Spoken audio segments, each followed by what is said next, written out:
Once again, it is indeed your boy Tim, the handsome liberal. Quite a bit has transpired since our last broadcast, which is why, even though I had originally figured I'd save the conversation for Saturday, nevertheless, there's been enough going on that I figured I'd get on here and talk to the folks tonight. I got a host of notes I had to take just for this particular conversation, but in addition to whatever notes or concerns I may have, I also I want you folks to hear a few clips because, as I stated, there has been quite a bit going on since we last talked. Now, to no one's surprise, due to the fact that Biden doesn't hold a lot of speeches, doesn't get in front of the cameras a lot and take a lot of interviews, and neither does Kamala Harris, but Trump does. Trump does. So it should come as no surprise that anytime I state a lot has taken place since the last time we talked, most of it is likely coming by way of former President Trump. Simply put, in terms of words per minute, he probably, runs circles around both Kamala and Biden over 1,000 times to one. The fact is, Trump is always in the media. We can debate whether that's good or bad, but how he feels, you generally know because he doesn't pull any punches. I want you to hear this clip because I think it is important. I'm concerned whether it is valid, but I actually believe it's important and worthy of hearing. Duty troops. Donald Trump preparing to make his second visit to Georgia today and claiming without evidence that the Biden administration is withholding aid from states, including Georgia and North Carolina. They stole the FEMA money just like they stole it from a bank so they could give it to their illegal immigrants that they want to have vote for them this season. They're trying to get them on the voters' roll. We cannot let that happen. The White House. Now, he is stating that the money that was needed for the residents of Georgia and to a greater degree, North Carolina. You guys know that Asheville and West North Carolina got hit really hard. In fact, most of the deaths that took place due to Hurricane Helene was in Helene, that hurricane. Most of the deaths are in North Carolina. Well, you hear Trump stating that the FEMA money went to migrants, and as a result, there is no money for the victims of the hurricane. Now, from what I can tell, both the governors of Georgia and North Carolina have disputed former President Trump, but nevertheless, he is making that statement that Biden, and of course he's going to throw Kamala Harris in there and suggest that they have spent the FEMA money. Now, I don't know where else to go with that, but I want you, before we continue on, I want you to hear a quick clip of former, not yet, I'm a few months early. Quick clip of President Biden's response to this. Not knowing whether or not your brother, sister, husband, wife, son, daughter are alive. And we all know that a lot of us have experienced that, and we understand what you're going through.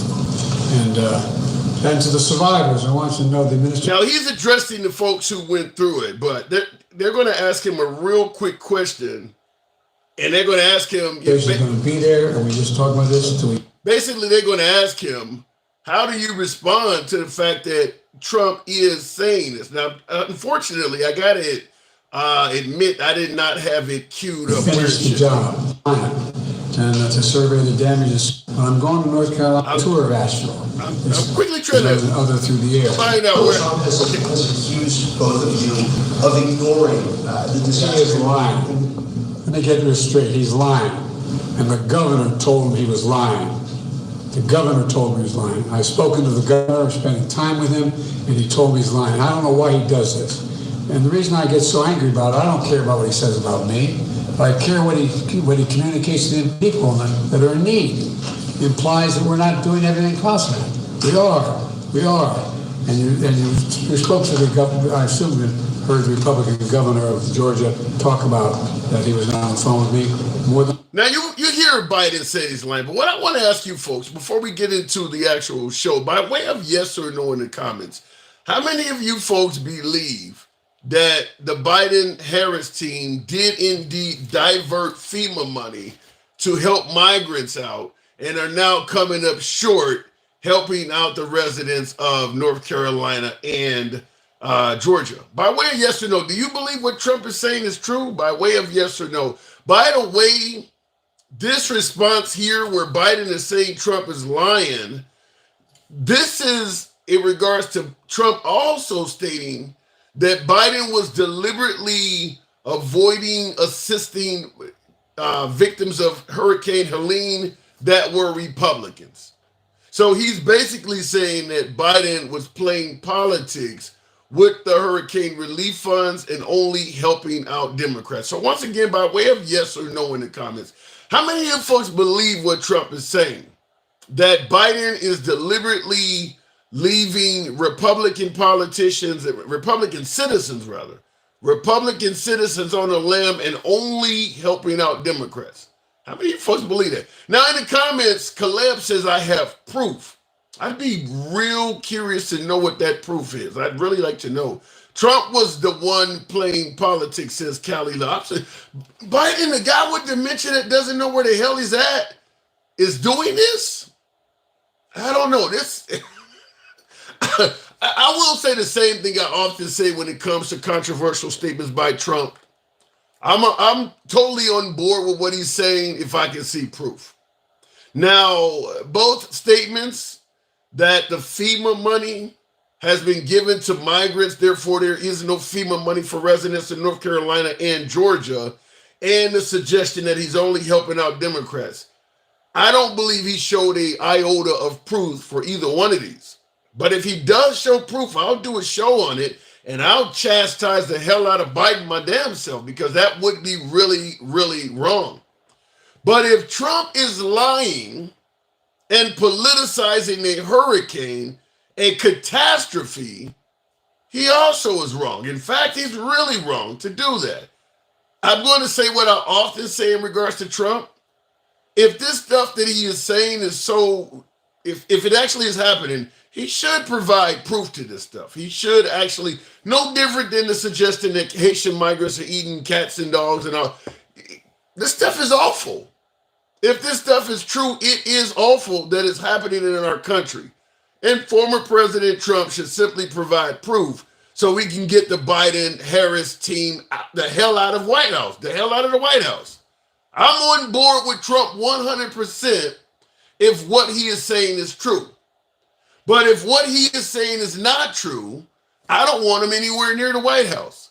That is how spread out my response is. If what he is saying is true, that Biden's playing games with the FEMA money and giving it to migrants as opposed to helping out Americans, Biden and Harris need to be as far away from the damn White House as possible. But if Trump is politicizing a catastrophe to help his chances of getting reelected, it is indeed he who needs to never step foot in the White House again. That is my simple response to it. Caleb says, I'll show the proof. I would sure as hell like to see that. And by the way, citizens claiming that what Trump is saying is true, that's not proof. Because there are citizens suggesting that Haitian migrants are eating cats and dogs. You can find, you get right, currently Roseanne Barr, comedian Roseanne Barr, is not just stating that Haitian migrants are eating cats and dogs. She actually told Tucker Carlson on video they're also eating babies.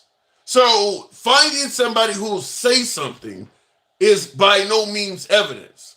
I need to see some real solid evidence beyond that. Let me go straight to the box. Busy night because so much has happened. We'll go to Caleb stating that you have evidence. I am dying to talk to you. Good evening, Caleb. How's it going? Let me see if I can turn on my camera real quick. Sure. Put the green screen on. Okay. So I don't have the whole, this is what this person said. I actually went to FEMA's website, and let me see. Yep. All right. So this is from FEMA's website. Department of Homeland Security announces $300 million in direct funding to communities receiving migrants. Okay. And if it actually showed the whole thing, you can see that is from the FEMA's website. Okay, but the Department of Homeland Security, they would have their own budget, right? For the most part, yes. And I also have, let's see, where is the FEMA? Where was it at? Hey, because I'd like to see this. I mean, I would really like to see the suggestion There it is. Oh, sorry. There it is.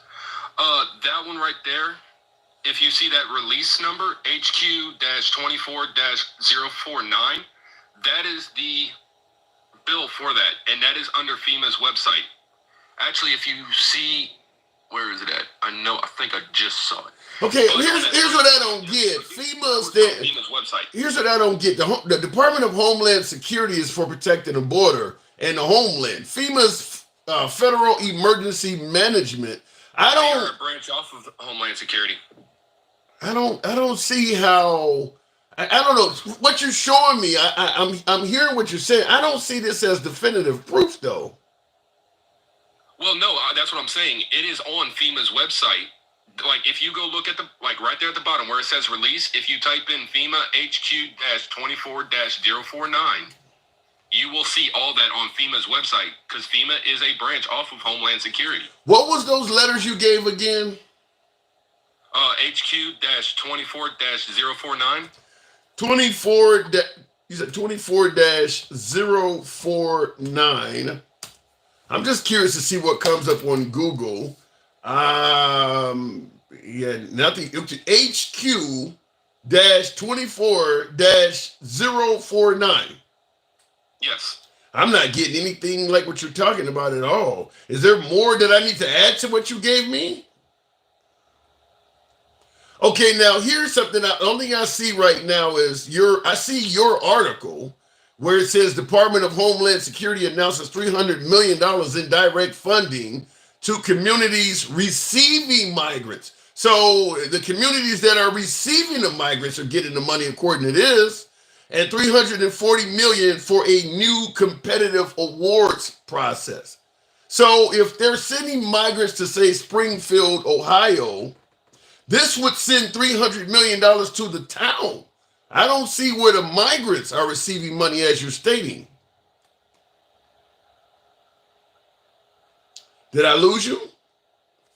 Okay, I don't know if he dropped out. I'm going to shrink it, and I don't see where the migrants are receiving the money. It says that this is going to the area that are receiving migrants. Yeah, that's going to the area to help, like, the migrants, like, because they know that all that influx of people that are coming into that areas are going to be from the migrants. Like, so there's going to be a lot more money needed to be spending. Plus, also, if you take a look at, if you bring in a migrant into your own, not into your own home, but if you sponsor a migrant, you are financially responsible for them. So that's pretty much what that is. It's a sponsoring. Okay. But still, like, going back, Department of Homeland, even though that they, quote unquote, had the money, it still goes through FEMA. FEMA would have done that. That's why during any type of, like, natural disaster or anything like that, anybody can get FEMA money. Right. Now here's the issue, though.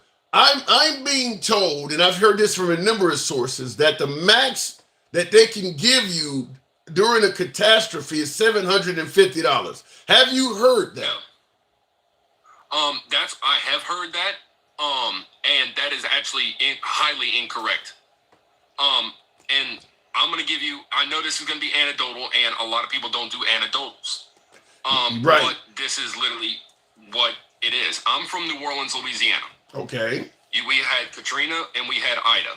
I had to leave out, and now keep in mind, I was in middle school when Katrina happened, so I can't speak on Katrina. However, when I left out for Ida, when I got my FEMA money for Ida, it was over $1,000. So is there no? if So you're saying there's no max at 750? Is there a limit at all? Not that I'm aware of, and that's per individual. So if they were getting $750, then that's some bullshit. Because if that's the max that they were giving out, then that's highly bullshit. Because, like I said, IDA did not happen a long time ago. That was pretty recently, and I was able to get 1,000, like a little over 1,000. Okay, now on the same website that you gave me, which is FEMA's website, they have a fact check on here. It says this. Now this is titled "Rumor." FEMA will only provide $750 to disaster survivors to support their recovery, and they got it listed as fact. They actually have it on here. It says fact. Now, go ahead. Yeah, and that's where I'm saying, like, that's kind of, that to me right there is showing something's up. Because, like, if that's the max, I mean, IDA wasn't that bad. I mean, let's face it, IDA wasn't nothing. I had over $1,000, and I can tell you exactly why. I know for a fact I had that. Yeah. Well, I will say this, and real quick in the comments, somebody asked a great question. Who fact checks the fact checkers? Well, this is coming from FEMA.gov. So this is coming from the actual people's site. In fact, you can just simply type, FEMA will only provide $750 to disaster supporters. And it will take you, I mean, it's got the logo and everything. This is on their own site. Now, they follow up by saying, this is a type of assistance that you may be approved for soon after you apply, called serious needs assistance. It is an upfront, flexible payment to help cover essential items like food, water, and baby formula, breastfeeding supplies, medications, and emergency supplies. There are other forms of assistance that you may qualify for to receive, and serious needs assistance is an initial payment you may receive while FEMA assesses your eligibility for additional funds. I don't see what Biden's doing wrong at this point, because the hurricane is only a week old. So we have to be in that initial period.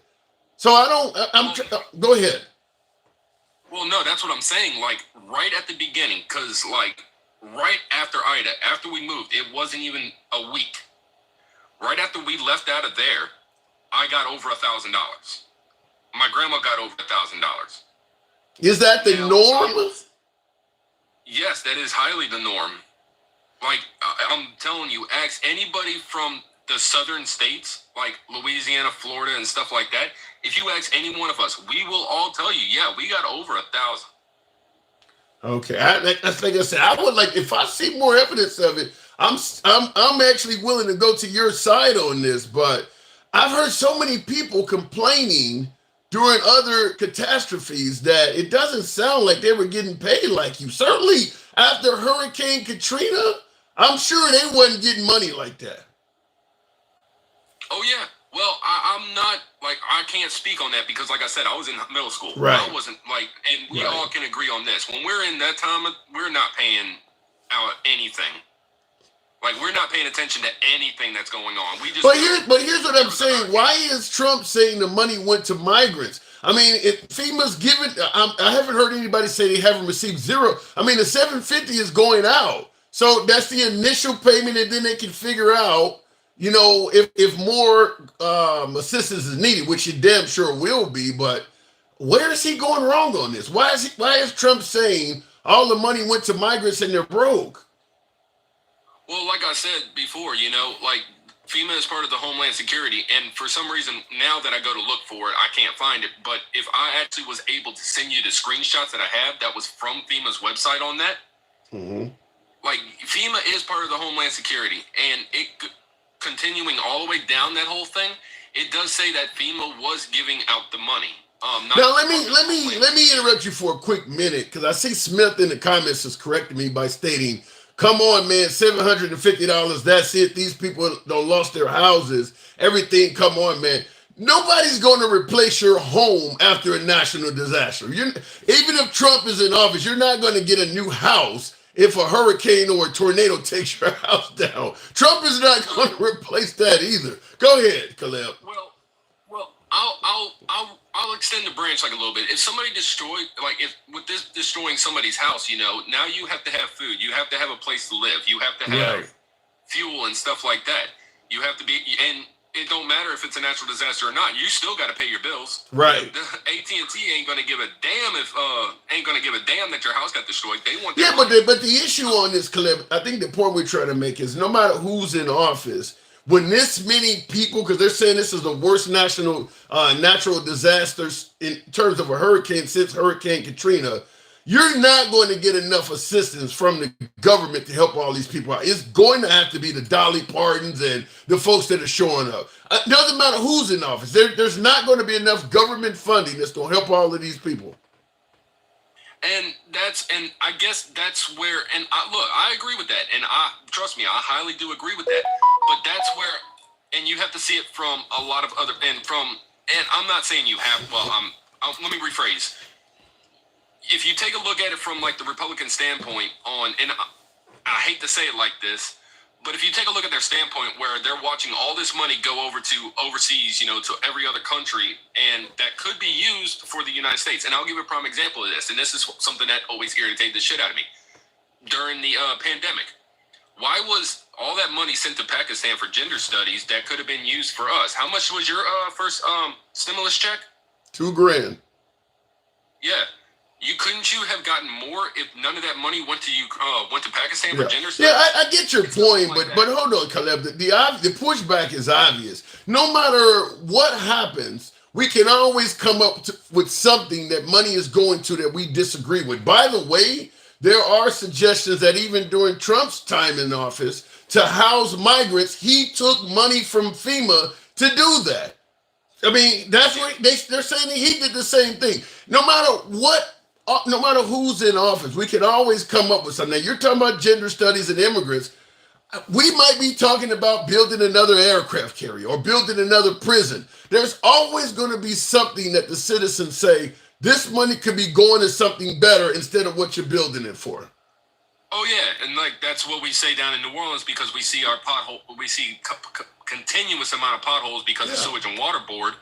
And but we see another building being put up. Or you take a look at the Hard Rock Casino where the whole thing collapsed and our mayor sat there and let the bodies being shown during Mardi Gras and stuff like that. Wow. And she was having a battle with Hard Rock over that. Well, I mean, like a perfect like that, a perfect example would be a lot of folks felt the money going to build a wall could go towards universal health care or college tuition forgiveness or something like that as well. Like I said, every president that gets in there, because Trump moved the embassy, for instance, from Tel Aviv to Jerusalem. How much did that cost? Is there Americans that could have used the money that was used to tear down a building and rebuild it somewhere else in a foreign country? Everybody could come up with something like that. Oh, yeah.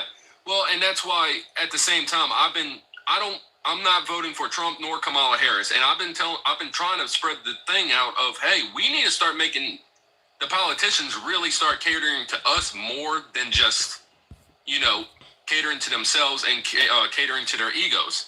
Like we see it with Trump. He caters to his ego. And a lot of the other politicians, they more cater towards themselves. And I think that they need to stop doing that kind of shit and really go on, be on the citizen side. I like that. I think you and I could certainly agree on that. We don't totally disagree on all of this either. I got to move it on, but before I do, I want to ask you one other question. Have you seen any validity, as Trump is stating, that Biden is also leaving Republicans hanging and sending help to only Democrats? Well, I'm not gonna speak on something I don't know because I actually saw something today that a firefighter was arresting people that was bringing in stuff. A firefighter was arresting people? Yeah, that's what I'm saying to myself because I know he can place people under citizen's arrest, but it has to be under a felony offense. But it doesn't make any sense to me, and I was going to look into that kind of stuff later on. I literally just got off of work and all, so I'm not going to speak on something I don't know. I have seen something about that, and I wanted to take a look into it before I spoke on it. Well said. All right, Caleb, I do appreciate you coming on. Thank you. Always welcome back. Sir. Thank you. All right, moving on with the program, and I like the fact that he was able to present some information. From what he presented, I can't definitively say he's totally wrong.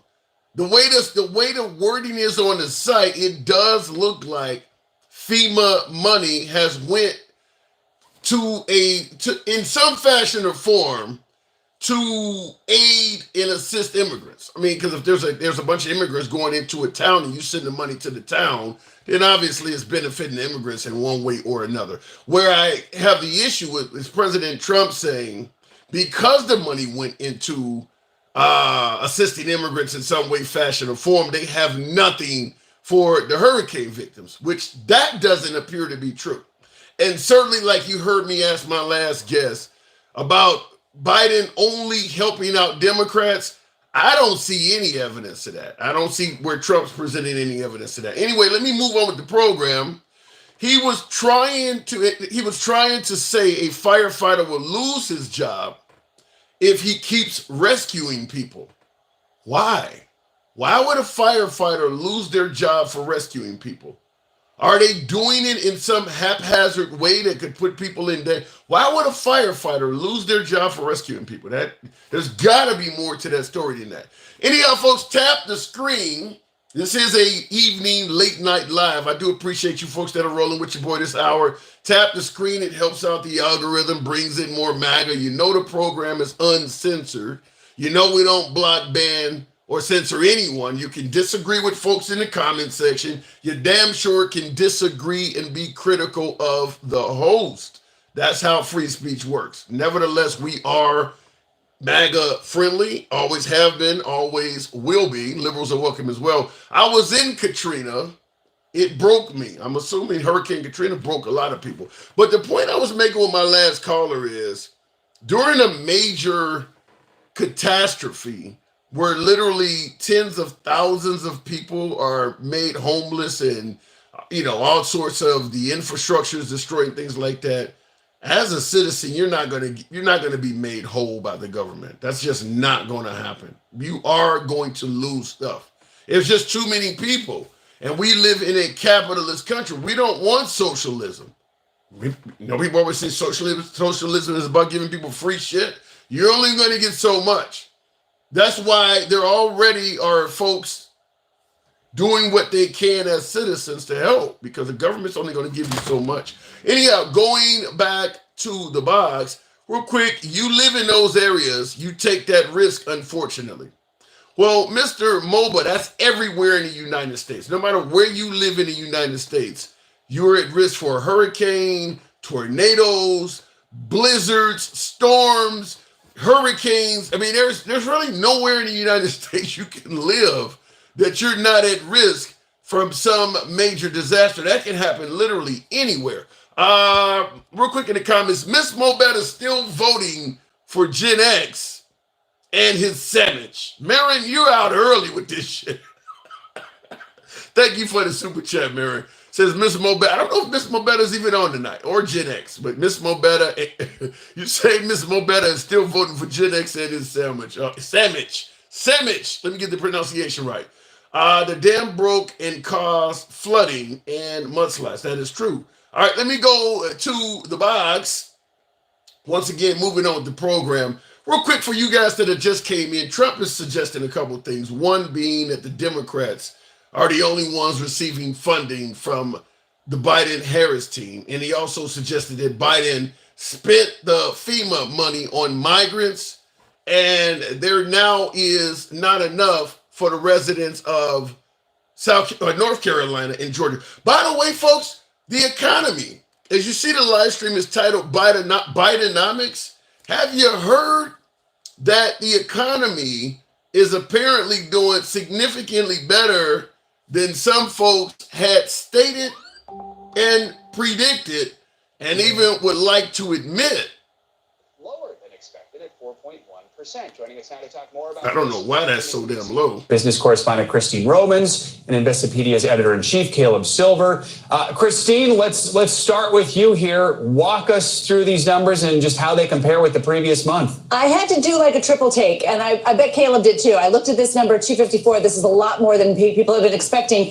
And when you look at the rest of the year, this is the third highest month of job creation this year in a job market that we thought was starting to sort of decelerate and downshift. So 254,000 jobs, that is a good performance in the economy overall. And the unemployment rate still this very, very low 4.1%. So all those people who've been working. I'll go to the box real quick. For you folks that can see this, I don't think you're going to be able to see it on YouTube because my monitor is, I don't know what the hell. Yeah, YouTube, you're not going to be able to see it because the screen is just whited out there. But for my TikTok viewers, look at that graph that is behind me. If you see that spike, that's looks like right after January 2020. So that's how high the unemployment rate was. According to that graph, the unemployment rate in this country had hit 15.0%. Now that's January 2020. That's obviously during Trump's administration, but that's also right at the height of the pandemic. So it is what it is. They were shutting things down, so you can't really blame Trump for it. But I want you to notice that spike right after January 2020. And if you notice how the job numbers, this is the unemployment rate, by the way. So the high spike is when most people were unemployed. That's in January 2020, February right there. But you see it immediately starts to fall. And from literally around, looks like about February, March of 2022, which is in the height of the Biden administration at that point, till now, the unemployment rate has stayed under 5%. It is now under Trump. His best efforts were 3.5% unemployment. He was bragging that was the best in history. Biden has beat that at one point. But even now they're saying, 4.1%? I just want to submit to you folks that, I'm asking this question, has the economy really been as bad as people have been saying it under Biden? Let me go to the box. Dencal, good evening, welcome to the program. Because 4.1% is actually pretty damn good, meaning that if you want a job, you can find one. Dencal, good evening. Hey, what's going on, man? Not much at all, hanging out. So what do you think? You think the Biden economy is getting a bad rap? Look, I've been telling you this for as long as I've been coming on here. Now, I have my own perspective, and people say, look, if you're successful, then you shouldn't be talking because you don't understand what's going on out here. But I can read numbers and I can look at things, and 4%, around 4% is what they consider full employment in America. Right. So this is pretty damn close. And this has been the longest consecutive time the whole country has been at full employment, like in 50 years. Wow. So I understand what people get confused is they get confused inflation and the economy. Now, the economy is multifaceted. There's a whole bunch of different stuff that goes into the economy. But people have a tendency to say, okay, milk costs a little bit more than it did a couple years ago, so the economy is bad. That's not what that means. When people are working, that is considered a good economy. Yeah, but there's more to it than that. Because if somebody say, okay, you got a job, so we got a good economy. What if that job is a bullshit job that don't pay a damn thing? I just prefaced that, and I said there's many different areas of the economy.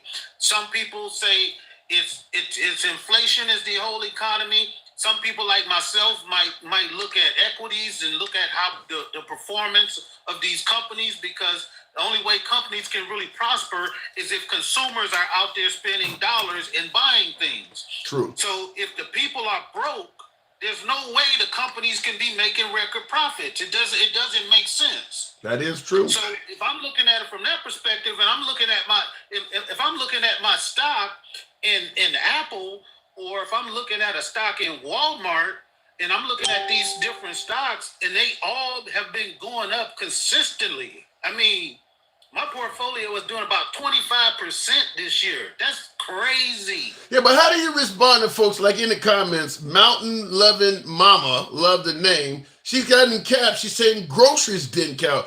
People's perception that they're struggling because everybody ain't got a a very successful 401k like you're talking about? What about the person that is simply saying a box of cereal costs twice as much now? I would say you cannot, you can't place that blame on the president. Like, I get it. Things are more expensive, but we also have the whole event that caused it. We can look back in history. We can't just look past the pandemic that caused a disruption throughout the world and say all of this is happening because of Joe Biden.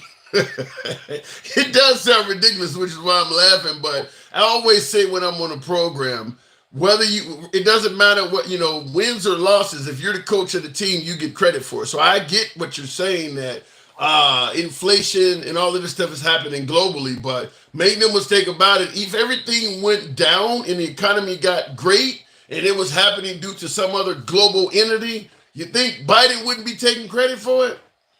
Well, if you take a look at, you looked at that graph and it showed you a consistent downward trend, right, and maintained. Then if I take you to another graph that showed inflation that was up to 9.2% in 2022, and I showed you a graph that showed it's now at 2.5%, would I say that person who was in office at that time did a good job? You would have to say yes, but these people will not say yes. They will look back at the worst time in the presidency and say, look at that point. Yeah. And I do agree that to put Biden down, we often compare the best part of the Trump presidency with the worst part of the Biden, because both of their presidencies have totally different economies. Obviously, under the pandemic, their economies and the way the country was being ran is much worse than it was on, like, for instance, the beginning of the Biden presidency is likely to be far worse than what's going on right now toward the end. And it's the exact opposite for Trump, where the beginning of the Trump presidency, economically, things were much better than toward the end. So what we're doing is we're comparing the beginning in the early stages of the Trump presidency to the beginning in the early stages of the Biden presidency, when Biden was going through a pandemic. Right, and so the same thing, you could use the analogy of the gas the same way. Yeah. People want to say, oh, when Trump was in office, gas was $1.80. That was only under the pandemic, right, when there was no supply and demand, so they couldn't charge you high expensive gas prices because wasn't nobody driving. Yeah, and that's a good point. That when we say I could go for some mean tweets and $2 gas, and as you point out, $1.80 gas, that wasn't that way throughout Trump's economy or Trump's presidency. There was plenty of times while Trump was in office that gas was not $1.80 a gallon. As you point out, that mainly happened when nobody was on the road driving. Right, and it's very simple if you really wanted to analyze like the economy. And I'm not talking about people's anecdotal situations where maybe they were doing better at that specific time. But if you're gonna take it on a national level, you can't go to one specific point in time and say we're gonna hold this person to that standard. But I'm not gonna go back and say, well, Trump had an unemployment rate of 14 or 15%. Yeah. That's not fair to him, right? Yeah. But let me ask you too, because I mentioned earlier Mountain Loving Mama, her comment, but there's another one. She says, I'd be happy if gas was less than $3. Isn't the national average? Hasn't it fallen down there? Gas is $2.45 where I'm at. Yeah, I thought so too. It ranges. Maybe they're in California, or maybe they're in New York, or maybe they're in Hawaii. Yeah, but we're talking about the national average. The national average for gas right now is it might be $2.70 or $2.80 or something like that. Yeah, and if you think about it, if you think about inflation, and you think about what we're talking about 6 or 7 years ago when they were talking about Trump's great economy, and gas on average, if you look at the stats, was about $2.50 a gallon on average for that year, 2018 or 19, and now we talking about $2.70. We talking about 20-something cents a gallon difference from 6 years ago. But they're not going to do that. They're not going to use that. They're stuck, and they're gonna blame Biden no matter what. Just like they're sitting here trying trying to blame him for the response to a hurricane when he doesn't control the purse. He doesn't control that funding that was moved from because every year they use the FEMA budget as a little piggy bank to do different things around the country, because you never know when you know how much you're going to need for natural disasters. So they just put a bunch of $1 billion in there, and then when stuff comes up, like we had the high immigration. Yes, they needed extra funds because the Constitution says you have to take care of these immigrants. You can't just have them running around in the country. Yeah, but the problem is if the Constitution says you got to take care of them, and then you get somebody like Biden in there, where the number of immigrants swells up to this astronomical level, then it is going to put a strain on the government and a strain on the funding. Right, and that's what they did. Then they early in the year, before they had needed this FEMA money, they pinched off of it and they used it to take care of government business. Now that we've had this big disaster and they done use that money, now they got to go appropriate more money. But that's the normal cycle. Well, you're saying it's the normal cycle, but I gotta admit, if Trump was president, you would not need as much funding for immigrants because it wouldn't be as many of them here. I mean, we could have a hypothetical conversation about what might not have happened, what might have happened. I'm Do you not agree with that? You don't think you don't think that that's necessarily true? I have no idea what the immigration system would have been like if he had he had spent all his political power on building that wall. He would have been running out of money too to take care of the migrants. In regards to taking care of them and that, but you do realize Trump, as I often say, one reason why I believe Trump would be far better at securing the border than Biden is because I believe Trump is willing to do draconian, unconstitutional shit to do it. And that's why we can't. That's why we can't allow him back in, because we're reducing ourselves to saying, can he fix a problem? Yes. Can he stop the war in Ukraine? Yes. By stopping all funding. Can he do it? Yes. But that doesn't mean that's the right way to do things. Can he stop people from coming across? Yes, he can do, like he was saying, like try to have people shoot him in the legs, or build a big moat. Like, that's not what I want our country or my president to be like, is to just say it doesn't matter. But I think well, let me have an impromptu poll, because I think there's a lot of people that might be on the other side of you, Cal. By way of yes or no in the comments, in regards to securing our border, type yes or no.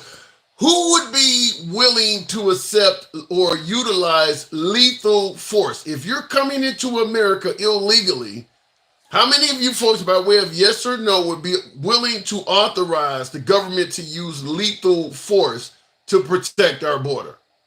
Now, I see it on the YouTube side. I'm curious because, I see a few folks on TikTok saying no, but because this came from what you're talking about, shooting them in the leg and putting a moat with dangerous animals and things like that.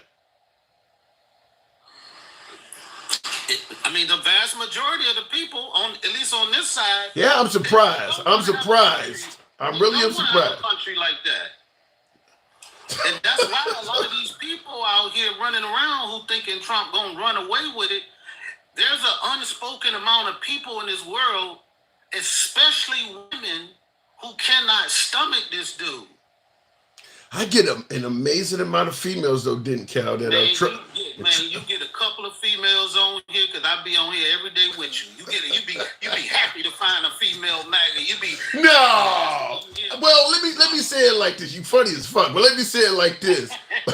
my YouTube audience is far more right leaning than my TikTok audience, and I get a lot of females on YouTube that support Trump. There's a lot of women out there. I'm telling you, it's a lot of.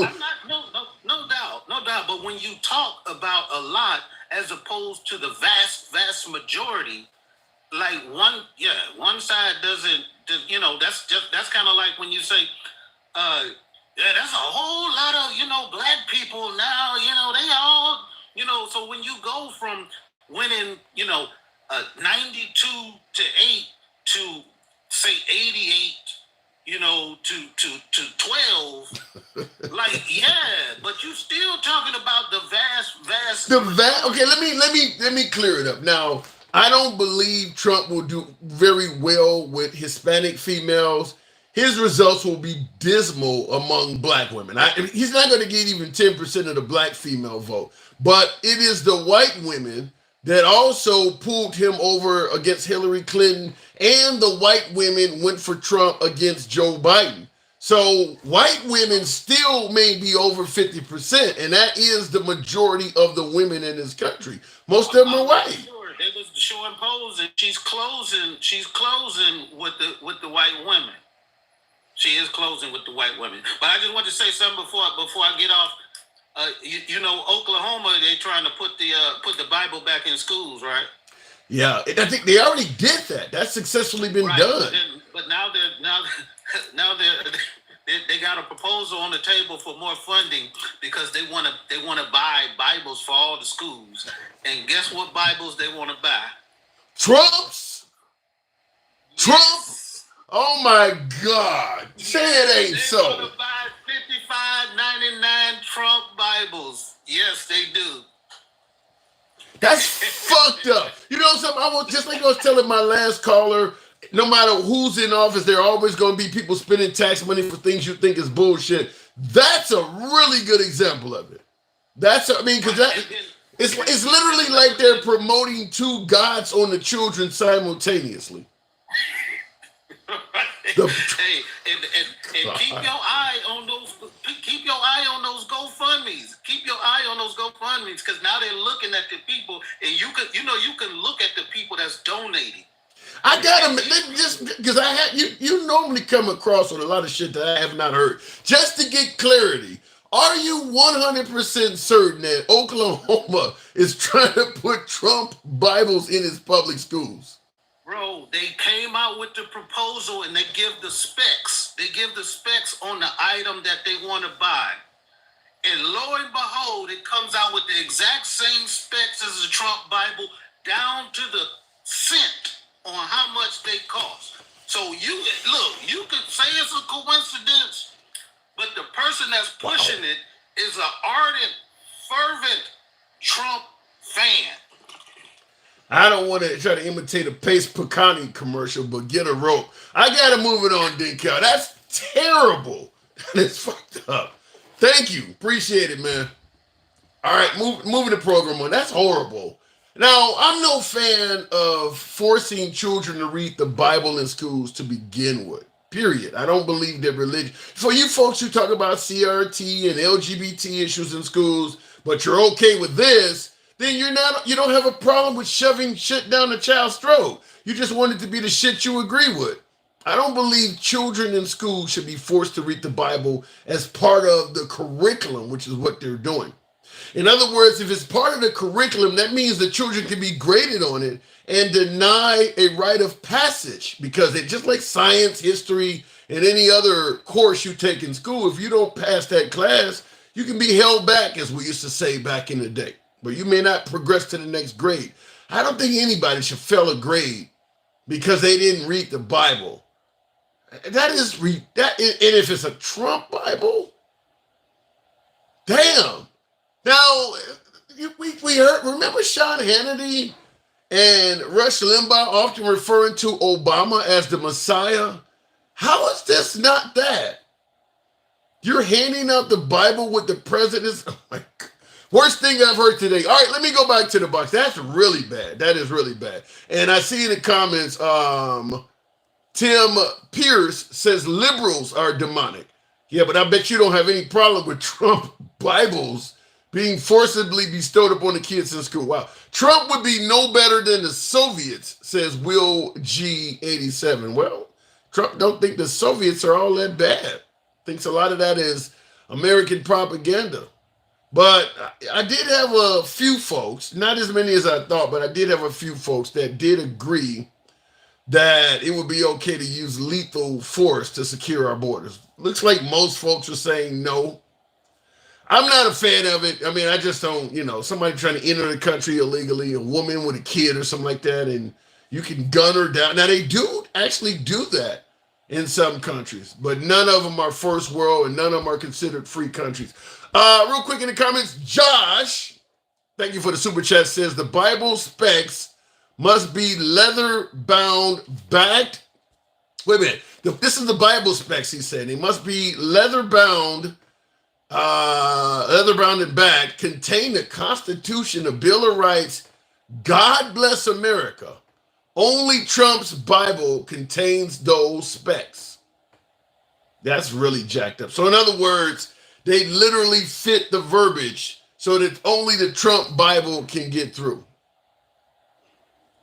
If you support Trump and you're okay with this, there's a hell of a lot of other things I've seen the right complain about that should be dismissed at that point. A president putting his name on a book that's in a kid's school. All of this forcing things down my child's throat, LGBT issues. How is this not in the same category as that? And I see somebody said wait a minute, because this is interesting. Homeschool your kids if you don't like it. Why does that only apply when things are going well for the right? If you don't like the abortion laws in your state, just move. If you don't like Trump Bibles being promoted upon your kids, then homeschool your kids. You weren't saying that when we were talking about LGBT and CRT, were you? You weren't talking about homeschooling the kids back then. Now all of a sudden, because they're teaching something you want, suddenly it's about homeschooling. Okay, I get it. All right, look at in the comments, 3.5 million for Trump Bibles. That needs to be stopped immediately. That is, like I just stated with my first caller, there's always going to be things that the taxpayers believe their money shouldn't be spent on.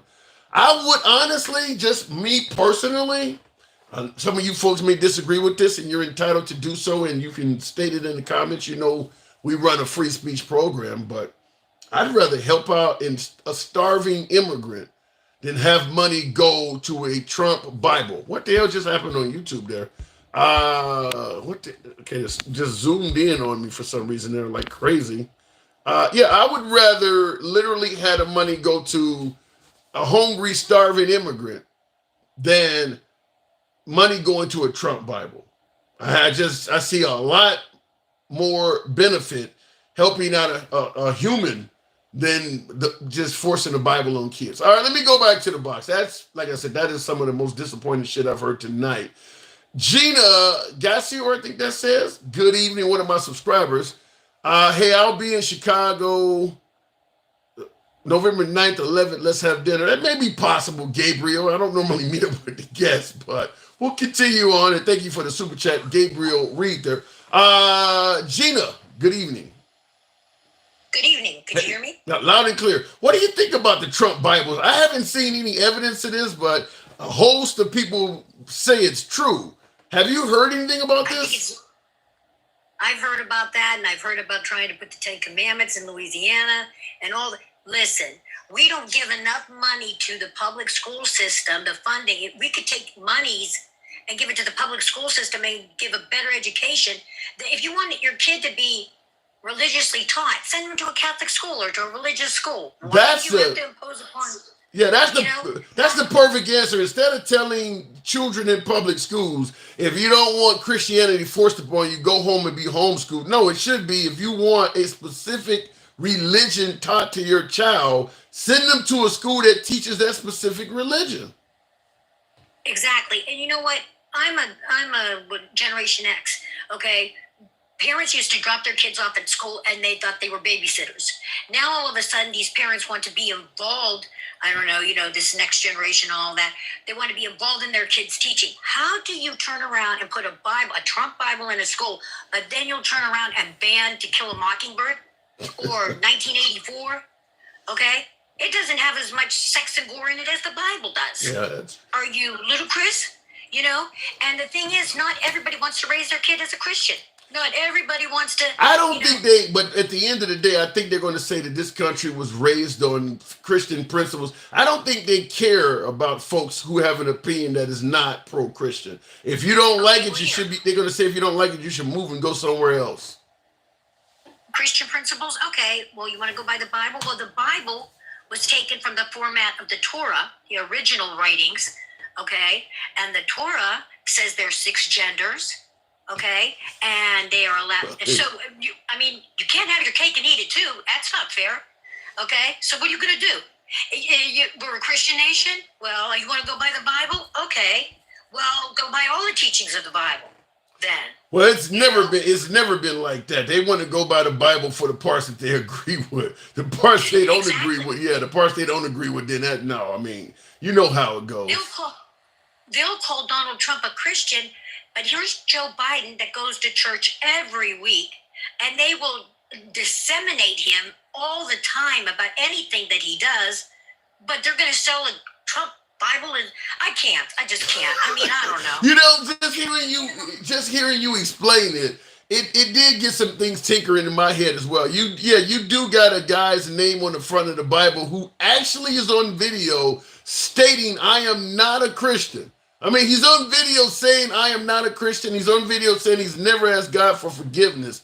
And that is the dude's name that's on the front of the Bible. It is. I mean, go ahead. Even the King James Bible was written because something about the King James, he wanted to obfuscate his divorces or something. So that was how the King James Bible started out there under, it's not even, I'm an atheist. And personally, when I deconstructed, I never felt so much freedom as not to be bound by religion and religious ideology. Mm-hmm. It's such a difference. And I mean, to force that on somebody that doesn't even, I just think we're so indoctrinated in this country. It's just not fair. It's not fair to the generations coming up. It's not. They should be allowed to choose what they want to believe. Yeah, so this is kind of that whole we're not going back thing, because this is clearly trying to take us back to a different time when they're doing this. I mean, if you're trying to force... Judge Roy Moore. Say that again? Remember Judge Roy Moore?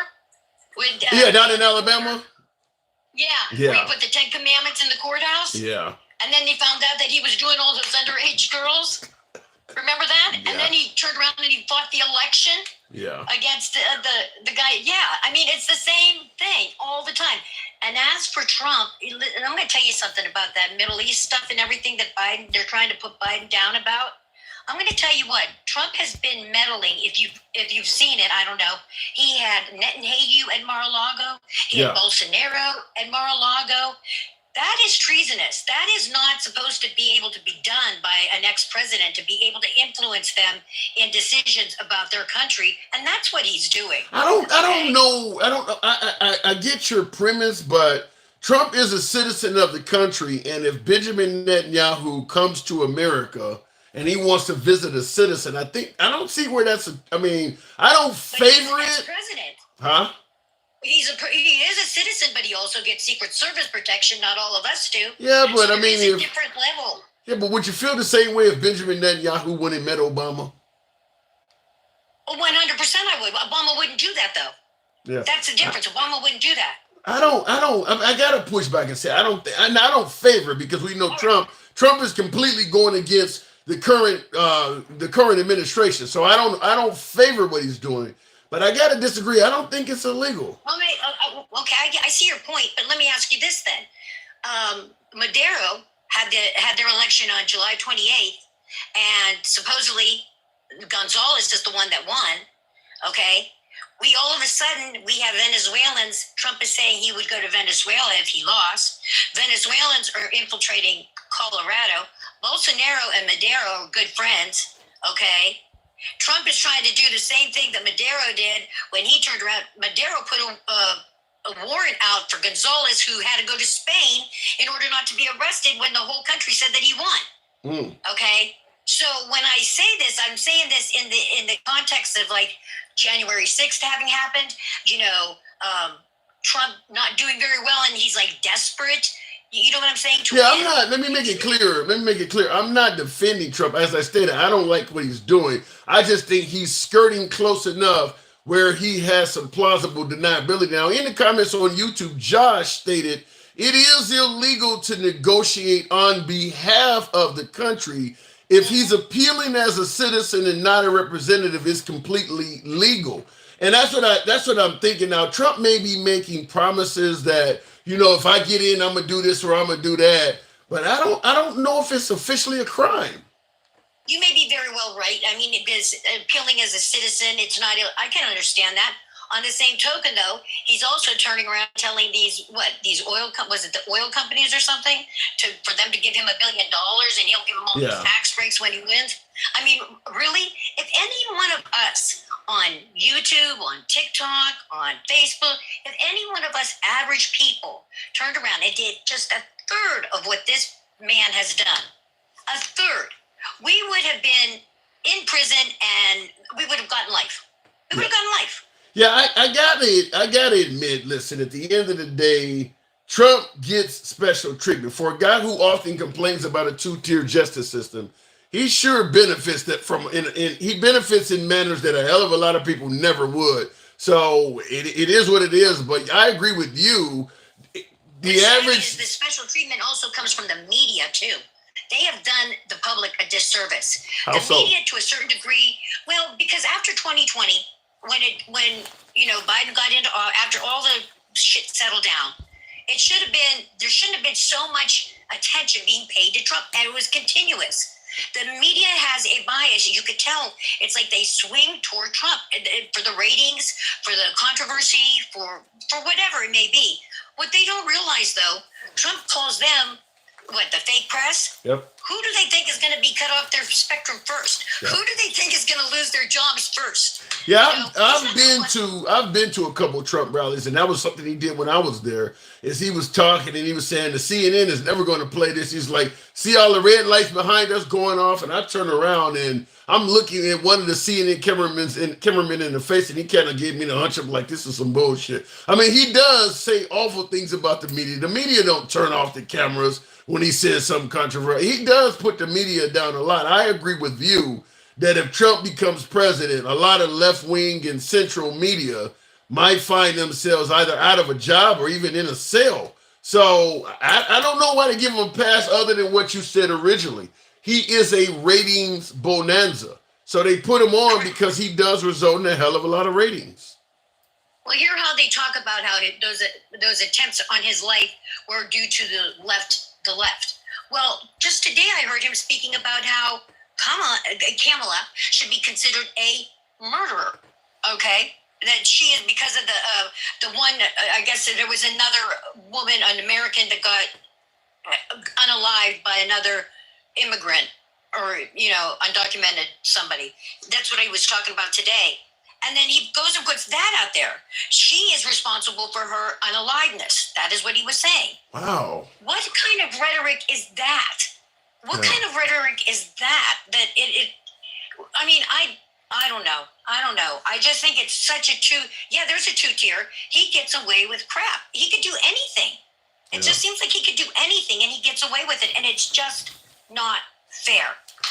No, it's not, but you'll never be able to make it anything less than unfair, because I don't think nobody else is even willing to try all the things he's done. I mean, he's taken.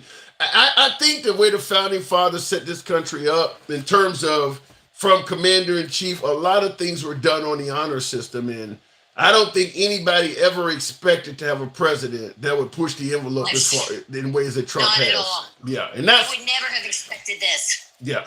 And I do believe, I've said before in the program several times, I do believe that after Trump is either president and has served his time and he's gone or passed on, whatever the case may be, once Trump is out of the picture, I do believe there will be some bipartisan laws that will likely be referred to as anti-Trump laws to prevent any president from doing some of the things he's done in the past. I'll talk about it on the other side. You really believe that if he wins, he will step down and there will be another election?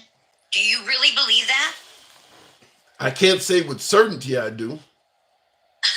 I can't. I mean, I can't say with absolute certainty after what I've seen in 2020. Because at the end of the day, Trump believed the election in 2020 was stolen from him, but everybody around him, on his own administration, people that would have served a second term and would have benefited if he could have proved that he should have won, all said he lost as well, and he's still going around saying he won by a landslide. He doesn't have that kind of people around him this time. He doesn't have that kind of honor around him. Yeah. The kind of honor he has are the Stephen Millers, the Steve Bannons, that's what he's going to have around him and keep around him. All the loyalists. I do not see us having another election ever, a free and fair election, if Trump wins this election.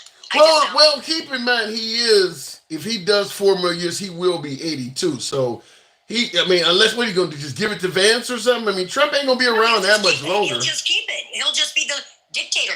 Don't you remember when he came back from China and he said about Xi being leader for life? And he did that rally not long afterwards and he said, man, maybe I'll be it. Maybe I'll be your leader for life. 2000.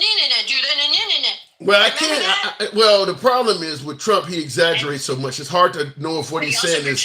Yeah, it's hard to know what he's saying is. It's hard to know if what he's saying is true or is he just exaggerating. But yeah, I mean, he's spoken favorably.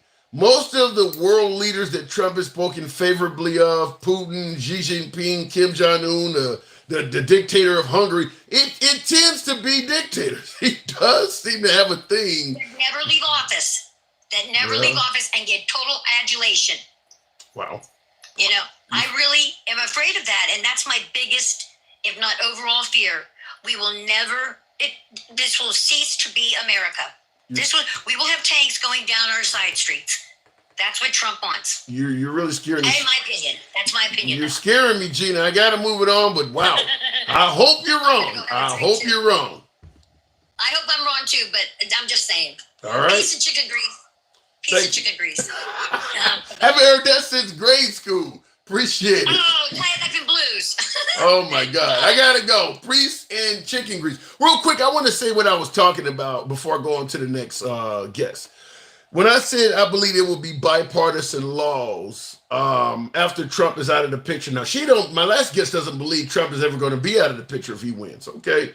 And that's certainly a topic to discuss. But let's say, for instance, Trump loses in November. I still believe these laws are going to take place. And I'll go ahead and give you four anti-Trump laws. And I'm going to say anti-Trump because I believe this is what they will ultimately be referred to. Before I do that, though, I want to address a couple super chats. Dark Past. Martin Gingrich.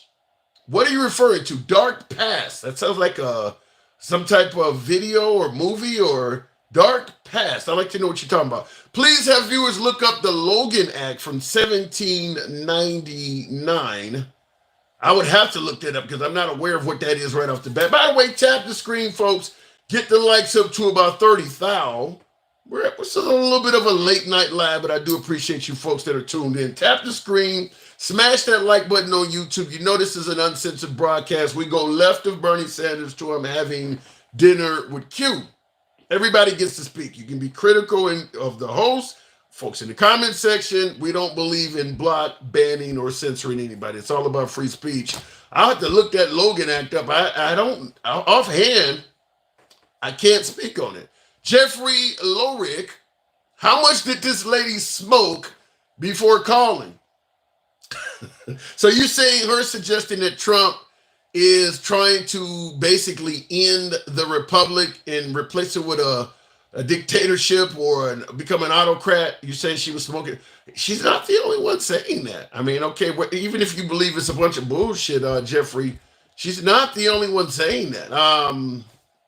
Shit. I mean, I believe that some of the well-known leaders of this country are saying it. I mean, I think Liz Cheney. I know you guys don't have much of a stomach for Liz Cheney, but I believe Liz and her father are even saying that. Real quick in the comments. Also, what is it? Chris Christie was saying. I mean, there's some Republicans saying it. But you asked, what was she smoking? Well, if you got Roseanne Barr telling Tucker Carlson that the Haitian migrants are not only eating cats and dogs, but they're eating babies as well. What did she say? They like the taste of human flesh. Maybe she's smoking what Roseanne Barr is smoking. Gen X. Tim, can you call me banned? Okay, you're banned on, okay, I see that. Banned on TikTok. Is that permanent, Gen X? Or is that just a week ban or whatever? I see your comment there, Gen X. Is that permanent? Look at previous super chat, says Martin Gingrich. I did look at the previous. Did I not? What did I miss? I don't like to miss the support of the folks here. Dark past. I like to know what dark past is. I haven't heard of that. Okay, real quick before I go to the next caller. What the hell was I talking about? Bipartisan laws that'll be passed because I believe personally that Trump has pushed the envelope in ways that the founding fathers never expected. Number one, if you are being charged, and I'm not talking about being convicted, I'm saying just simply being charged with something that might be considered a danger to the United States. Now, they're charging Trump with possessing, classified documents and things like. If you are being charged with that, I do believe that there will be bipartisan support once Trump is out of the picture for a law that says that case has to be adjudicated before you can become president. If folks believe that you might be potentially a spy or a traitor to America, and the federal government has charged you with a case, the case needs to be adjudicated to find out if you're innocent before you can become president. And let me tell you why. Fact is, if you charge a president with an act of treason or spying or something of that nature, and while he's being charged, he's still allowed to run for president and he ends up being victorious, well, we know you'll never know whether he was a spy or a traitor or not. The case is going to go away. You'll never know. And that's what's going to happen likely in Trump's case. I'm not saying Trump is a traitor or Trump is a spy. He might be 100% guilty, 100% innocent of everything that Jack Smith is charged. Maybe he didn't do any of it. Maybe it's all a witch hunt. But the point I'm making is, if Trump wins, you'll never know. It's not like Trump is going to win and say, listen, I can't wait to get in court to show you guys this is a bunch of bullshit and have myself acquitted. No, the case is never going to be heard of. You'll never know what their case is against Trump. So, number one, if you are being charged with something serious, that case needs to be adjudicated before you can become president. I think you'll certainly get bipartisan support on that. And that is the way it exists in the rest of the world. If you go apply for a job, let's say you go apply for a job working at a bank, and you got pending financial charges against you, the bank is going to tell you that. We don't hire people that have financial crimes on their record. You have not been convicted, but you need to clear that up before we can hire you. That's for a regular American. You would not be able to get, let's say you wanted a job in a daycare center and you got charges that you were abusing children. You think they're going to hire you? Even though the charges, you have not been convicted of anything. You just have pending charges. They're not going to hire you. So I don't understand why you can become president, but I do believe that in the future you'll get both Republicans and Democrats that will agree. You can't let that happen here. Number two, felon. Now, once you actually been convicted of charges, it's even worse. Now, I was talking about simply having charges on you. Now we're talking about you actually are a felon. I do believe there will be bipartisan support to prevent a future felon from being in the White House. Simply put, as a felon, most citizens will find themselves greatly limited in what they can and cannot do.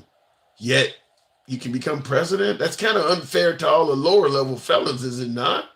You got people out there that can't even get a job at McDonald's because they're a felon. And I'm sure they think their charges are a witch hunt and bullshit charges too.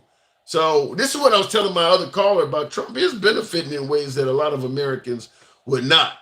Number three, and there's 4 of these. Number 3, I said I think you'll get bipartisan support that you can't be president if you're facing charges. Number 2, you can't be president if you've been convicted of those charges. And number 3 should even seem more logical. You damn sure cannot be president if you are incarcerated. Currently, you can. You currently can be president while incarcerated in a penal institution. As I said, these are what you'll get bipartisan agreement on this stuff once Trump is out of the way. Folks are going to be hesitant right now because they want Trump to get reelected. 10 years in the future, you'll have no problem getting bipartisan support on this. 10 years ago in the past, even Trump was saying that Hillary Clinton had charges and she should be required to step down. He even agreed with it 10 years ago. So you will certainly get it. Then last but not least, I gave you 3. If you have charges, the charges should have to be adjudicated. If you've been convicted and you're a felon, you should be barred from the White House like most Americans are barred from working at McDonald's. Number 3, if you're incarcerated, how the hell could you run the country if you're serving time? Oh my God. And number 4, it, to me, is just as egregious. If you have been convicted of committing a crime against this great nation while serving the nation, you shouldn't be able to pardon yourself for it. It's as simple as that. You should not be able to pardon yourself for committing a crime or anyone else that was involved in that crime you committed. You should have no pardon power in regards to a crime you took part in. Those are the 4 changes I believe that after Trump is gone, because Trump showed us. Remember, Trump's whole goal was to drain the swamp and expose corruption. Well, this is 4 instances where he has shown and exposed a huge loophole that allows a commander-in-chief, if they want to be very corrupt. Now, I'm not saying that Trump is. We can debate that. But clearly, he has shown that you can do quite a bit as commander-in-chief, up to and including being a felon, being incarcerated, pardoning yourself. This ain't something I think George Washington or Ben Franklin or any of the founding fathers, I don't think they ever thought this conversation would be taking place. But I think in the future, we now know it needs to be. Anyhow, going back to the box, real quick, if you were president before and then lost, you can't run again. I don't know if I agree with that. If you ran for president, you served 1 term and you lost, maybe a much better candidate came along. Maybe people realized what you were saying was true. Let's say, for instance, you ran against George W. Bush in 2004 like John Kerry did. And you were preaching that the war was bullshit. And then after Bush served the 2nd term, a lot of people realized, you know, what he was saying is actually true. And they were willing to give John Kerry a chance. I don't think he should be barred from running. So I don't know if I agree with that. Real quick in the comments, Martin Gingrich, problem is the opposing party will charge a candidate just before the election, although later proved innocent, will be ineligible if we pass the law you're suggesting. That's a really good comeback. And thank you for the super chat, Martin. Now, you're saying if the law is passed that you're charged with an act of treason or something like that, you can't run. You're saying the opposing party will then just start charging the candidates with treason. Well, I suppose the counterpoint to that would to have some really strong punitive measures in place that would punish the hell out of somebody if you can show they presented fraudulent evidence or something like that to cause. I mean, first of all, if you are in office at that level where you can charge a president, I don't buy into the notion that they're going to be charging presidents willy-nilly like that. But I would say make the punishment severe if you can prove that. I don't know. I just will say this, because what you're saying is not necessarily, I don't disagree, particularly in this environment now that people have become so politicized. I just think that some say it started with Obama, but I think under Trump, we've now started to see politicians do things you just never thought people would do. It was always, I might say some shit about the way you want to run the country. You may say some negative shit about the way I want to run the country. But at the end of the day, you know, whoever wins, we make a gentleman's agreement. We shake hands and move on. Trump's the first person I've ever seen, at least in my lifetime, at the presidential level, that just refused to do that. Refused to be a gentleman about it. I'm not going to admit I lost. I'm not going to shake your hand. You normally used to see that. Going back to the box, not at the presidential level. I've never seen anything like it. Real quick, going back to the box, RV Life. I was bloviating a little bit long, but I wanted to get those points out there. RV Life, good afternoon. Better yet, good evening. I'm saying my old spiel, but good evening, RV Life. Hey, how you doing? I'm doing good. Liberal. What do you What do you think about those 4 points I laid out that I refer to as like? You're talking a lot about Constitution and stuff like that. What do you mean? That's when I initially sent my request in. But I was thinking, I'm like, wait, I try and read the Constitution pretty often. Do I understand all of it? No. Do I look up some terms that are used in the Constitution? Yeah. Okay. And the part I get stuck on is Article 2. Sections 1 through 4, where it lays out the duties, the responsibilities, the rules, the regulations of the president. Okay. It only says E in Article 2 of the Constitution. Yeah, but what about what I mentioned, such as being able to pardon yourself for a crime you're convicted of and being able to serve while incarcerated? Do you believe that should be reconsidered? Most definitely. Okay. All right. I want to make sure we were on the same page. So you two don't believe that if a president is found guilty of committing a crime while in office against the country, they should be able to pardon themselves for that crime? No, they shouldn't be able to do that. Okay. There should be always balance of power like we're supposed to have, but these days it don't seem like we kind of do. No. In a sense. Well, I will give Trump the win because and this, maybe I'm wrong on this, but I do believe there's a large portion of the Republican leadership in Washington at the national level that are afraid of him. I mean, we've seen a large portion of Republicans lose their jobs, lose their careers when they went against Trump. And I believe there's a lot of folks in Washington that are on the right side of the aisle that are to some degree afraid of him. Well, you have like active employment, right? Yes. Okay. So if you mouth off to your boss, you have a chance of not having that job no more? Yeah, but there's only so much I'm going to let him say or do to me before I say you can take this job and shove it up your ass. Maybe some of these people said that. I mean, I'll give you an example. That are not employed under him anymore. And by the way, these people... Wait, hold on a second, though. By the way, these folks are voted in by the American public, so they're not employed under Trump. But Trump has the power to convince citizens to vote against these people. Liz Cheney never worked for Trump. She wasn't in... Jeb Bush didn't work for Trump. Mitt Romney didn't work for him, but he destroyed all their careers.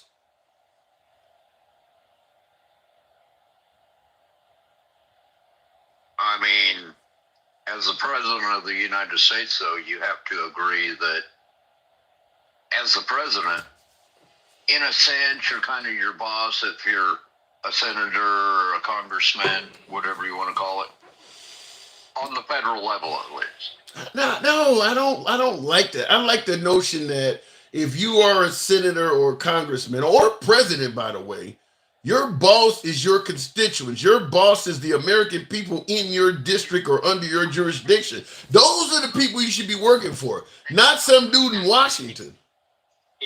Whether it's crime. No, and I actually feel like we've kind of gotten away from what the... Let me turn this TV down. Yeah. We've kind of gotten away from what our founding fathers actually originated when they thought of writing down that magical pieces of paper. Explain. What do you mean? Like these days, it seems like the government has way more power than they think they do. Well, we keep giving them... So, for example, when I vote for president, I think about our economy, which is a big thing for everybody, and our foreign relations. Because at the end of the day, that's all the president has the power to do, unless you want to start getting into a bill comes on the president's desk, and he can either say yay or nay. But that's about it. I don't know. When you start talking about executive action, he can do a lot more than the economy and our foreign involvement. I mean, executive. I mean, it could be anything from immigration to hell tuition loan forgiveness. I mean, the president can do a lot more than that. Yeah, you have executive orders that you can implement. Right. But like when Biden tried to do the student loan forgiveness program. And by the way, when you mention that, by the way, when you mention in regards to the student loan forgiveness, I think I heard today on the radio or something like that, some judge, because he had got struck down from doing that. Apparently, some judge has given him the right to continue that. Well, honestly, I haven't heard that yet, so I can't speak on it, obviously. Okay, keep going. I could talk out my third point of contact, like we used to call it in the military, but I ain't going to go that far. But keep going. But no, like I was kind of saying before, I'm not saying that we can't have a female president, but upon reading the Article 2 of the Constitution and looking up all the legal definitions and stuff of that nature, if you look at the legal definition of he, it is that of a male species. Oh no! So you're saying because it says he, no woman constitutional wise can be a president? Is that what you're saying? Because it says he in the Constitution? Well, if you look at it though, it says he in the Constitution. Yeah, but here's the problem with that. Here's the problem with that. We have passed other things. Yeah, but here's the problem, RV. Like, if you actually look at he as the legal term, he is of the male species. So that's where I'm kind of confused about it. Well, if you want to take it that literal, so if they say all men are created equal in the Declaration of Independence, does that mean women no longer have the right to equality? Well, initially, women didn't really have that many rights back then, if you want to think about it. And now you see why they constantly are yelling, we not going back. Because you start quoting this shit, it does take us back to a time, as somebody once said on YouTube, a dark past, but it does take us to a time that a lot of people don't want to reinvestigate. I mean, you're scaring me with some of this stuff. A lot of people do not want to relive, reinvestigate that part of history, but it's still out there. Yeah. And like, I constantly try and read stuff like this to just stay informed. Yeah. I mean, I'm not saying that Kamala can't be constitutionally president or anything, but sometimes when you read certain stuff like this, it gets your brain started ticking. You know what I mean? Yeah, I hear you, and I get the technicality of it, but at the end of the day, I don't think you can take the Constitution or any of those original documents written by the Founding Fathers word for word in terms of pronouns, because the phrase all men are created equal came out in the middle of slavery. So we know they didn't mean every damn thing they talked about. They also talked about separation of church and state when most of the country was based on Christian principles. They didn't mean that stuff they were saying. Yeah, and in another sense as well as some of these churches out here, they use that religious exemption to their best advantage. Yeah. What do you think about that, though? The claim that Oklahoma, the state of Oklahoma, now they've already passed a law in Oklahoma that require children in public schools, all public schools in Oklahoma, the kids have to read the Bible as part of their curriculum. But I'm seeing from several viewers, apparently the state of Oklahoma is going to make those Bibles the kids reading be the Trump Bible. They're going to buy the Trump Bibles, and that's what the kids in public schools throughout Oklahoma is likely to read. How do you've been talking about the Constitution. How do you view that? I feel that is so extreme. Yeah. If it ends up being true, I mean, you got to do your research just as much as I do, because you do your lives, I do my lives, and sometimes I come across stuff that I know is false, but other times somebody will come in and be like, hey, what about this? I'm like, oh, I hadn't heard about that one yet. I mean, I don't focus on the news like 24/7 or anything. Like, well, I'll say this, and I agree with you, the importance of doing research, but I already know at least 50% of it is true. I don't know if they're going to be promoting Trump Bibles in schools, but the part that the kids have to now read the Bible, I'm already aware that part of it is already true. They do now have to read the Bible. Whether it'll be a Trump Bible or not, I don't know. But to me, forcing the Bible on them, period, is ridiculous. Even if it's the King James Bible or any other Bible, just forcing children to read the Bible as part of the curriculum in schools, that's the ridiculous part to me. Now, going and buying a Trump Bible is taking it to a whole new level of being ridiculous, but just forcing Christianity on them, to me, that already opened the door for ridiculousness. yeah, and you're absolutely right. I am against forced religion. I think if anything, what should be taught in schools, I don't know all schools, but some schools have taken out like basic civics and constitution and stuff like that. Yeah. And I believe that we need to put that back into the general education. Yeah. Well, before I move it on from you, I got Gen X on YouTube, friend of the program.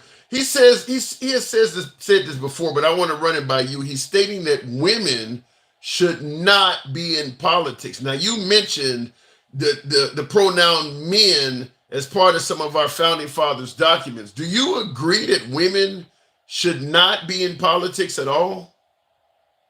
I would disagree on women not being able to be involved in politics, because anybody should be able to at least try your hand. Yeah. Like, you could run for, say, city council. What about, you don't win. What about president? What about president? Yeah, you could run for president. Right. If it didn't work, it didn't work. At least you could say you tried, though. But you're not opposed to having a female president? No, not at all. Okay, fair enough. All right, RV, appreciate you coming in this evening. Thank you. I do got to move it on. Come on back anytime. All right, moving the program on. And Gen X, by the way, Gen X is one of my more controversial guests. He doesn't only believe that women should not be in politics. He don't believe women should vote either, though. If I'm correct, Gen X, you don't believe that women should be allowed to vote, or you've said something to the tune of you believe the country was ran more properly when women were not allowed to vote. And he's not the only one. I've had a few guests on here. I had a guest on here yesterday that also agrees with that. King Finn says he mad because he got to go make his own sandwich. If I was ever going to sell merch, it would have something with the word sandwich on it, because that is now becoming a word of the show, thanks to Gen X. Ricky, for real, your 4 laws are stupid. First, anyone in power only needs one corrupt judge in their pocket to get rid of their political opponents. Check Brazil judges. Okay, I gave 4 laws. One being, if you're convicted of a crime, you should not be able to pardon yourself for it. You think that's stupid? Number 2, if you are convicted and actually incarcerated for committing a crime against this great nation while president, you should not be able to run for president while incarcerated. You believe that's stupid because you're saying that one bad judge could do it? All right, I hear what you're saying, and there is a slight amount of validity to that. But then that just basically is an admission that the entire system of America is already broken. You're pretty much saying it the way, because you're pretty much saying that the system that we have currently in place is really shit. If you believe judges would do all of that stuff. Chicks should make sandwiches. I love you girls, says Gen X. That almost sounds like a Trump cleanup. You know, Trump gets up there, says all this awful shit, and then he goes, well, I'm going to be the protector of women. That almost sounds like that, Gen X. I don't know. You might be a little late on that. And men are so emotional. Now, men tend to be egotistical, I thought women were emotional. Maybe I'm getting it wrong. Let me go back to the box. Maybe I need to go make me a sandwich. What about Nelson Mandela? Nelson Mandela is a good example of somebody who was incarcerated, who was a felon, who was convicted. Yeah, I mean, I get some of the points you guys are making. I don't know, but in America, you got a court, you got an appellate court, and you have a Supreme Court. If all of those find the president to be guilty, where looking, we know any president, including former President Trump, if he's convicted of a crime, everything he's convicted of is going to go to the Supreme Court. So that means the other two courts have already ruled against him. So now you're talking at least one judge. How many judges are in the appellate court? Generally, at least 3. And then you got like 9 in the Supreme Court. So that's already 14 people that have ruled against you, assuming it wasn't some jury or something else, not to mention the prosecutor who originally charged you and his boss who gave him the authorization to charge you. That's not all based on one person at that point. I don't know. At some point, we either got to trust the system we have in place or we don't. Because you're basically saying let an incarcerated president run anyway, because at the end of the day, it could be one bad judge. I'll tell you this. Before Trump came along, and I always say Trump sounds a hell of a lot like Black Lives Matter. Before Trump came along, only black people were complaining the system was this fucked up. All of a sudden, Trump comes along, and he sounds a hell of a lot like Black Lives Matter. The system is out to get me. It's a witch hunt. They're trying to lock me up. You never heard this before Trump came along, that everything about the system was untrustworthy. All of a sudden, he came along, and you can't trust a damn thing anymore. Let me go back to the box. I'm telling you, maybe he does have more in common with black people than we realize. Gen X says, where's my Aunt Esther, a.k.a. Takesha? You ask, it shall be given. You came by recommendation. Good evening. Let me tell you something. I was going to come up handsome and I was going to say, now who banned my man?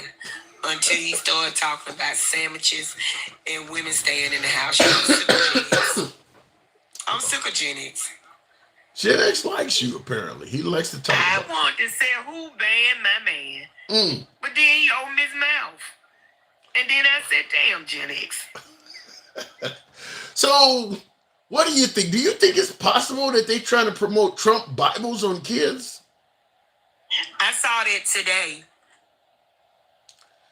Is that believable? That the schools are going to have the Bible. They said the only Bible they're going to be able to use. Huh? Yeah, exactly that. The only Bible they're going to be able to use. Yeah, I can hear you. Yeah. They're going to be able to use is King James, and it's got to have the Constitution and the Bill of Rights in it. And those are the Bibles that Trump sells. They said the taxpayers are going to be out of, I think they said like $3.3 million because they're going to buy them from the Trump, buy them from Trump. They said that what they're really doing is trying to funnel money to his campaign. That's why they're buying his Bibles. That could be one way of looking at it, for sure. I think it's sad because even the Lord don't force himself on anybody. So why are they forcing those Bibles in those schools? Yeah. What's next? The teams that play for the school have to wear Trump shoes. I mean, because Trump got a lot of merchandise out there. I just don't get it, Handsome. Seriously, and I'm being as serious as I can be. I don't understand where these people's thinking is. What's going on in this country on their side? Why is there so much praise for this man that put his pants on one leg at a time like everybody else, and if he don't bathe, he gonna stink? Well, they really believe, and when I say really, I mean emphasis on really. You can put it in caps, you can put it in quotes. They really believe the direction that Trump has for America is better than likely anything we've seen in our lifetime. They believe Trump has a really good direction for this country. So they made him God, point blank, period. When they said nobody can, Trump the only one that can do it, they put him in the place of God. So they made him their idol, and because he keeps saying I, he thinks he's the only person that can fix it. He's, ain't nothing he did was mediocre. He did the best in everything. Nobody's done better than him. Nobody knows more than him. This is ridiculous. I gotta say, I wish I had his power. I don't know what he's doing, but I really wish I had it. Man, what you say? Man, I'm telling you, I've never seen somebody with that much power. Gen X. If he got on TV and said, I can turn water into wine, and got a glass of water and poured it in a wine glass and said, here's the wine, they'll swear he performed a miracle. Now that's just how much they believe in him, Ansel. That sounded like a cult right there. But now Gen X, I gotta run this by you. Now he said, when I'm unbanned, I will share a live with Aunt Esther. So from Sanford that he referring to you as Aunt Esther, but that ugly motherfucker, that fat you sound. Hold on. That swole pound-about face ass motherfucker right there look like he got more bags on his eyes than a damn grocery store. Gen X, don't start with me, you thick, fat, plump, juicy, ballpark Frank looking motherfucker. Don't you better leave me alone, you half-baked ass fool. But I gotta say, you actually, when you started talking, you came at him. You did sound like Aunt Esther. I tried to be nice. I was worried about him being banned. But then he gonna call in and call me. I'm far from Aunt Esther, motherfucker. You must didn't see my picture. You wish anything close to Aunt Esther would look at you, Gen X. That's why you're over there talking about sandwiches. Because that's the only thing your ugly ass got to eat, because ain't no woman cooking for you. Maybe you soften him up because he followed up by saying, I love Takesha, she is the bomb. I don't love Gen X. I'm sick of Gen X. I'm tired of Gen X. Every time I try to give Gen X a try, he come back and mistreats me. I'm sick of Gen X. I was concerned about Gen X being banned. I said, who banned my man? And then he gonna call me Aunt Esther. He knew I was coming for him after that. Them insults turn them on, Handsome. I'm telling you right now. You insult me, Fred Sanford. I insult you. Now, I could have called you a pickle-headed, evil-doing heathen, but I didn't. That's right, Fred. She didn't. And I could have called you a frog-eyed, fish-eating fool, but I didn't.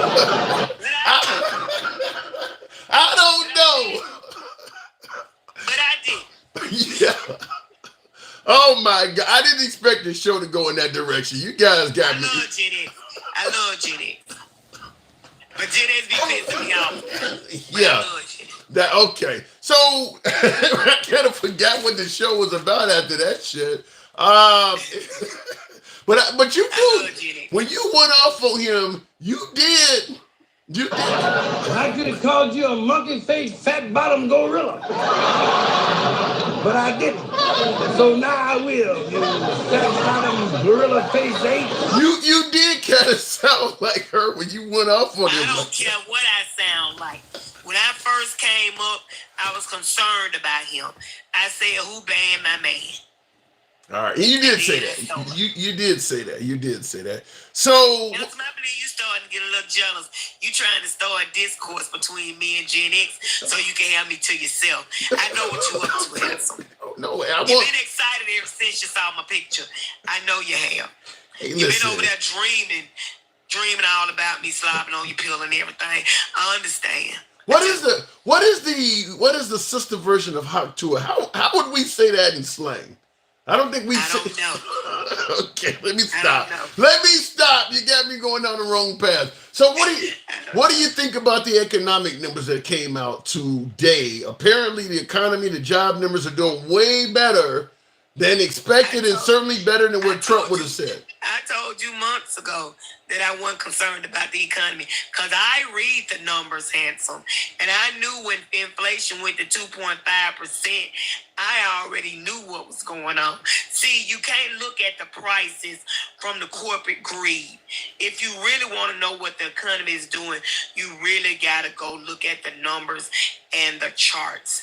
But people are not going to do that. So I stopped arguing with people about the economy. So is it safe to say that economically, Bidenomics has been a success? It's been a damn good success. It's been more successful than the number of times that Gen X has had. I wanted to hear that. You broke up. Number of times from being home alone. Wait, you said the number. Yeah. You broke up. You said the number of times Gen X what? Your signal is you breaking up. We probably not to beat it while he was home alone on the couch. Oh my God. All right, Takesha. You're going in and out. You're going in and out. So I'll go ahead and move it on. I know where you hear me now. Yeah, I can hear you. Yeah, you're going in and out. You hear me? Yeah, I can hear you, but you're going in and out. All right, I'll move it on. Her signal's going in and out. Real quick, she should call him fish-eyed fool. That was crazy that he mentioned honest because when you hear her talk. Now you want to insult me, for example. I didn't insult you. Now, I could have called you a pickle-headed, evil-doing heathen, but I didn't. That's right, man. She didn't. And I could have called you a frog-eyed, fish-eating fool, but I didn't. And I see Dennis Calhoun says she should have called him a fish-eyed fool. All right, Takesha turned sandwiches into badonkadonk. All right, that's a good way to make a sandwich. I'm with that. All right, moving on with the program, though. Please tune in to Both Sides on X. What do you mean tune in to Both Sides on X? I'm assuming that's a program. Is that some sort of a podcast or a program called Both Sides on X? By the way, I'm trying to set up some other platforms because I really want to get more MAGA on the show. And at the end of the day, MAGA don't like to fuck with a Chinese app like TikTok. So I'm trying to find ways to make that happen. I haven't found a suitable platform. I did go on Rumble, but I can't get enough folks to follow me there. So we're gonna figure it out. But I would like to bring more MAGA up to the forefront because at the end of the day, it's not fair just taking only liberals. And most of my left side of the audience is on TikTok. Looking in the comments, by the way, tap the screen. We should have been around 60,000 by now. A lot of lazy ass hands in here tonight. Tap the screen. Appreciate if you will get the likes up. We'll start out with at least about 50,000. MAGA, please join, says Juice. That's not going to happen. The TikTok app being owned by Chinese. And Trump has had a lot of choice words for the Chinese. So you're not going to get a lot of MAGA on TikTok. But it's plenty of them on YouTube. So I'm trying to figure out a way to do it. By the way, on YouTube, feel free to subscribe to the program. Same on TikTok. Follow the program if you will. We are here Monday through Friday. We don't block, ban, or censor anyone for their commentary. It's all about free speech here, folks. What do we say? We go left of Bernie Sanders to I'm having dinner with Q. The left loves that Chinese D. I'm going to leave that alone. Takesha's my fave. Love her, says Gen X. Or she's followed up by saying she does not love you. I have to get you two on at the same time one day. I don't know what kind of show that would be, but I'm willing to go down that avenue. Numbers don't mean shit, says Simon.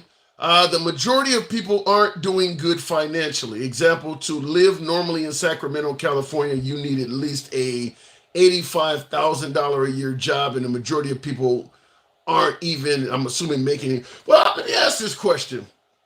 How are the people in Sacramento doing under the Trump administration? You're saying you need an $85,000 a year job to survive in Sacramento. How much did you need to earn during the Trump administration? I'd be curious because here's what I don't understand. People suggest that things were far more affordable under the Trump administration and the economy was better. Did you not get any pay raise at all over the last 6-8 years? I'm curious because yes, the price of goods and services have went up, but has your salary not increased at all, or has it been that little of an increase? Dennis Calhoun says not true in regards to Trump in China, says Trump watches are made in China. That is true. In fact, I don't know about the watch, but a lot of Trump products are made in China. Here is from the 2020 campaign, here's a Keep America Great hat. And it does indeed have a tag in it that says "Made in China." The "Make America Great" hat you see beyond my right shoulder, there also has a tag in it that says "Made in China," and I purchased both of those off of the Trump website. So I donated money directly to the Trump campaign to get these hats, and they do say "Made in China." I also have a "Trump was right" hat somewhere around here. I haven't seen it in a while, but that also was made in China because I had some guest point out that this stuff was true, and I had never thought to look for it. But Trump products, a lot of them are made in China. Looking in the comments, Trump can't play. I'm assuming you said Trump can't pay his bills and crying all the time about money like MAGA. That don't mean he can't pay his bills. That just means maybe he's found a few fools to bump his head. I mean, that's what my grandfather used to teach me. May he rest in peace. He used to tell me all the time, always make it sound worse than it is. It keeps people from asking you for money, and it makes people more likely to give and spend money on you. So my late grandfather used to say that, always make it sound worse than it is. So maybe he's doing that. Going back to the box, the one and only one of my subscribers, King Finn. Good afternoon. You didn't let me up, Sam. Huh? No, you didn't let me up. I don't know why you did that. Boy. Should I sound the air raid siren?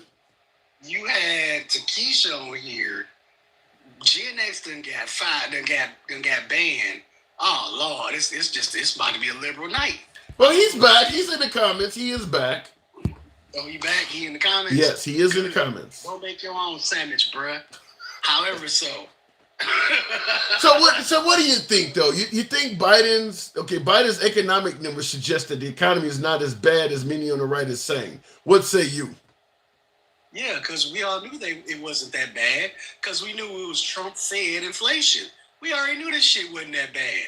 Of course it's gonna change. We got a Democratic president in office. When that happens, we fix things. That's kind of how it works. Republicans fuck shit up by trying to fix up wars and figuring out other ways to fuck up the economy. And then the Democrats come back in and save everybody, as usual. Just like when a natural disaster happens. Red states swear they don't need the money until the natural disaster happens. Then they say, oh, we do need the money. But when we tried to give you the money before to fix all of that shit in Florida with those, T3 rated hurricane windows, all of those levees and stuff like that, that was because the Republicans never took the money that they had.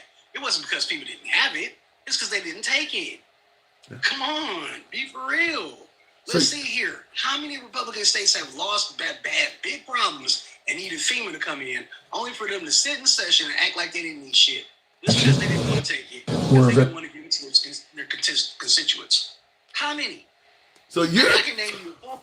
Alabama, Florida, Louisiana. All these same states are doing all this crazy shit with the Bibles. Louisiana is another one. Oklahoma ain't the only one. Louisiana doing shit too. Well, Louisiana, I know they're doing it with the Ten Commandments. I haven't heard them doing it with the Bible yet, though. Look, man, either way it go, that shit ain't supposed to be taught in school. Yeah. Why are we forcing this on our kids? They didn't ask for that shit. You think I knew who Jesus was at 3, at 4, 5, 6, 7, 8, 9? No. I was trying to make it to recess. What are you talking about? I did. I was real big on going to church. I mean, I went to we had a vocation Bible school every week, every summer and things like that for a few weeks every summer. I was real big on the church when I was younger. So I did know, but I went to vocational Bible school too throughout the summer programs at different churches. But was I thinking about that at school? No, not at school. I was thinking about lunch. I was thinking about recess. I was thinking about the cute girl that I seen in third period or in the front of the class. I definitely wasn't thinking about the Bible. And we shouldn't be forcing that on kids in this day and age. Yeah. Like the last caller you had, maybe a couple callers back, with that second article of the Constitution. Right. Well, if you don't have a problem with a woman being, and you support a woman being in an office, what is your point about? Why are you saying that? Why is it sticking in your head? Well, he could be bringing it up because he might feel that somebody may try to use it. Technically, it does talk in terms of men, and Kamala Harris is a woman, so it might be, if somebody took it to its technical, level, it could say, well, it doesn't say a woman can do this job. All I'm saying is I know we've had 45 presidents that were men, correct? That is true. 40. Well, 46, right? Biden's 46, ain't he? 46, you're right. How bad has this country been? We've been to wars, we've been to all types of shit. The woman have anything to do with it? No. I don't see a problem with giving a woman a damn chance if you have 45 people fuck it up. Well, I don't know if I would say. I'm not saying every last one of them fucked it up, but I'm saying, do we really have to give them as a man, really, as a man, do we really have to keep begging people to try a woman for once? Well, some would say, okay, with the men, America is the wealthiest country, the most powerful. We are a superpower. I mean, they would say the men in America have obviously done a good job in a lot of people's opinion. And a lot of folks believe that a female president, first of all, would not be respected in the Middle East because they don't tend to favor women. And people believe that a woman would govern on emotion. Wow. I'm trying. I know you trying really hard. You know I really want to blow up right now. Usually I'd be in the third octave by this time. Well, one thing I'm gonna say is I'm sitting here, chilling on a Friday night. Is there are people who believe that NASA didn't go to the moon. There are also people who believe that the fucking Earth is flat. Okay, the only thing that you can continue to do is strive to move forward. If we are striving to move forward, and the two candidates that we have sitting at the ballot or sitting on the ballot, out of two of them, one of them is an old dude with 34 felonies who barely knows how to wipe his own ass. The other one is the prosecutor, a big prosecutor who's done lots for counties, cities. Nevertheless, you might not like her. You might not like what she did. I really don't give a shit. What I'm saying to you is the leader of America, the free world, probably should be somebody with a little bit of morality. Okay. Well, they beyond all the policies, beyond all the bullshit, beyond any of it, beyond saying she might not be respected as a woman, the person in the seat of the free world of America should be A, somebody who has morality, B, somebody with a serious mind or trying to fix things that are fucked up, use a diaper and trying to take over America. Oh, you and this diaper shit. Okay, in the comments, I want to run this by you. This came from Due Influence. Now, apparently this is a female. Due Influence says, as a woman, women are more emotional in general. Kamala is not fit. That's a female saying that. That just, what's crazy about that is that there are women who feel like she shouldn't be president just because she's woman. I want to ask that person, how would you feel if you showed up to a job and they told you you couldn't have a job just because you're a damn woman? Because that's what's happening to her right now. The only thing everything that you saying, everything everybody's saying, beyond any of it, the only thing they can keep coming to her at is she's a woman. Because if you put Kamala Harris in the man's name, it was Kamal Harris. The first thing they would say is his name is Kamal. But they couldn't hold nothing else from her because her record shows for itself. Well, here's the issue though, and I gotta disagree with you when you say her record shows for itself. As a VP, she really doesn't have much of a record, and they're giving her Biden's record. So whatever flaws or perceived flaws of the Biden administration, they're saying that Kamala Harris is responsible for that. But in reality, Kamala Harris as a VP really doesn't have much of a record. At the end of the day, folks are suggesting that Trump was a great president, gave us a great economy, protected the border. They're not giving Mike Pence any credit for any of that shit. So the vice president really don't have a record. I mean, hey, I wouldn't give anybody credit to a person that I said hang either. So I mean, they were standing there saying hang Mike Pence. What was he standing there doing? Bracing for his life. Yeah. So they can say that. But again, I'm going to go back to what we were talking about when we bring up her record. Her record as a prosecutor is, I think it's good. Like, does Trump have any qualifications like that? Because if you're saying that, then let's go here. Trump's not the person that did that. His advisors are. Because Trump knows shit about being a president. Well, they're going to say Trump is a businessman. And they think he knows a lot about business, though. Come on, man. 6 failed businesses. How many failed university? Failed Trump steaks? Failed Trump shoes? Failed Trump Bibles? Where are we going with this? He's a billionaire, King. He's a billionaire. Daddy's money. If I had $1 million and I invested in some shit and I made $1 billion, does that make me a billionaire just because I invested in the shit? Well, yeah, it kind of does. If you got some millions from your father and you, as you say, invested in this some shit, and it turned into, I don't know how many billions Trump is claiming to be worth, but when he came down, he escalated, he said it was worth 15 billion. If you made that much of a profit, then you're a successful businessman. Not if you got 5, 6, 7 businesses failed behind it. You ain't paying your debt. Look, if you give me 400 million, or as he said, he only got $1 million loan from his dad. I think that is bullshit. But whatever his dad left him, it was nowhere near 15 billion. If you turn a few $100 million or 1 million or whatever his dad left him into 15 billion, I don't care how many bankruptcies you got. You are a successful businessman. You've multiplied your wealth by many multiples. I can go buy a lottery ticket that wins me $100 million right now. Does that make me a successful? No, it doesn't. But Trump's money is based on his decisions. It ain't based on a lottery ticket. I don't think it's based on his decision. I think it's based on all his advisors at the time and a little bit of cheating. You sure you just don't hate Trump? You sound like you might just hate the guy. Nope. Again, you know damn well I'd be in 3 aquas by now. However, so we're going to go back to the record of Kamala Harris, the person who actually was in a sitting office. Whether she was the president, she was the vice president, or a damn prosecutor. She still held office and knew about politics. Trump, on the other hand, is quote-unquote a businessman with hella failed businesses, hella failed problems, don't pay his bills, can't have rallies in some states, and barely making it because he's crying on TV about it all the time. And like you just said a couple minutes ago with Takesha on the phone, they're using the Bibles in Oklahoma to fund his campaign. Yeah. So obviously, I don't know. You know, money is kind of tight, don't you think? Yeah. That shouldn't. Yeah. Well, I mean, with the amount of legal fees Trump is dealing with, and some of those really huge judgments like Letitia James and E. Jean Carroll. Yeah, because that Letitia James case. I think it's accruing $100,000 a day in interest. I mean, it's something insane. Real quick in the comments, Gen X says women make the home, men make the society. Do you buy into that? I don't buy into that. I believe both people make the home. If you're gonna say that biblically, I guess that's what Gen X is trying to say. A woman is supposed to be the maker of the home. The man is supposed to be the protector and provider. I understand that. Again, we're going at the point that we're not using the Bible because in a democratic society, in a society period, the Bible is on the shelf. Separation of church and state. So stop the bullshit.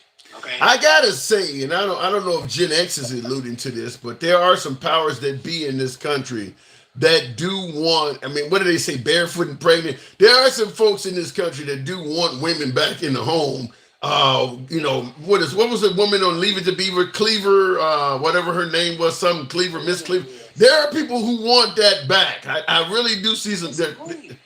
That's great for their homes, but that one female who's married to not most of those people needs to sit in the office. Yeah. Somebody said it, they're dying out daily. I don't know about that. JD Vance is only like 40. And JD Vance seems to believe in that. I don't know if they're dying out.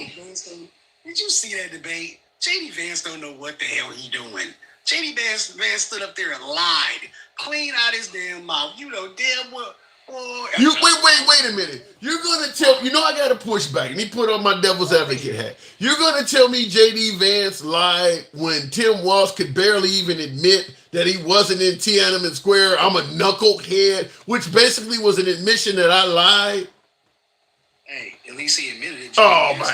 He didn't admit it. He called himself a knucklehead. He tried to talk his way through it. I'm not mad at Tim Walz. I like Tim Walz. He's the governor of the great state of Minnesota. I'm happy with Tim Walz. I don't have a problem with Tim Walz because at least he's honest. JD Vance. He's not honest. He lied about carrying rifles in war, and he's never served in war. He's not honest. He's been caught in some lies. People are eating cats and dogs. Well, that's Trump. That's a different. Well, no, JD Vance did start that. JD Vance did start that. Okay, so let's keep it a buck. They're eating. Are we serious right now? But he didn't say that. He didn't say that during the debate, though. He didn't have to. He walked into the debate with the shit on his shit with the stuffing from it on his collar. Come on, dude. And in the comments, before we continue on, Team Cawthorn in the comments don't like the devil's advocate at. He's suggesting that I'm tap dancing for MAGA. No, I call it as I see it. Tim Walz told a few fibs, lies, during the debate. That ain't tap dancing, that's the truth. Tim Walz told some lies. Again, I'm gonna be the devil's advocate now. If we're okay with Trump lying about his 34 felonies and all his money and all that shit, I mean, hell, damn, Tim Walz can't get 1 or 2 lies off. How many lies did Trump tell in his debate? Well, I'm comparing Tim Walz to JD Vance. Yeah, Trump. I mean, man, Trump's dishonesty and lies are in the tens of thousands at this point. Damn mouth of lie falls out. So let's just stop. I don't even think MAGA would deny that Trump says things that aren't. I mean, when they refer to it as it's a joke, or he's taking it out of context, or he's exaggerating. But so we're gonna use that same feel with Tim Walz. It was a joke. Now, how about that? All right. And I see in the comments somebody stated that Vance cannot even answer a question such as, did Trump win the 2020 election? Vance didn't look good with that part there. I will give that up. He sauced all around that question. He sauced it the whole way through. Mamacita, he sauced it the whole way through that question. I was cracking up laughing like, dog, really? You really ain't gonna say it? No, he didn't say it.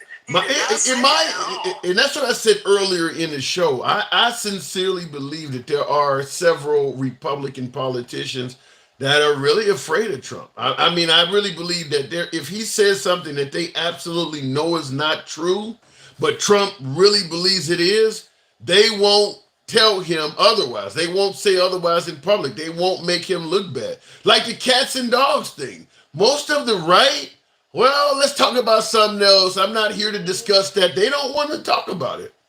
It's just like Jan 6. Just forget about Jan 6. Yeah. Let's forget about the cats and dogs. No, we're bringing the cats and dogs up. Oh, excuse me, the cats and dogs and vampires. I'm sorry, I forgot. Roseanne had something to say. It's interesting you would bring that up because I posted a video, apparently, just today I posted a video that I had just finally came across. Roseanne Barr, being interviewed by Tucker Carlson, stated that they're not just eating cats and dogs, they're also eating babies. She said that they like the taste of flesh. Did you see Tucker Carlson's face? Yeah, but he also said something like, well, you got the inside on the entertainment industry, so you know. I mean, he should have stopped that. She's ruining his credibility doing it. He made it sound like, well, maybe she does know what she's talking about. Let him ruin his credibility. I mean, it's not a problem. It's just Fox. We all know they lie about shit anyway. Yeah, that's bad, Rupert Murdoch. We don't believe nothing he say. Only thing Fox is good for is a football game, man. Stop playing. All right, Finn. The cooking is over. Appreciate you coming through as always. My door's always open to you, man. Peace. Thank you. All right, moving on with the program. That is King Finn indeed. Real quick, looking in the comments section. Yes, all scared of him. He intimidates those people in Texas. An 87-year-old lady went into her house. What do you mean? He intimidated those people in Texas. An 87-year-old lady went into her house. I don't quite get what you're talking about there. Tucker's credibility, when did he have any? Tucker Carlson had a lot of credibility. He still has a lot of credibility. He's still one of the biggest right-wing talking heads there is. Even though, the whole Dominion voting machines and the stuff he did at Fox, but I don't think the Tucker Carlson supporters even care about that. I don't think they care about that. But yeah, anytime your own network is in court saying that what you're saying is for entertainment purposes only, that should ruin your credibility, but it didn't. I mean, he's still really, really big. It was 3 against 1, and Vance still won the debate. I agree with about 80% of that. I still believe it's wrong to only fact check one candidate as opposed to the other. That's where the 3 against 1 is coming in. And I do believe JD Vance won the debate. So Laser, I tend to agree more with what you're saying than disagree. Rep had the White House for 4 out of the last 6. Republicans had the White House for 4 out of the last 16 years. and got blamed for everything. How convenient you cut it off at 16 years so you could conveniently leave out the mess known as the George W. Bush administration. As if nothing from that administration and that damn 20-year war is affecting us now. You don't get to cut off the George W. Bush administration and say everything's messed up and the Republicans only had 4 out of the last 16 years. You know how much money we spent in that useless war? How many people died? How many veterans now that need assistance and is taking money out of the budget because of that bullshit? You don't get to escape that. It's a nice try to put only Trump's name out there, but George W. Bush, according to former President Trump himself, former President Trump said the Iraq War was the dumbest mistake in U.S. history. You don't get to exclude that because we are paying a huge cost from that. And remember the left, the Cindy Sheehan's, the Dixie Chicks, the John Kerry's, how unpatriotic they were and stupid they were. Remember Bill O'Reilly with freedom fries because the left was not in favor of that war? How awful they were treated? They hated America. They were unpatriotic. Well, it turns out, even according to Trump, they had their shit in order. You don't get to escape that. That's a Republican mess. But nice try. Looking in the comments, you bring up Bush. Obama is related to Bush. What the hell does that? What's the relevance to that? 6 degrees of separation or whatever the case may be. What is you going to tell me George W. Bush got relatives in Kenya? Remember that? George W. Bush is related to Obama. They always complain about the debates when the Republicans lose. Speaking of that, I'll go back to the box real quick, but that's the other clip I wanted to cue up. We haven't talked about this yet, but before I do, I think we should be at about 60,000. Y'all can't tap the screen. Y'all can't show your boys some love. We up at 10:30. I think this is decent content. I know a lot of you guys think the program is gone to shit, but I appreciate you rolling with your boy. Alter Ego, yeah! Thank you for the hat and mustache. Appreciate that. Same on YouTube, by the way. Smash that like button. More of you folks here than there should be. We should be around about 80 likes. 80. We should be around about 80. Y'all can do that. Show your boy some love. Smash that like button if you enjoy if you enjoy civilized dialogue from all sides of the aisle without any concern of the host trying to block, ban, or censor you for your commentary, you are in the right place. So feel free to follow the program on TikTok, a subscription on YouTube, if you will. This is Biden within the last 36 hours. Before we go to the box, this is what we're going to be discussing.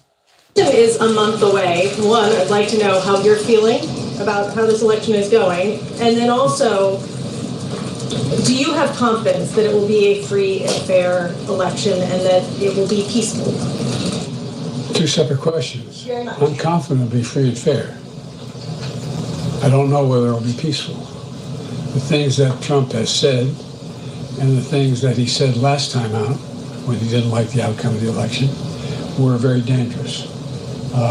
If you notice, I noticed that the vice presidential Republican candidate did not say he'd accept the outcome of the election. They haven't even accepted the outcome of the last election. So I'm concerned about what they're going to do. Are you making any preparations, getting security briefings related to domestic security?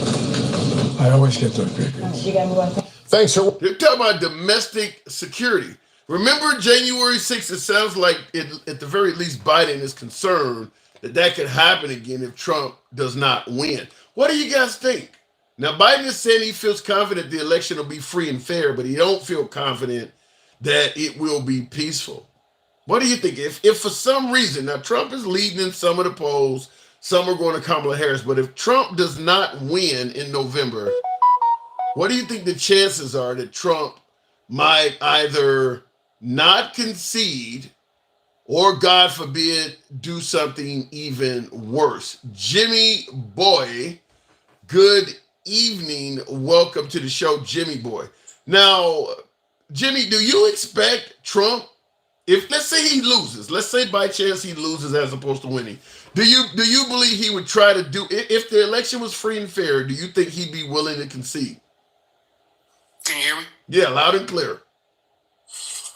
Yeah, I think he just, first of all, appreciate it. I've been watching your show for a long time and trying to get in the box. Thank you. Appreciate having you here. And like I said, in 2020, I voted for Trump. And like I said, I believe in, there's good and bad on both sides. Let me interrupt you and ask you this. Now, you voted for Trump in 2020. Give me your honest opinion. You can say whatever you want. You know we don't block, ban, or censor. Who won that election you voted in, Les? At the end of the day, you want to believe that the system is put in place to do the right thing. So I went according to the way it was announced. Is there any reason to believe the way it was announced is not true? I mean, everybody has their own opinion, but at the end of the day... I'm here for yours, though. Is there any reason, in your opinion, to not believe that Biden won? No, I believe that he did win because of the way everything came in. And like I said, you got the electoral college, you have everything like that. So they went according to that. But over the last 4 years, you have everything coming out of people who supposedly ballot tampering. You got people saying that there were certain things going on. Now, I can understand your point. In a nation of over 350 million people, you're never going to have an election that is 100% fraud-free. But fraud doesn't equate to Trump winning. Trump is saying he won by a landslide. Have you seen any evidence to suggest what he is saying is valid? Or is it more likely that he might be possibly making that up? I haven't seen any evidence of that, no. Okay. So it's possible he may be making that up. Yeah, it is very possible. So is it possible that if he loses in 31 days, he may make something else up again? Yes, that is very possible. Why do you think he does that? And why do you believe that folks like yourself, because I'm assuming you're voting for him again, right? I'll be honest with you, this was probably the first year where I have been undecided. Really? Yes. So you may vote for Kamala Harris. There's a possibility. Yes. How do you think the Biden administration... The only reason I say that is because Go ahead. Everybody labels him, like I said, in 2020, Trump comes out and he's arrogant in the way he addresses certain things. A lot of people take that in the wrong context. Well, I get your point. Trump certainly has a strong ego, a little bit of narcissism, and he certainly is arrogant. But when you're talking about you won the election by a landslide, and even a supporter like yourself is admitting that's not true, that ain't being arrogant. That's being dishonest. Correct. Yeah.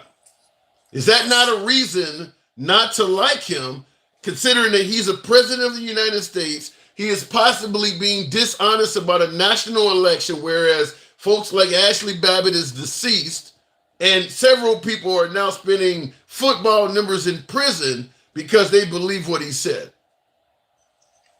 That is a fair fact. He has a lot of strong followers, and people, just like the guy that was on here earlier, or the lady that you had on here earlier, they said, everyone thinks he's God. Yeah. Everybody has that opinion of him because he's so, I don't want to say straightforward, but at the same time, he talks, and when he talks, he doesn't filter anything. Yeah, but if you are saying you won an election by a landslide, and even a supporter like yourself is stating, I see no evidence to that, how can you refer to him as straightforward? That sounds more like you're dishonest. Well, no, I'm not saying that he is straightforward. I'm saying that the way it was brought to everyone's attention was wanting them to believe one thing because that's all the focus was on. You understand what I'm saying? So when you have a Trump supporter and they're 100%, just like earlier, you can tell that a lot of people are strictly Democrats. They're one-sided. It is what it is. And I believe there's good and bad on both sides. you can look at one thing, just like you're talking about the Bush thing, how I brought up the 16 years. I just stopped it at 16 years. I'm just going back according to just the way. Oh, that was your comment? Yes, it was. Okay, yes, fair enough. Well, you do realize we are still, and I see your comment, Gen X. You said Moogly is a moron, J.D. Vance is a boss. We don't know about J.D. Vance being a boss yet until he's put in a position of power. But he was senator. But I will say that I don't know. I think the Iraq War, you don't see where we're still suffering from that today, such as the nation of Iraq, due to us going over there and taking out Saddam Hussein. They don't even have a stable government in place right now. Iran, which happens to be one of our major enemies, has a lot of influence in Iraq now because their leader is gone. So we're still paying the price for that Republican-led war. Correct, but we were also still paying the price for what just happened of military equipment being left over and being in control of overseas right now. That's a fact. Over the last 4 years. Yeah, but I don't think leaving equipment in Afghanistan or leaving equipment over there and comparing that to the damage from the Iraq, I don't think those two things are in the same universe. I mean, whatever damage we're sustaining from leaving equipment, it's not. I mean, we had like 6,000 Americans die in the Iraq War. I don't know how many veterans are literally jacked up because of PTSD and drugs and I mean, it's not even in the same universe. Oh, I totally agree with you, 100%. The military, the suffrage that they had during that term was catastrophic. And that's Republican. That is a Republican event. Yes, Okay. I am totally on board with you saying that is a Republican event. That's got to be probably, because you mentioned 16 years and only 4 have been Republican and, how the Democrats have screwed things up. I got to tell you, Jimmy, in our lifetime, the Iraq War has probably got to be one of the biggest screw-ups in my lifetime that America has made. I can't think of many things that are worse than that. And like I said, it's Republican oriented. It ain't over the last 20 years or 16 years, as you pointed out. But out of my lifetime, I can't think of anything that the Democrats have done that is worse than that. Right. And moving on from like what you're saying as far as what Republicans have done and the war and the amount that's suffered from it. The money? It's got to be at least $1 trillion. The money? Yes. And not to mention the fact that the VA is not taking care of the wounded who needed that right now. And that's the big problem in our country is the veterans are not taken care of. Yeah, you got to admit, if we didn't spend 20 years involved in that war, there wouldn't be anywhere near as many veterans in need of help. I mean, it literally swamped the VA with victims because of that. Yes, you are 100% correct on that. And that is why, like I said, going forward, this is the first year where I've been undecided. It's been back and forth. There's good, there's bad. I'm a firm believer, and I don't like what's going on with the border. There's illegals that are getting in the country, whether they're good, bad, so on and so forth, and they're getting taken care of over the veterans in this country, and I think that is wrong. So why, considering what you're talking about that's going on, you voted for Trump in 2020, and it sounds like you see some severe flaws in the Biden-Harris administration. Why are you undecided? I'm undecided because I think that the Trump era would been looked at different if he would have had a spokesperson similar to what Biden has. If people didn't listen to him being arrogant and talking on TV all the time, but points were made by somebody else, I don't think people would have as strong beliefs or dislikes of him. It was just in the way that he conveyed his messages to people directly. I could not agree with you more if I tried. I've said that before several times, that if Trump, because even the Democrats are not bitching about a good economy or $2 gas or whatever the hell was going on. It's all the mouth. It's all stuff that he was saying, the tweets. And if Trump was a mime, he'd be completing his second term right now. If he was not able to speak and was not able to get on the internet, I think he would be completing his second term. But and as far as what everybody's talking about, as far as Kamala Harris being the first woman and it's this and it's that, at the end of the day, I think everybody needs to go forget both what Democrats, Republicans, look at the future of what is at stake here as far as for kids, as far as for women, as far as for men, as far as for veterans, as far as for soldiers overseas right now. They need to sit down and look at that and vote according to what is going to be that, not just a strong belief on one side. Now, you mentioned amongst your list of things you said, look in the future, what's good for veterans and all. You mentioned women. A lot of folks believe that a Trump administration is going to roll back the rights of women and take them back to a dark era. Do you subscribe to that theory? No. So you don't believe women would lose rights under Trump or any of that?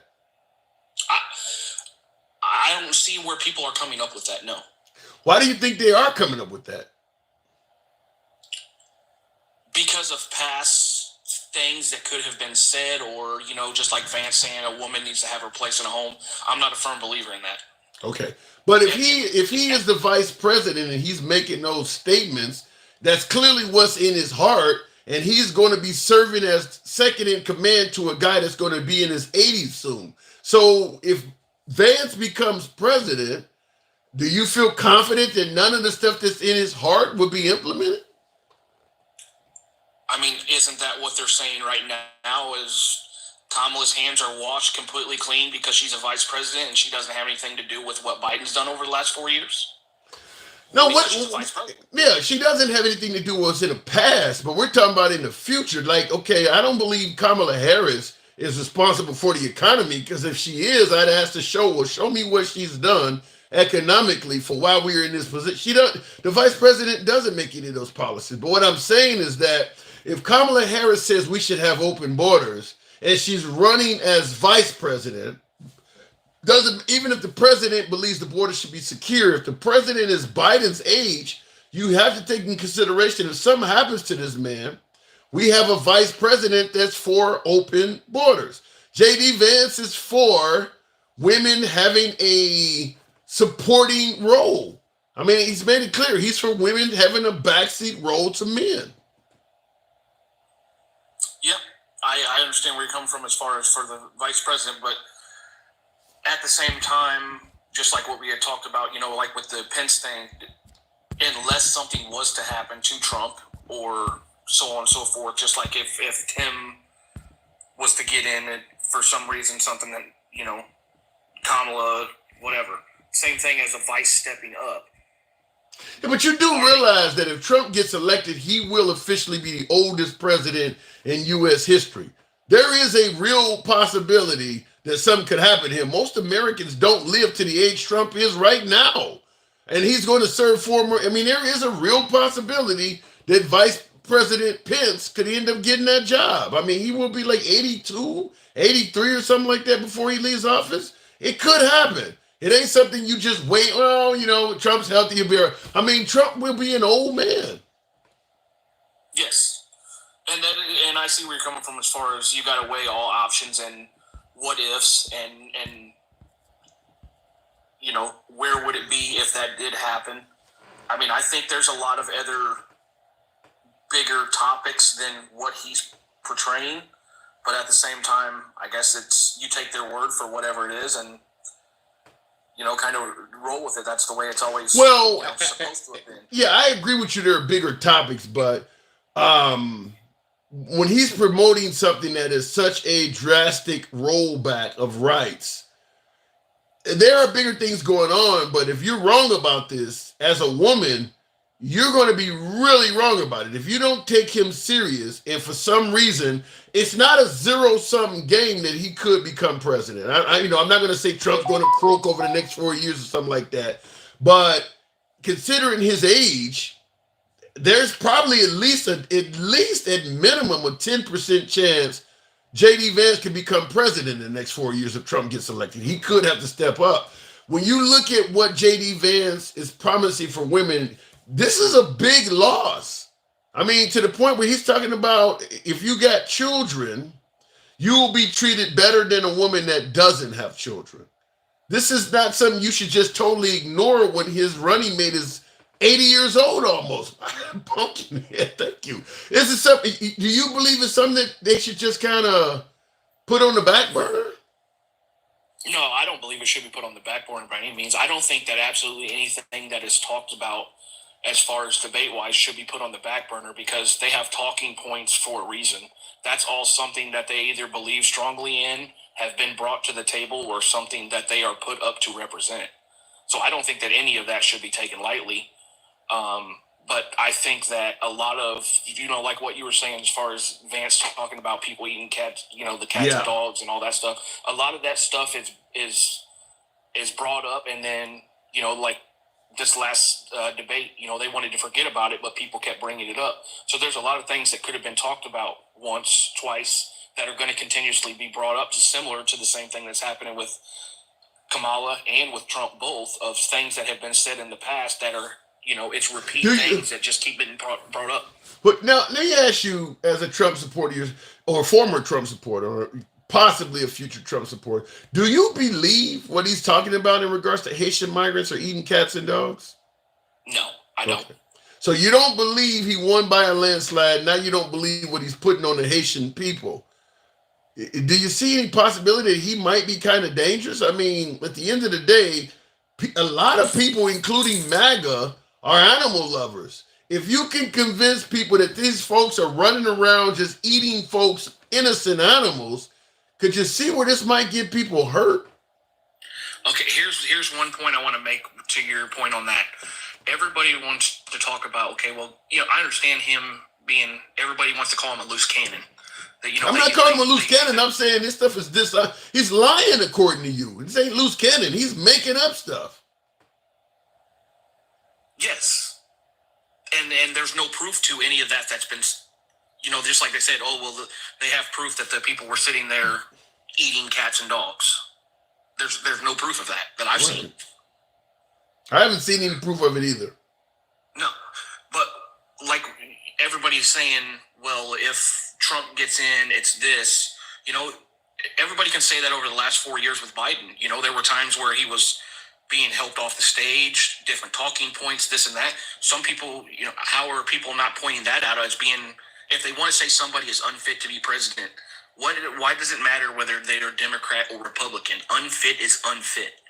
No, they were pointing. You said, why weren't anybody pointing it out? They were pointing out. Even the Democrats it was plenty of Democrats starting to say they were going to sit out the election. There were plenty of people pointing out that Biden was unfit. They're not doing it for Trump, but obviously the whole term Sleepy Joe is coming from the notion that he can't stay awake. I mean, there were plenty of people pointing out that Biden is unfit and was too old. They're not doing it for Trump for some reason.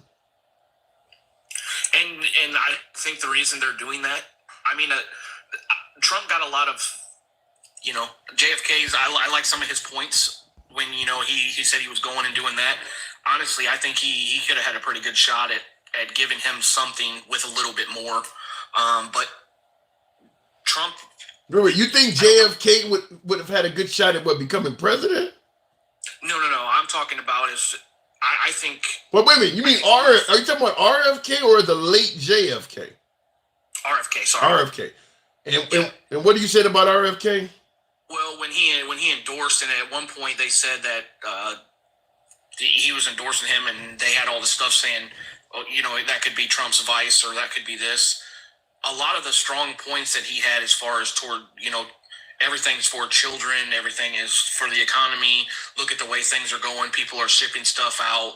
The way a lot of the stuff that people are talking about as far as Bidenomics, I believe is 100%. The inflation itself is not the inflation. People are just flirting with the lines on how much they can overcharge somebody for goods. So you do believe it's price gouging? Yes, I do, 100%. So you believe that Biden then is getting a bum rap on the economy, that he might be doing better than they're claiming he's doing? At the end of the day, if people are still getting paychecks and people are still getting jobs and jobs are still opening, I don't know how you can fault somebody that is is in office that is allowing that to happen. All right. I think you're a Biden voter. I got to move it on. I think we found it. You voting blue. I think we've got you out in the clear now. I wouldn't be too sure, but at the same time, like I said, there's according to the speech today, there's 32 days. So you're telling me Biden's economy is not as bad as they're saying. You admitted that Trump lied about the election, lied about them eating cats and dogs, but you don't know yet? What's holding you back? What's holding me back is the way that the border situation has been handled. Good answer. The way I see everything right now, and the way you see what could or couldn't be, just like they're saying 21 million could have came over. You don't know what type of harm that can do to the United States of America, whether it be women, children, men, elderly, businesses, farm ground. I think that's a good answer, but I will just give a slight counterpoint.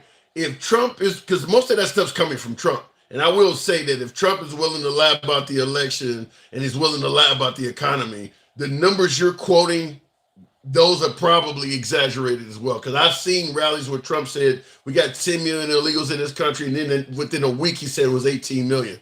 So, but I agree with you. We do have a lot of people in this country unvetted, and that is a legitimate reason to not vote for the Democrats. So fair enough. I got to move it on. No, Jenny, good conversation.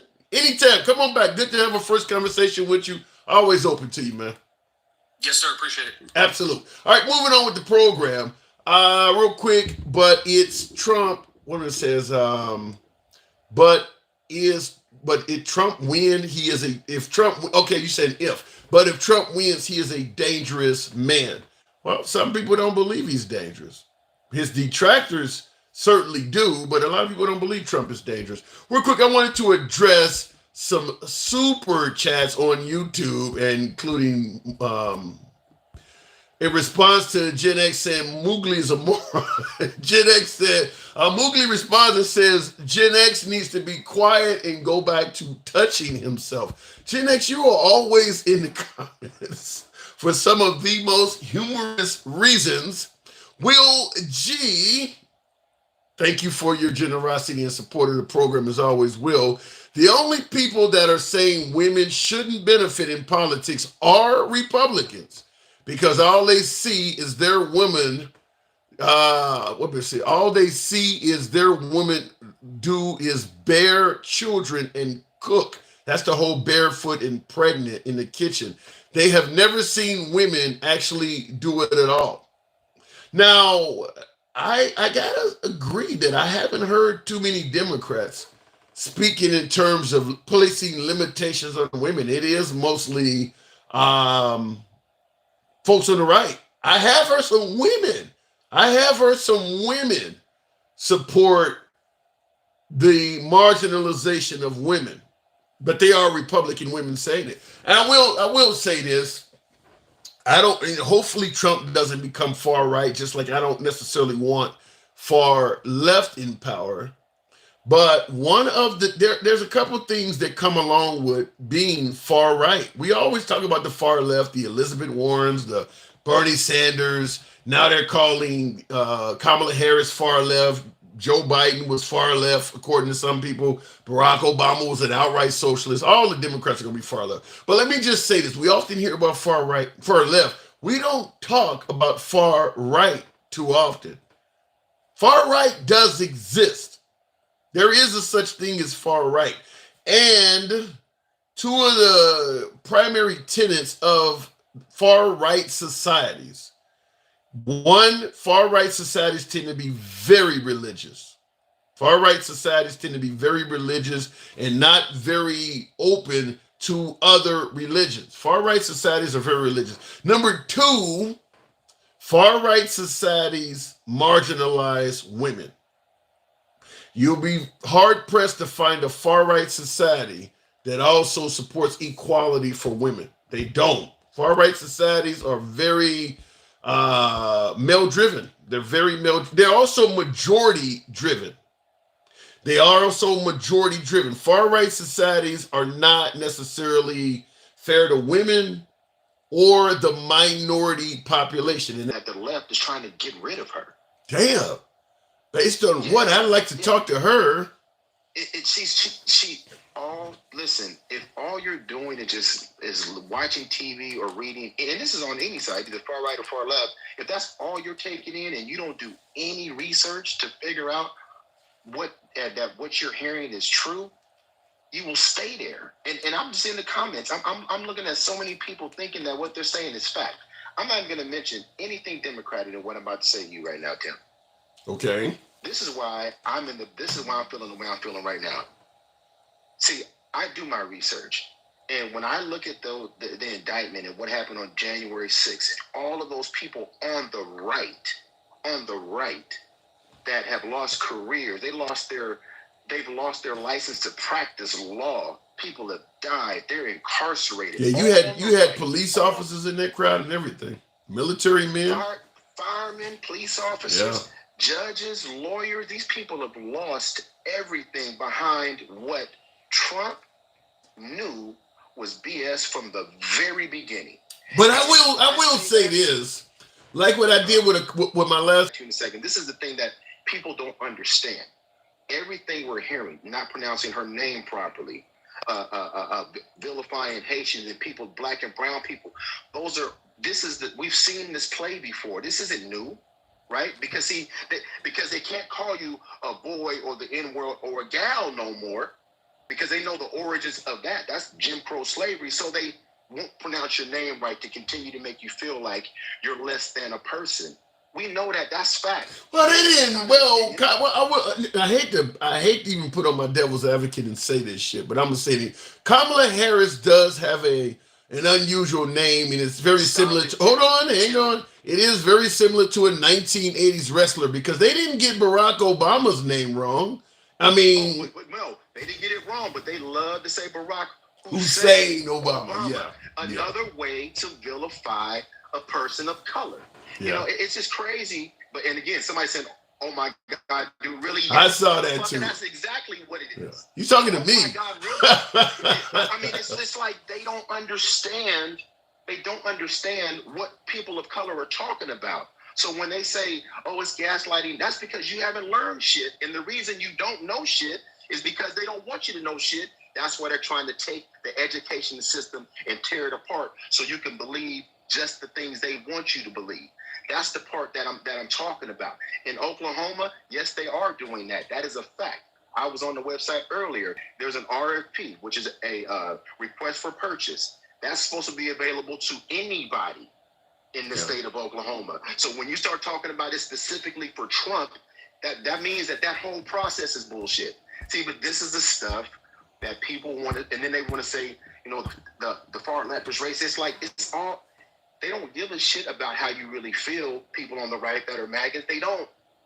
Well, you see the fuck your feelings flag, so I don't think they're trying to hide that. They're pretty straightforward with that. Exactly. So when you said it earlier, when you said, you know, the far, you know, you talking about the far right, that's what the Project 2025 is. Everything you said, Tim, is either come out of Trump's mouth or Vance's mouth at one point in time. Now, Vance can try to walk it back and say, I don't feel that way anymore, but you can't have things that you've said come right out of the Christian white nationalist playbook and then say it's irrelevant, right?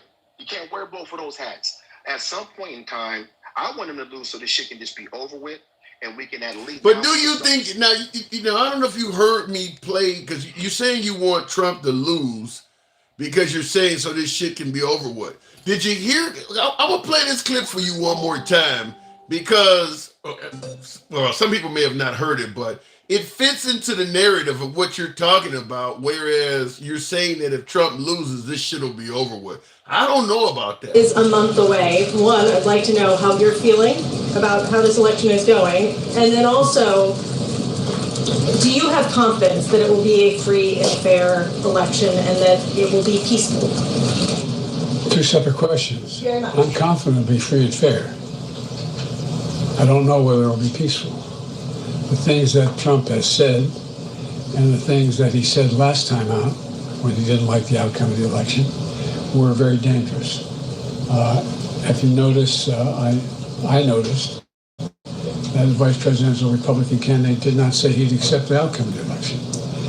Now, you stated that you just want this to be over. So you hear Biden stating that he's not sure this is going to be peaceful.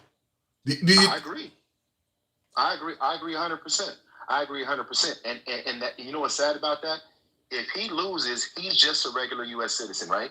So, right? He's just a regular U.S. citizen. True. So if he incites people like he did on January 6th, and it happened, people read the indictment, it happened, look at the testimony, it happened. Bro, they believe all that's a witch hunt, though. I know. And what I'm saying to you is this, and then I'll go, because this is the funny part. If he loses and he incites it, what Biden is saying, yeah, he doesn't think it'll be peaceful, and people will lose their lives and get arrested just like the first fucking time for no reason. That's the problem. For no reason. Here's the problem. If somebody wakes up and you've seen people that said, I'm free of MAGA, I've seen them online, and I've been reading and listening to their stories as if they got away from Scientology or something, right? It's crazy. But there's people losing their lives behind bullshit. And if he loses and people do protest and do what they did the first time, it'll all be for nothing. I don't disagree with it, because right now, unless Trump gets back in office, what they did on January 6th does qualify as being for nothing. I mean, those people are sitting in jail really hoping and praying Trump gets elected, because if he doesn't, they're going to probably spend all of Kamala Harris's, a lot of them are going to spend Kamala Harris's term in prison too. And then when they get out, they're going to have major felonies to deal with and things like that. But if Trump gets elected, he has promised to pardon those folks. So all I tell people is just read, man. Everything we're talking about. Remember, I keep telling you the policy, all that stuff.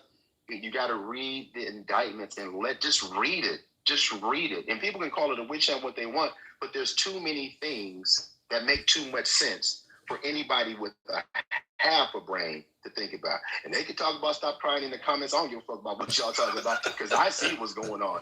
If you ride that, especially for any Hispanic person that's voting for Trump, guess what? When they're doing mass deportation, and Trump said, and he said it yesterday, hey, some people gonna get swooped up in it. It is what it is. Yeah.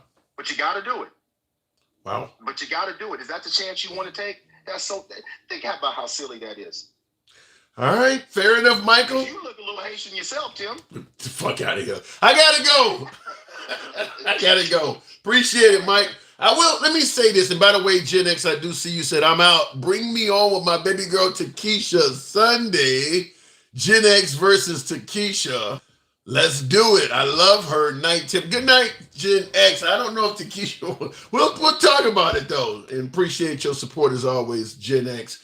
I wanted to discuss what he was talking about, which is Trump is promising the largest deportation in history. And as my last guest alluded to, there will be innocent people likely caught up in that. I believe that's 100% right. I believe what my last guest said is spot on, because Trump is talking about bringing back stop and frisk, for instance. Now, stop and frisk, they were using that. Now, obviously, black people got a bad history with stop and frisk in New York under Rudolph Giuliani. We could talk about that. But Sheriff Joe Arpaio, another friend of Trump, was doing the same thing down in Arizona. He's the one had the folks wearing the pink underwear and made them sleep in tents in the hot Arizona desert. A lot of his supporters loved him. Now, he was a far-right sheriff, and he was also, ordering his deputies to stop and frisk brown people because they have a huge border issue down there in Arizona. Long before Trump came along right away. This was happening likely during the Bush and Obama term. He was doing this stuff. And he was stopping and frisking brown people and demanding they prove that they had paperwork to stay in this nation.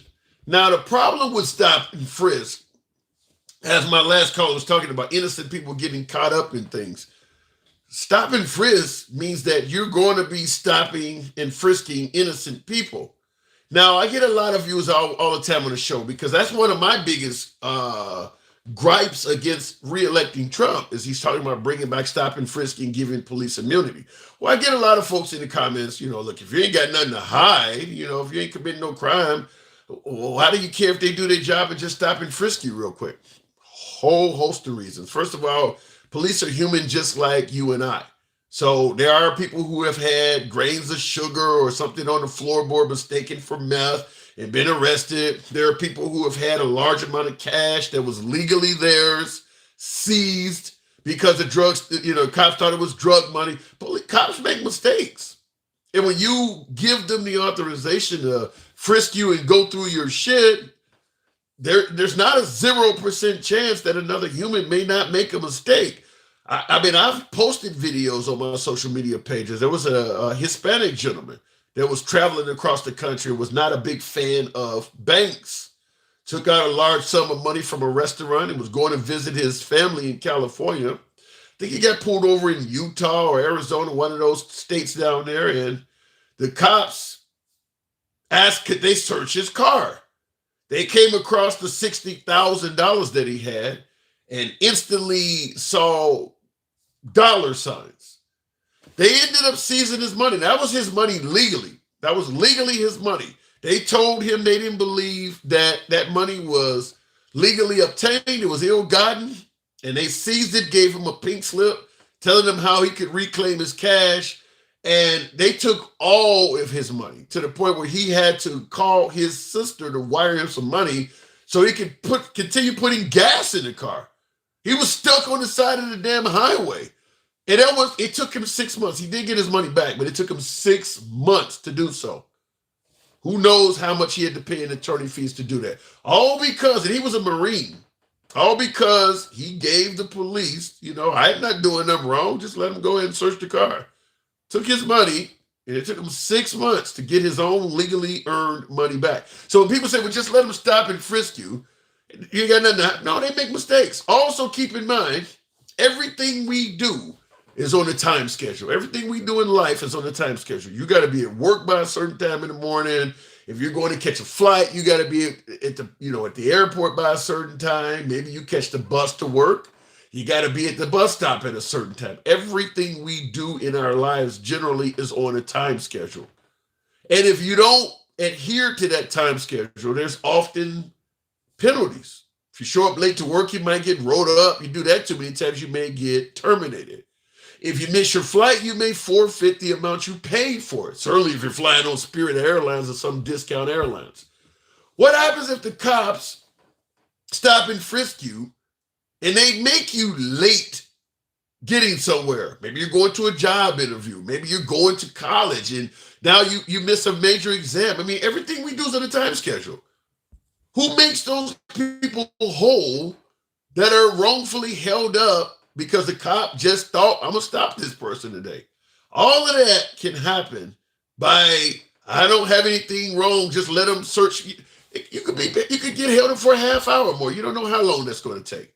Is your boss going to be okay with you being a half hour late to work because the cop stopped you? Or, as I said, is the airline going to refund your plane flight because you were a half hour late getting to the airport and the aircraft is taken? I mean, there's a host of things that could go wrong. Stop and frisk is bad, in my opinion. And not to mention, a lot of cops, when they do encounter you and they're stop and frisk, and sometimes they don't exactly do it in the most pleasant of ways. Where the weed at? I know you got a gun on you. I mean, sometimes they come at you the wrong way. God forbid you get angry. Now all of a sudden you might be dealing with a resistance charge or something like that. It's just not a good outcome. And Trump is promoting stop and frisk. He is promoting stop and frisk. He's on video. I could play it if I wanted to, but he's on video saying he wants to bring back stop and frisk and give police immunity from prosecution. So what my last guest was saying is correct, that if Trump implements the largest deportation in history, innocent people are going to get caught up in that. And what he's saying is if you are Hispanic and you're voting for Trump, understand you could be one of those people. There is some validity to that. And I see the comments, Camo, you're correct and said he wants illegals out. But there is no visual difference between an illegal Hispanic and one that's here legally. Not to mention all of those Haitian migrants in Springfield that are here all legally he's going to kick them out too. So, well, at least that's what he's saying. So, yeah, I agree with my last call. If you are Hispanic and you vote for Trump and you live in certain areas like them border towns, you might end up regretting your vote if he gets his wish in regards to getting those folks out of the country. Will G, did you know that the Indian Removal Act, they sent most of the indigenous people to Oklahoma and had their kids get indoctrinated into Christianity in Oklahoma? The Bible in schools is just a continuation. I am aware of that. I forgot what they used to call it in terms of civilizing the person or getting that. I think they did something like that to the African Americans to some degree too, but I do remember that, where the goal was to civilize the child and get the culture out, get the Native American culture out of them. There's a term they gave it. I cannot think of the term, but yeah, man, our history is dark, man. You know, I often hear people talk about Stalin and Hitler and shit, and I tell people all the time, you don't need to come up with some international bad guy. We got plenty of local bad guys here. People keep bringing up all these other, and by the way, Hitler got a lot of his tactics from us. Like, you don't need to really go international if you're looking for a bad guy to say, don't be like this person. There are plenty of them in the American Rolodex. Plenty of them. And that's one of them, taking somebody's damn kid from them and doing that. And obviously they never get the kid back. You're taking the kid from them to change the culture of their next generation. That's, by the way, one of the things you're hearing about a lot right now in society, replacement theory. That's what that is. That's a prime example of it, where you take Native Americans and you put your culture on them. And by the way, because they did that, there's a hell of a lot of Native American languages and things like that that have been permanently lost. They did make tribes extinct by doing that. They have made tribes extinct by doing it. Whole languages have been lost. Cultures and religions, all of that. They made people extinct by doing it. Anyhow, going back to the box, and that's dark. Like I said, that's worse than Hitler never made the Jewish people extinct. They still exist. I mean, they literally wiped out some tribes and cultures doing that stuff. And I saw somebody said same in Canada. Yeah. Not only in the States, but they did it in Cuba too. Yeah. It's terrible though. And that's one of those things that you don't get taught in schools. A lot of schools, a lot of Americans don't know that. They conveniently took it out of the history teachings. They took our aunts and uncles when they were kids, cut their hair, put white people clothes on. Jesus, almost sound like you're dressing up a mannequin with that. Damn. All right, we go back to the box. KK. Now, your name is KK. Now, I'm kind of hesitant to take this call, assuming there may be a missing consonant. KK, good evening. KK, are you there? Kilo, are you there? KK. Unfortunately, I wanted to talk to this individual. Are you there? Okay, I'm gonna move it on. Apparently, he's not there. But I like to hear my more controversial guests. So somebody with the name KK, I'm like, shit, is Vanna White, on lunch break right now? Maybe she forgot that last letter. Okay, but KK was away from the device, so we'll move on. That Indian Removal Act thing is frightening, though. That's terrible. Your worst nightmare. Fair enough. Hell of a name to have at 11:15 Central Time. Your worst nightmare. Good evening. Apparently he's dreaming. Can't make this shit up. Your worst nightmare. Literally sleeping. All right.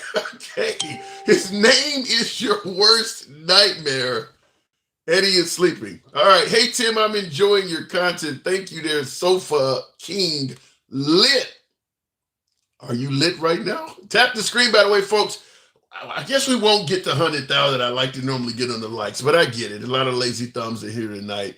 for you folks that are tapping the screen. I do appreciate that. For you folks on YouTube, thank you for smashing that like button as well.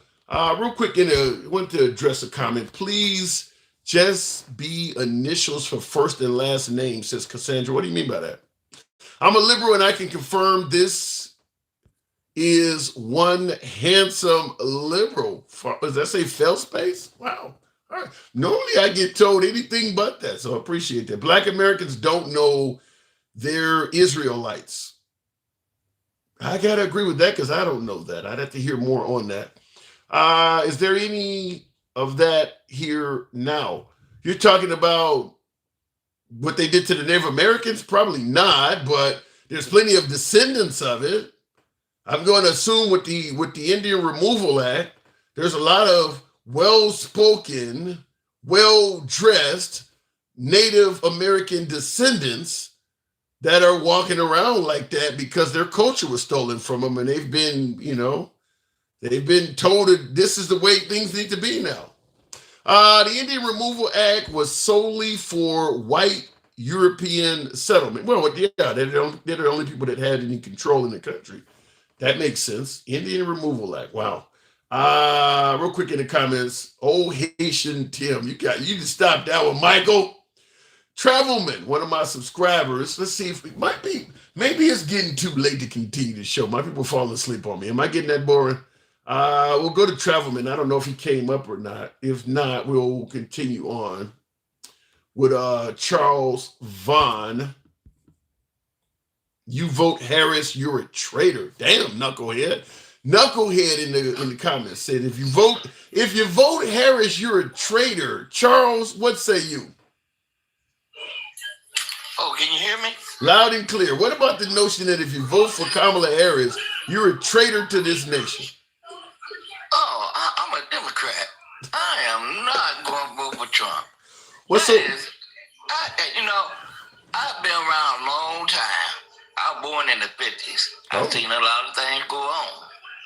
And this feels like the 60s when we're going through all the trouble. Elaborate. What do you mean by that? Give me some examples of how it feels like the 50s. We had the racial riots, and we had assassinations. We had, multiple assassinations. And people, we had the gay right. We had a lot of stuff going on. Vietnam War, all that stuff going on. And the country seemed like it was never going to be really united. Do you see? It was a troubled time. Do you believe that Trump is trying to take us back to that era? Well, his language is incendiary. It causes a fire. Whether you like it or not, he has a fiery type of attitude. What kind of love him or hate him? Now you're saying his language. What exactly is he saying that is incendiary like that? Oh, Tim. Now you done heard him. Everybody done heard Trump. Either two things, you're gonna like him, you're gonna hate him. Okay. Yeah, because Trump is not one of those persons you're gonna feel in between. You're gonna know whether you hate him or you like him. Okay. And he knows that he'll set a fire just to keep something going on. He is media savvy. I'll give him credit. He knows how to work the media very well. He could change the subject in a heartbeat. Because look at about a month ago, we were talking about Arlington Cemetery. Yeah. We done forgot all about that. Yeah. And now it's cat and dog. We done forgot all about it. He keeps it going on. So he could say stuff, and then he'll say something else, and you forget about what he said before. What about the notion or the claim that all publicity is good publicity? Because you're right. He believes that. He believes that. That's why he stays in the news. What? He does it to stay in the news. Can you watch TV and not see him on there? Not really. That's a good point. Not because right now he's saying that Biden is only giving hurricane relief to Democrats. Now, let me tell you something. You remember when they used to holler legal immigration? We want them to come in here legally. We will welcome them here as long as they come in here legally. Unless they Haitian. Now what they say. Unless they hate. What do you got? One of them? You got one of them Hezbollah pagers over there or something? Huh? You got one of them Hezbollah pagers over there? I hear something vibrating. That was just a message. Okay, as long as you stay. Okay, keep going. Now he said if he get elected, then he gonna send them back, even though they're here illegally. That is true. That's the case. I feel sorry for my Hispanic brothers and sisters because they're next. But let me ask you this, because my other caller also brought up that the Hispanics could be victimized. If that is true, why do you think Trump is doing fairly well among Hispanics? Let me tell you something. Everybody want to jump on the bandwagon. Yeah. If they think somebody winning, they want to get on it. Well, you don't want to get on the... For example, I'm going to give you an example. Some people in, I say, Kentucky, Tennessee, wherever, they're stone-heart Republicans. And they want the government to cut everything down to the bone. But as long as it don't mess with them, they don't want no Social Security, no welfare. As long as the other people getting it, they're against it. Yeah. You know what I'm saying? They'll vote against their own interests for their party. What do you say? Is because of racism or something? No, well, and why? I guess you could say that because the simple reason it's not so much racism. They want their party to win at all costs. Yeah, I can see that. But let me ask you this, though. When Trump was in office, folks Even if it hurt themselves, if it hurt them, they just want their party to win. Yeah. But let me ask you this, too, because many folks suggest that when Trump was in office, we didn't have all these wars. We had a good economy. There was war going on when Trump was there. I wish they'd give that up. There was stuff going on in Yemen, and there was stuff going on in the Middle East and Africa. It was always war. Name a time the world wasn't at war. It wasn't like it is. But Charles, it wasn't as bad as it is now. Wait a minute. It's not bad when you say as long as it don't affect you. What? The war has always been around with mankind. Yeah, but it wasn't. There wasn't no war. Look. He pulled out Iraq and left all those people that fought with us hanging where the Turks just ate their ass up. Let me phrase it this way. Under Trump, there was no war that involved people we cared about or that could drag us into the conflict. How's that? It wasn't no war in Afghanistan when he was there. In fact, he invited the Taliban, man, and then he invited the Afghanistan people to the meeting when he gave up Afghanistan. But then you got to give him credit because he ended that war too. Yeah, by giving them 5,000 terrorists back on the street.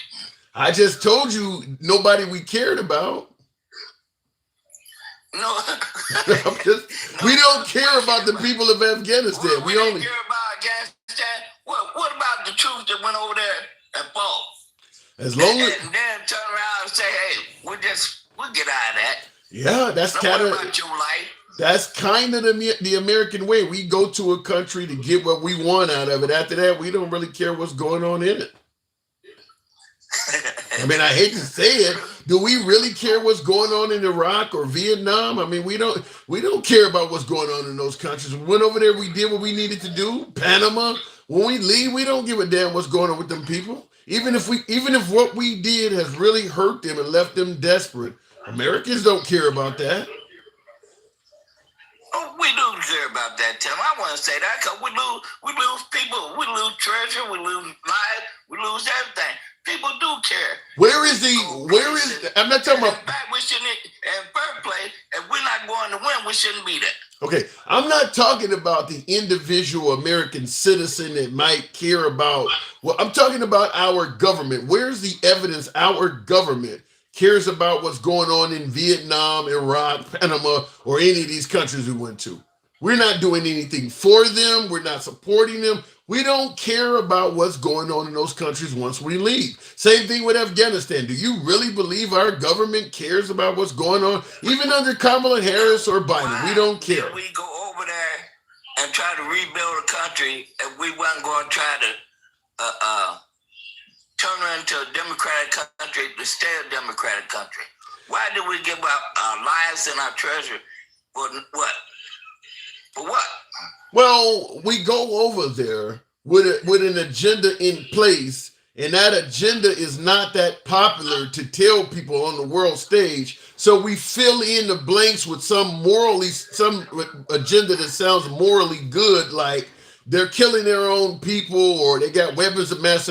We make up an agenda to justify why we're there, but we don't really tell you what the real one is. And once we meet that agenda, we leave. Like Iraq. Yeah.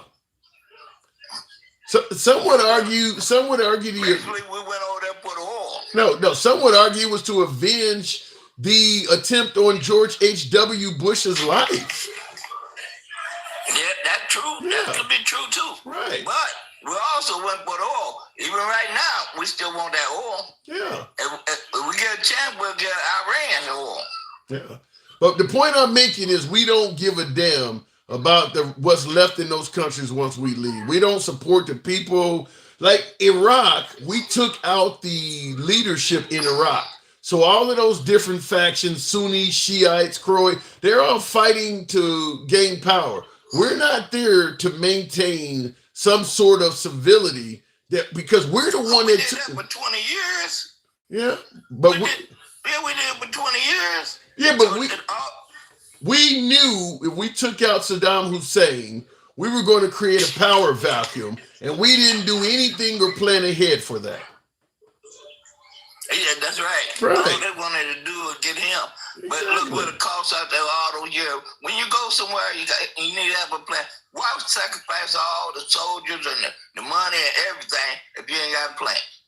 Cool. So we shouldn't be over there at none of them if we ain't going to do the right thing. Collateral damage. We ain't never did the right thing. I got to move it on, though, Charles. That's the American way, not doing the right thing. But I got to move it on. Maybe one day we'll give them reparations. How about that? Appreciate it. All right, Charles. That ain't going to happen.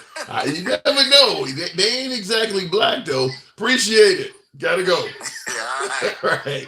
All right, look in the comments real quick. I do want to respond to a super chat. Trump pretty much wants to bring back the Removal Act. Wow. I don't know about that. Will G, you says Trump pretty much wants to bring back the Removal Act with letting Putin do what he wants. Continuing on, says creating Eastern European refugees and send them in mass to the United States. That's a tongue. Wait. You believe that President Trump, now we talked about the Indian Removal Act. You believe that President Trump wants to do something like that by letting Vladimir Putin do whatever he wants, creating Eastern European refugees and send them in mass to the United States? Now, I assume, because we know Trump is more favorable to European immigrants. I mean, we know that. We know Trump is more favorable to European immigrants. So what you're saying is, I don't know if I agree with what you're saying, but I kind of understand it. You know, a lot of folks do subscribe to the theory that, let's say, white Americans or white people in this country are being replaced by other cultures. What Will is saying, if I'm interpreting him correctly, is that if Trump allows Putin to commit, chaos in Eastern Europe, it'll create a host of Eastern European refugees, which it already has done, by the way. People fleeing a war zone, just like you're seeing in Gaza and Lebanon. They're doing the same in Ukraine. They're fleeing to Poland and Romania and some of the other. Well, what he's saying is those folks, because they're white, would be favorable for President Trump to allow them in the country as opposed to, say, Haitians and people south of the border. I don't know if I totally agree with it. I understand what he's saying, though. I'll roll that by you folks. I don't know if I see in the comments, Kemo says, oh my God, stop. I don't know. Yeah, I can't say that Trump would be favorable to letting a bunch of Eastern European immigrants in the country, but he does have the quote, why can't people come here that's not from shithole countries? And I don't think Trump considers the Eastern European countries as shitholes. I think it is predominantly immigrants from countries of color. I do believe that part. The Eastern European, I don't know. I can't speak on that. Will G says, yes, he doesn't want to see brown people anymore. So you really subscribe to the theory that Trump is straight up racist based on that. Well, what about Tim Scott? He likes Tim Scott. Tim Scott's a brown people. I don't know. You think it's really that bad? Damn. Netanyahu is sabotaging the Democratic Party by continuing the war. I don't know how he's sabotaging. I mean, I think Biden, even though Biden doesn't speak enough, in my opinion, I do believe Biden has got out the point that Netanyahu is not doing what he is doing with the authorization of the United States. I don't know if Biden would help Kamala Harris out if he started threatening to no longer provide weaponry to that Jewish country. Because make no mistake about it, there's plenty of support for Israel on both sides of the aisle. Both sides of the aisle there's a lot of, and if you don't support Israel, that could be a campaign killer. Now, if all of a sudden Biden stated he was fed up with Netanyahu, just because Netanyahu's going above and beyond self-defense in a lot of people's eyes. So if Biden stated that he was no longer going to continue supporting Benjamin Netanyahu, you can imagine how Trump would run with that.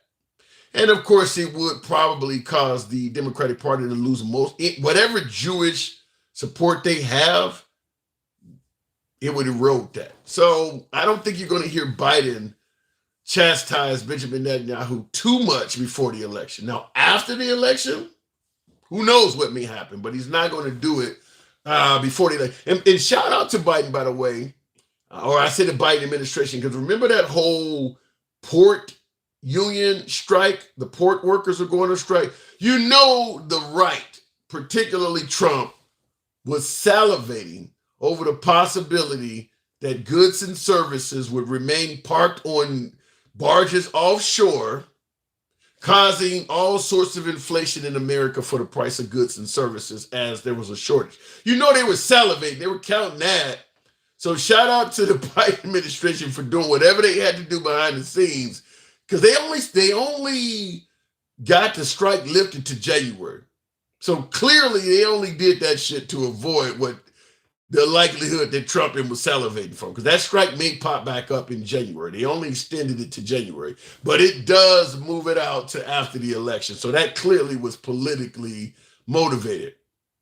My guess is Biden, the Democrats got their hands on the right members of not the union, but whoever authorized the 62% pay raise or whatever the hell they're getting, and told him, you got to hold this shit off. Whatever y'all fighting over, hold this off until after this election. So, because as I stated, the right was eager for that to be a problem.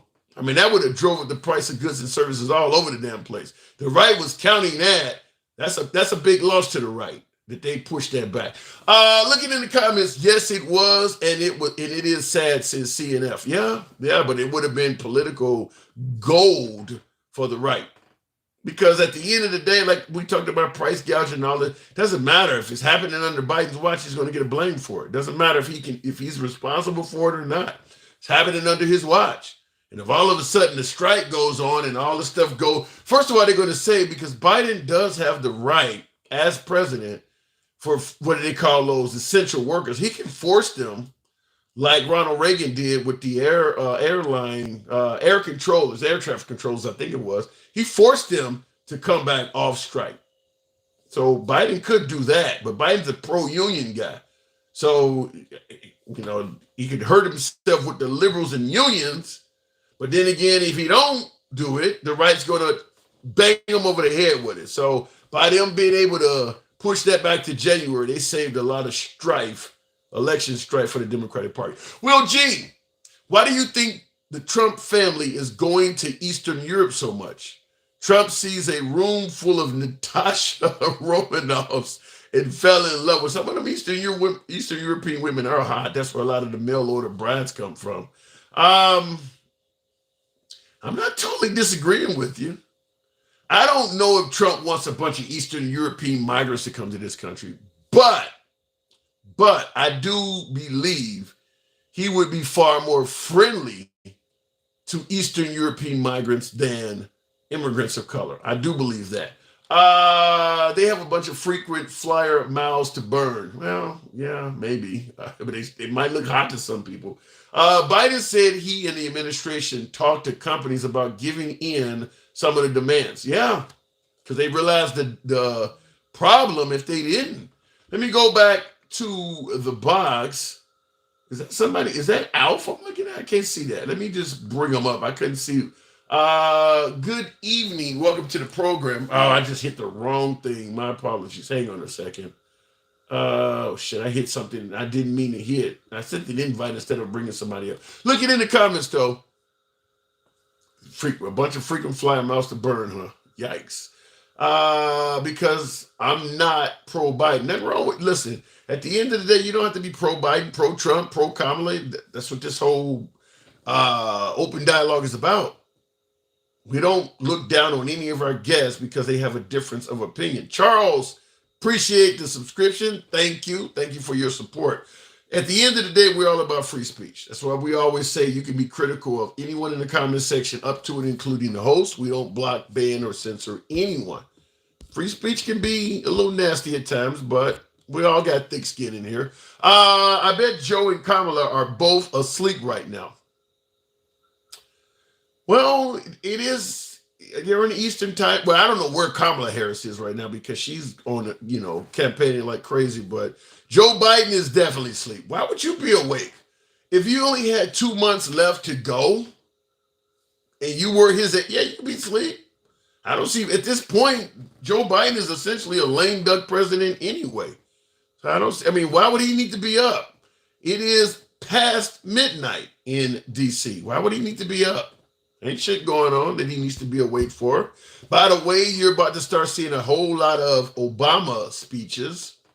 The Harris administration or Harris team has announced they're calling in the big guns. So for there's exactly 30 days remaining as of now, because it's just about midnight now in some parts of the country. So there is exactly 30 days until Election Day. And the Harris team has stated that you're going to see a bunch of Obama speeches and rallies.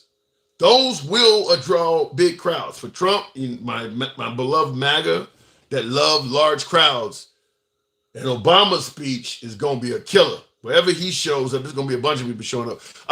Ali, thank you for the super chat, says Tanya Shutkin worked for Burisma, the Ukrainian oil company, with Hunter Biden. Appointed by Biden overseeing Trump's January 6th trial. Now you're suggesting the J6 trial was likely biased or skewed or unfair to Trump. I don't totally disagree with it. I don't know, in my opinion, I don't know how you can give a candidate like Trump, a defendant like Trump, a fair trial. And the reason why I say that is because he's attacking the judges and everybody. And we're expecting all of those people to continue to be unbiased and fair to him. When you're giving the judges kids' names out and addresses and shit like that out, I don't think any of us, if we got pulled over by cops or, went to court and we were in the system, if you were mistreating members of the system like that, everybody would understand why you didn't get a fair shake. Yet for some reason, we believe that Trump should be able to do all of this stuff and still be treated fairly. It doesn't really work like that. By the way, he has been able to do that to some degree. He was found in contempt in one of those cases 10 times. Never did a day in jail. I don't think anyone else could walk away and say that. We talk about Trump having 34 felonies in New York. There is not a single mugshot in New York of his face. Never had handcuffs on anything. How many other felons with 34 counts can say they never had handcuffs on in the jurisdiction that convicted him? I think he's done really well. He's pushed back the sentencing for it twice. I mean, I think he's done really well. You think if you had 34 felonies, you could tell them I got a job interview coming up? Can you sentence me after it? Because that's kind of what he's doing with the election. I mean, I think he's done really well. For folks who suggest that there's a two-tier justice system, he's on the good side of that tier.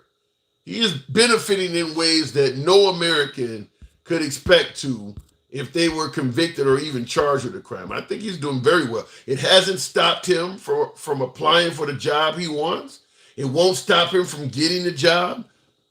How many other Americans with 34 felonies could say, I'm applying for a job and these felonies ain't gonna make a difference? And I'm talking about right before you've been sentenced. I mean, he's literally applying for a job and could be sentenced a couple of days after getting a job. How many other folks anywhere in America could say that? Because a lot of MAGA are suggesting that there's a two-tier justice system. If it is, he's on the good side of it. He's not on the bad side. He's on the side that's getting all the benefits from it. I don't see where he should be bragging, not complaining. The Democratic National Convention suing to prevent third-party candidate Jill Stein and Cornel West from participating as a registered candidates. RFK forced to stay on ballot in Michigan. I get your point, Ali, and certainly thank you for supporting the program. I want to, because it's politics. I'll tell you why.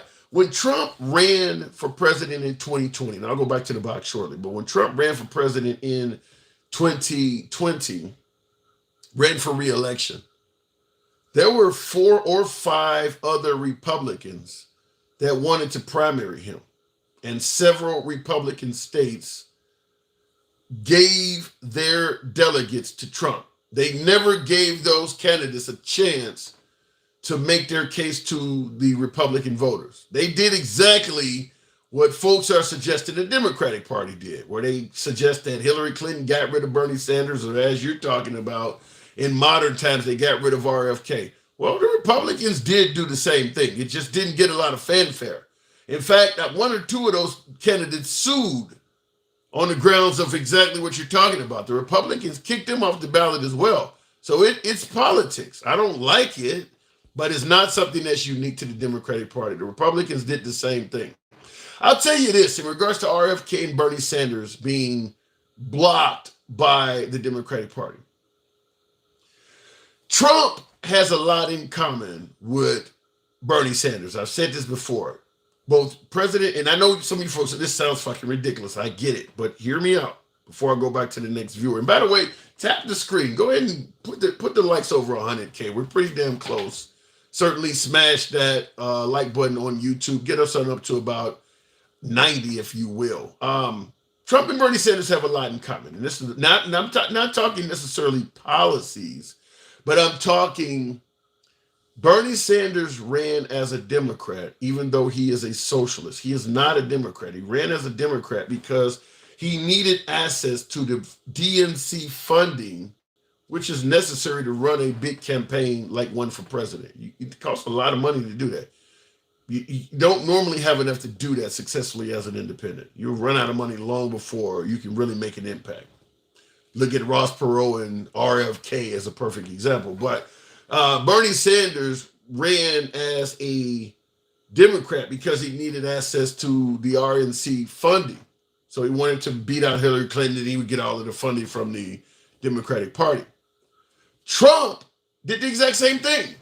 Trump's not a Republican. Look at his lifestyle.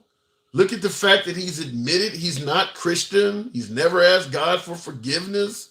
I mean, he's obviously been a philanderer with tons of women. I mean, he doesn't fit the family values party. Not to mention he's also on video suggesting he identified as a Democrat once. He's talked about all sorts of anti-2A laws, up to and including taking guns from folks without even giving them due process.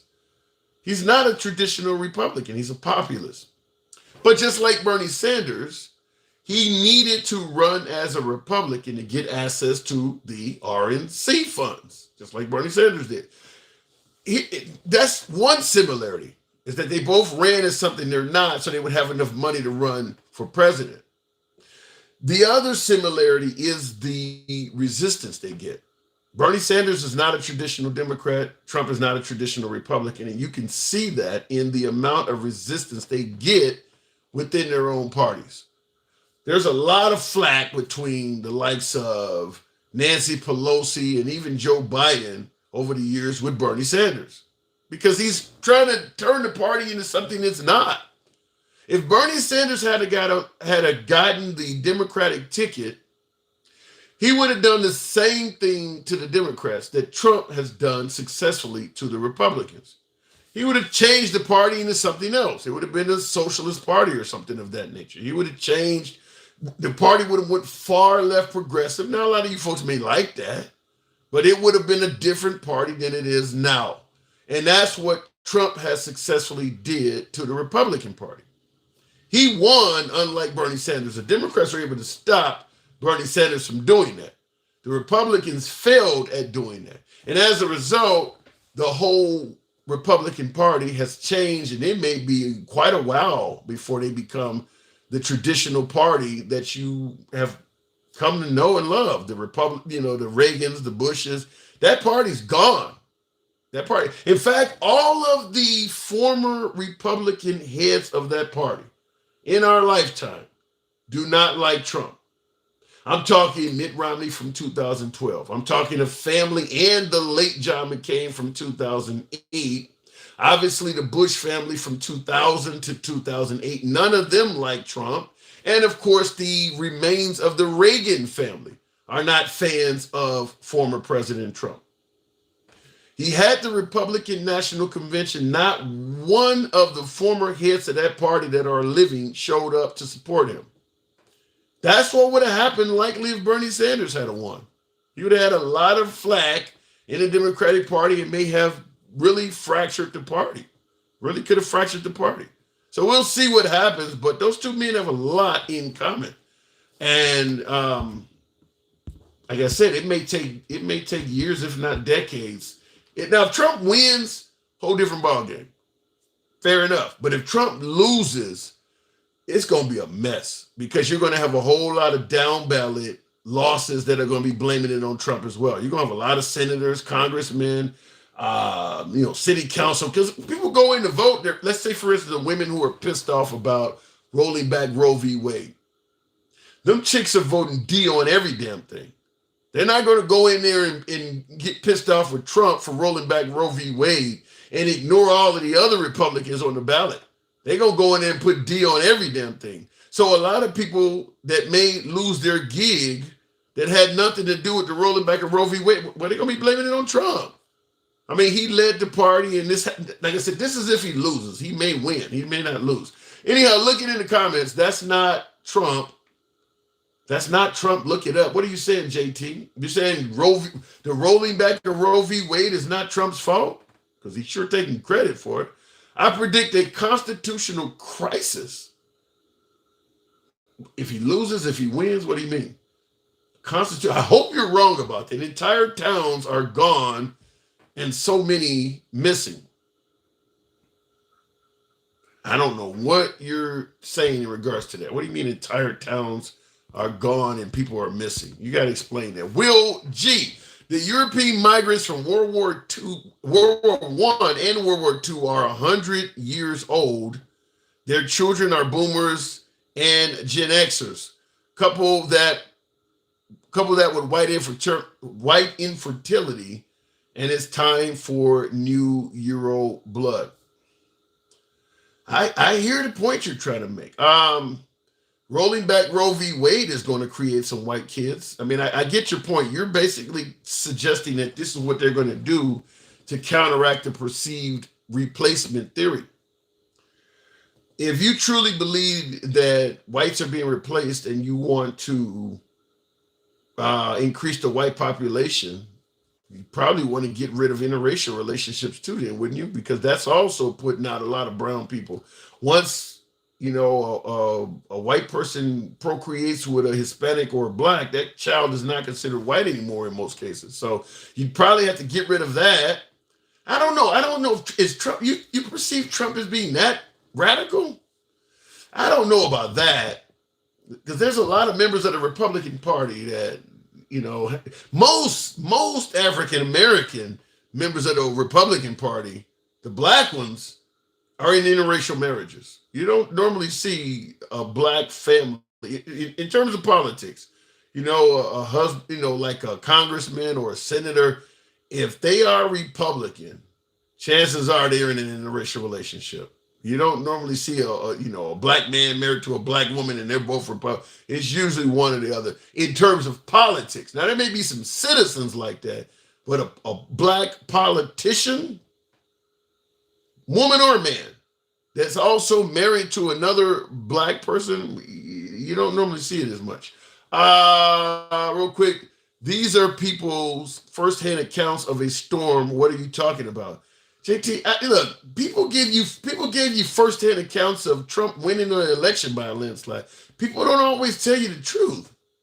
There are people who's giving you firsthand accounts, like Roseanne Barr, of Haitian migrants eating babies. That don't mean that shit's true. I don't want a firsthand account. I want a damn video. I want some solid evidence that I can run with. I don't want firsthand accounts, because that stuff that's coming out of Springfield, a lot of that stuff is a lie. Facts first. Good morning. Welcome to the program. There you go. Facts first. Good morning. Hey, how you doing? Hey, I'm doing good. Good to have you on. So, go ahead. No, go ahead. Well, first of all, we were talking earlier. Well, first of all, do you see Trump promoting this replacement theory like one of my viewers is saying on YouTube?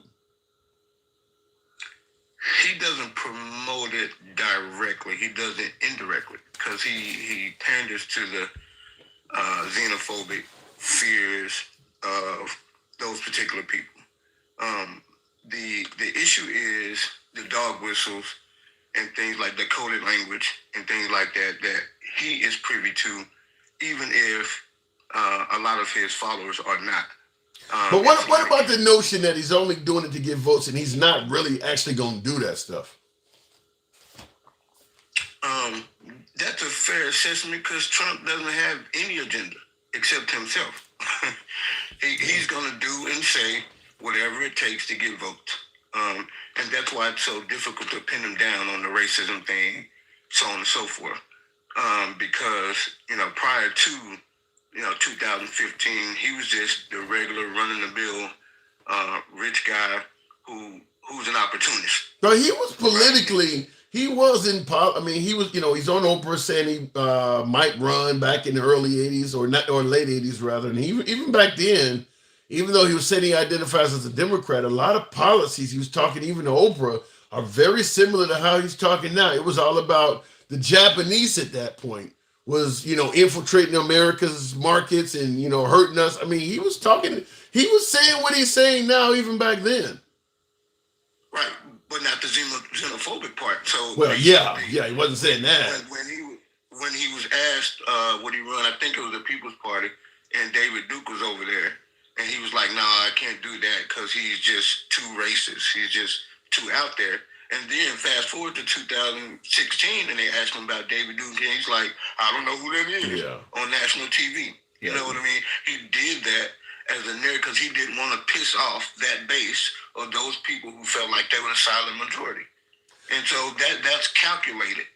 I don't disagree with you there that regardless if some people say Trump is racist, whatever the case may be, but I do agree with you that he don't want to alienate those who are, because I mean, the idea that he did not know. I mean, when he was in 2016, what is the guy, like 78 now? So 2016, he would have been late 60s. The idea that he didn't know who David Duke was is flat out unbelievable. Same thing with Nick Fuentes, another admitted white supremacist in his home, showing up with Kanye West, and he's claiming he didn't know who that guy is. Now, you're going to tell me at that point where you have Secret Service protection and they're wanting and checking everybody that comes in your house, none of them told you, just a stranger walked in your house with Kanye West. You don't know a lot about Kanye.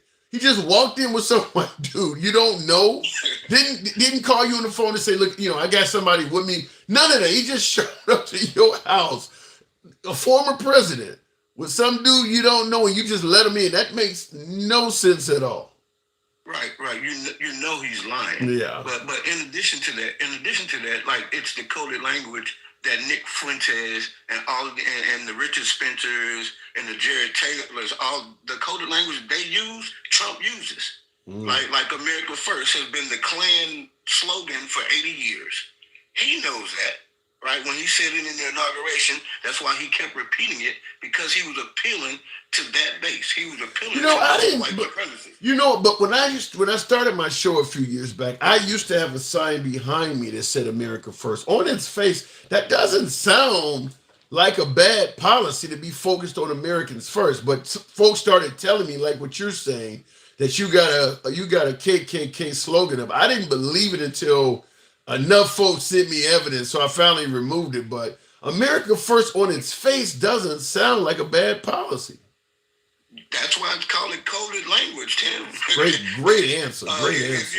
If you remember, what's his name, Lee Atwater, was telling you that you couldn't be in your face with the racism anymore, right? When he got caught on tape and said you can say the N-word, and that backfires. Now you have to be abstract, right? You talk about things like taxes and busing and things like those things are totally economic, but the goal is to hurt black people worse. He was saying this in the 80s. He's a Republican strategist. And so when Bannon gets on Trump's team, he pushes those same things, right?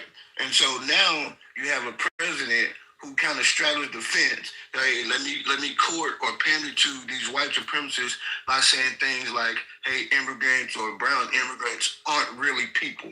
They're animals. But I'm going to ask you this. They're vermin. Using a specific word, vermin, which is what Schindler used, you know what I mean? He knows what he's doing, even if there's a portion of his base that does not.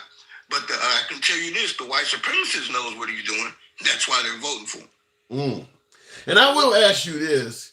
Maybe you've kind of answered it already by saying some of the base don't know, but when folks suggest that Trump is racist and all this stuff, I always ask, then why is he doing so well compared to other Republicans with people of color? Hispanics and blacks are voting for him in increasing numbers. They're voting for him more than they did in 2020, more than they did for McCain, Romney. His numbers with the black and brown communities are increasing. Why is that if he's this monster everybody is saying? I'm glad you said that. So I'm in Nashville now. I'm in a super red state in Tennessee. I came from Memphis. So I came from a super blue district, and now I'm in a super red district. And so I've had conversations going around to the bar. I do what's called a barbershop tour. I go to different barbershops and salons and discuss politics with people who would rather not, you know what I'm saying, who aren't very well engaged. And here's the thing. The right wing is so good at messaging, right? Because they don't care about facts, right? They just say a thing over and over and over and repeat. And if you repeat a lot long enough and loud enough, it becomes the truth to some people, right? And so now you have a group of black people who are so disillusioned, so upset with the Democratic Party that they'll do anything to not be associated with them, right? And if that includes voting for Trump, then it is what it is, right? But it's not a vote for Trump. It's a vote against Democrats, because the messaging that the right has is that you've been voting Democrat for 50 years, and what have they done for you? That has been a consistent refrain for 50 years now, and now it's starting to catch hold. What the craziest part about it, Tim, is poor white people have been voting Republican for the same 50 years. But you know something, but I will say this, because I get that question from African Americans all the time, what has the Democratic Party done for us and things like that. And my response is always the same. If you look at African Americans in terms of financial prowess in the economy, where are most of the middle class and financially well-off African Americans? They're in Democratic areas. You don't see a bunch of I mean, so you're saying, what have they done for you? If you want to be a brother that's making 100,000 a year or more, or a stable, most cases you're working and living in a Democratic area. You're not going to make that kind of money in rural Mississippi. I mean, yeah. So when you say, what have they done for you? Look at the economics. All of the blacks that are doing pretty damn well, they live in, liberal areas. So unless they just can't see that. Well, they can't. That's what I'm saying. The messaging is so consistent for the last 50 years from the right, and they temper it with complete bullshit. So now it's catching hold. I got a young cousin who thinks he's woke, and we have these arguments all the time. But here's the thing. This is what I told him, and I told Charlie Kirk. I've been trying to debate Charlie Kirk here in Nashville for a little bit. He won't do it. But if you take the Civil Rights Act, the last one in 1968, right? And then it really didn't enforce it until 71. But if you take 1968 and you compare that to 2024, right? Every single area, not just economics, black people are better. And so if the right Republicans are going to blame the state of Black America on Democrats, right? They're painting it as if it's negative. But if you actually do the numbers, 3% of black people in 1968 had college degrees, 20% have them now. There were 0 black billionaires in 1968. There are 9 now. There were 4,400 black millionaires in 1968. There are 33,000 now. Right? Even infant mortality, even crime. In 1950, this is a good one because they always like to say black people are the most criminal. And Charlie Kirk specifically said, hey, things are getting worse since Democrats, started taking hold of these blue cities. In 1968, look this up, there were 5,300 homicide arrests in the black community. 2022 is 4,100. So it's a 1,200 person drop. That's hard to believe. I'm from the south. I'm from the south side of Chicago. That's almost hard to believe. Wow. I'd have to. It is hard to believe, right? Like that time you're in Chicago. My grandmother's from Bellwood, so I spent a lot of time there. But even if you look at Chicago, the late 80s, early 90s, the crack epidemic, it was up around 800 homicides a year in Chicago. I will also say, I do got to part ways with you soon, but I will also say too, one of the benefits of African Americans becoming closer to the level of equality is that it's probably a lot less of them getting wrongfully caught up in the system than back then as well. Now they do have a little bit of pushback. So, you say the homicide rate and all that was higher back then. Shit, was probably a lot more innocent people incarcerated. There's still a lot of them now, but there probably was a lot more innocent people incarcerated back then too. I'm going to have to look that up. That's a good question. Yeah. I mean, at the end of the day, the most marginal, when you look at the way the American justice system is set up, and I'm talking about even for white people, the poorest among us are the ones that get caught up in the system the most. You can't afford lawyers and things like that. And obviously, you go back to the times you're talking about, the late 60s, early 70s, blacks were even considerably more poor than they are now. So if you got a major felony pinned on you, you're probably going down for it. All of the public defenders were white and all of that. You weren't getting out of that. So my guess is it was probably even more innocent people in the system back then than it is now. But I got to move it on, Facts. Thank you so much. I'll come back. Such a pleasure. Thank you. Anytime. All right, moving on with the program. Real quick, and thank you for the follow there. Somebody did send me a follow. Appreciate that. This is uncivil. Every time I want to say uncivilized. We're civilized here. I think we're civilized. Uncensored dialogue. Uncensored. We don't block, ban, or censor anywhere. This is not a program.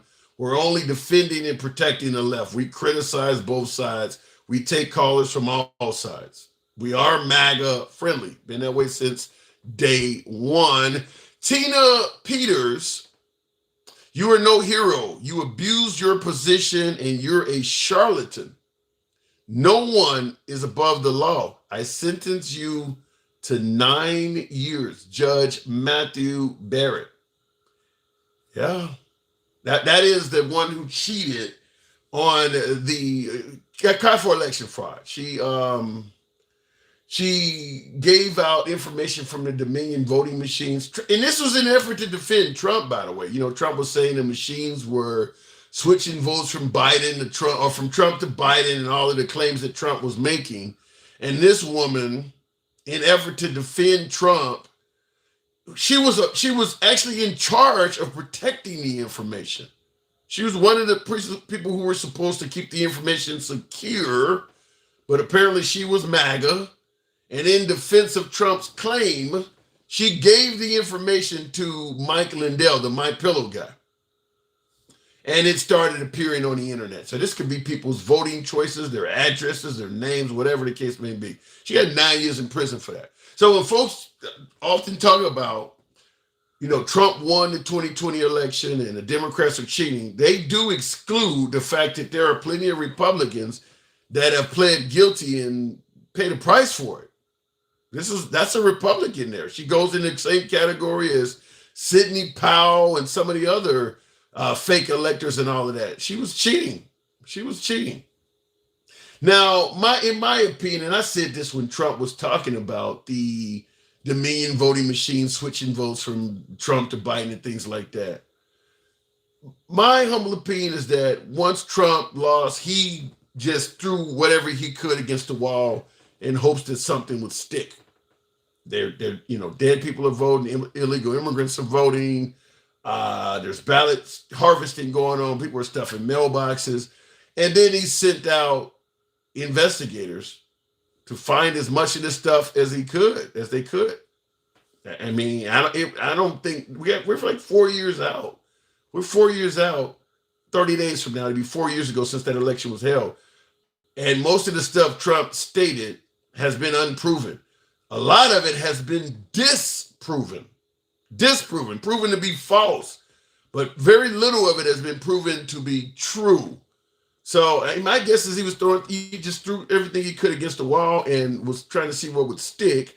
And there was a hell of a lot of MAGA that adored Trump, wanted him to be reelected, and they set out to try to prove the stuff he was saying. Just like with the Haitian migrants, eating cats and dogs. There's a lot of people who like Trump that have set out to try to prove that.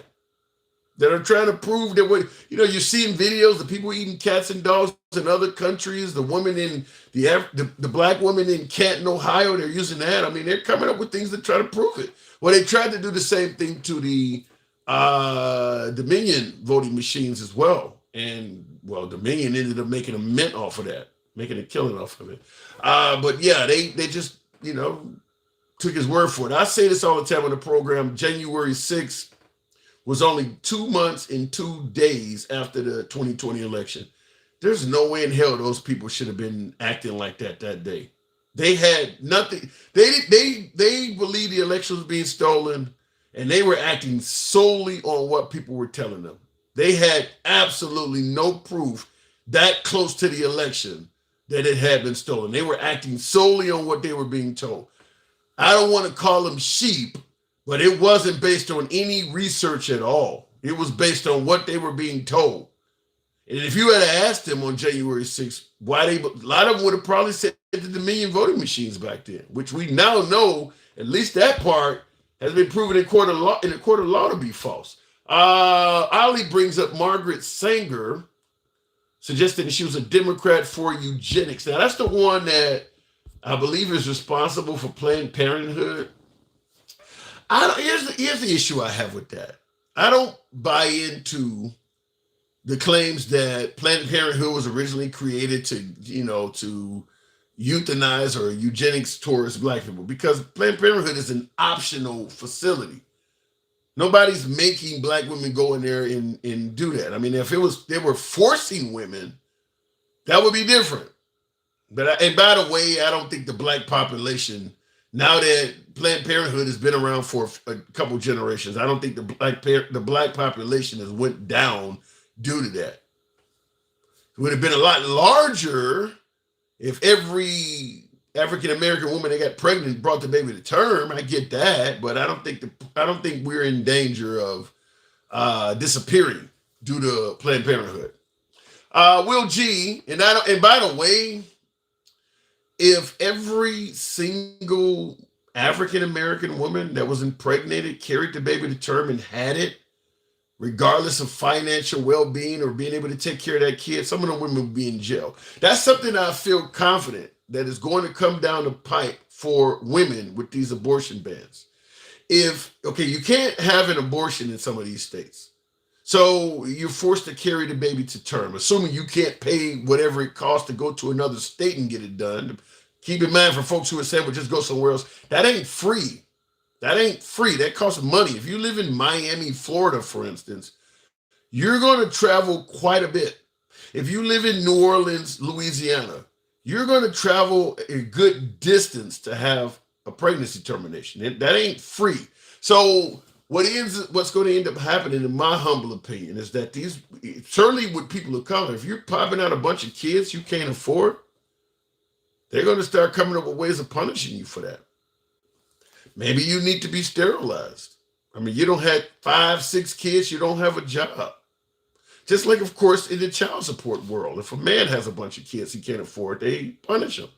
Well, now that these women can no longer opt out of pregnancy, you keep popping out kids, because remember, they're banning abortion. They're about protecting the life of the unborn. They're not about taking care of the child that will be born. So they want to prevent you from having an abortion. They're not offering to help you once that kid is born. So once you start popping out kids and you start showing up asking for welfare and shit like that, that ain't gonna go well. And there will start being folks suggesting that, well, if she gonna keep being irresponsible, there should be some kind of punishment for it. She got 7 kids and she make $10 an hour. Maybe we should sterilize her. That's what's going to happen.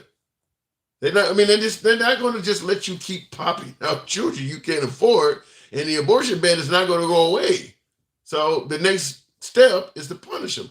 Bro, even thy is about xenophobia. They want more white babies. Yeah, but I'm saying the bans are not just for white people. There will be more babies of color born as well. And I do believe that if you have women of color having a bunch of babies they can't afford and showing up and asking for food stamps and assistance to take care, they will start talking about punishing those mothers that are having all those kids. That's what I'm saying. Going back to the box, before I do that, we ain't having babies by ourselves. What? No, you're not, but that's the way you're going to be treated. I get your point. You're right. You're not having them by yourself. And I'll give you a quick clip.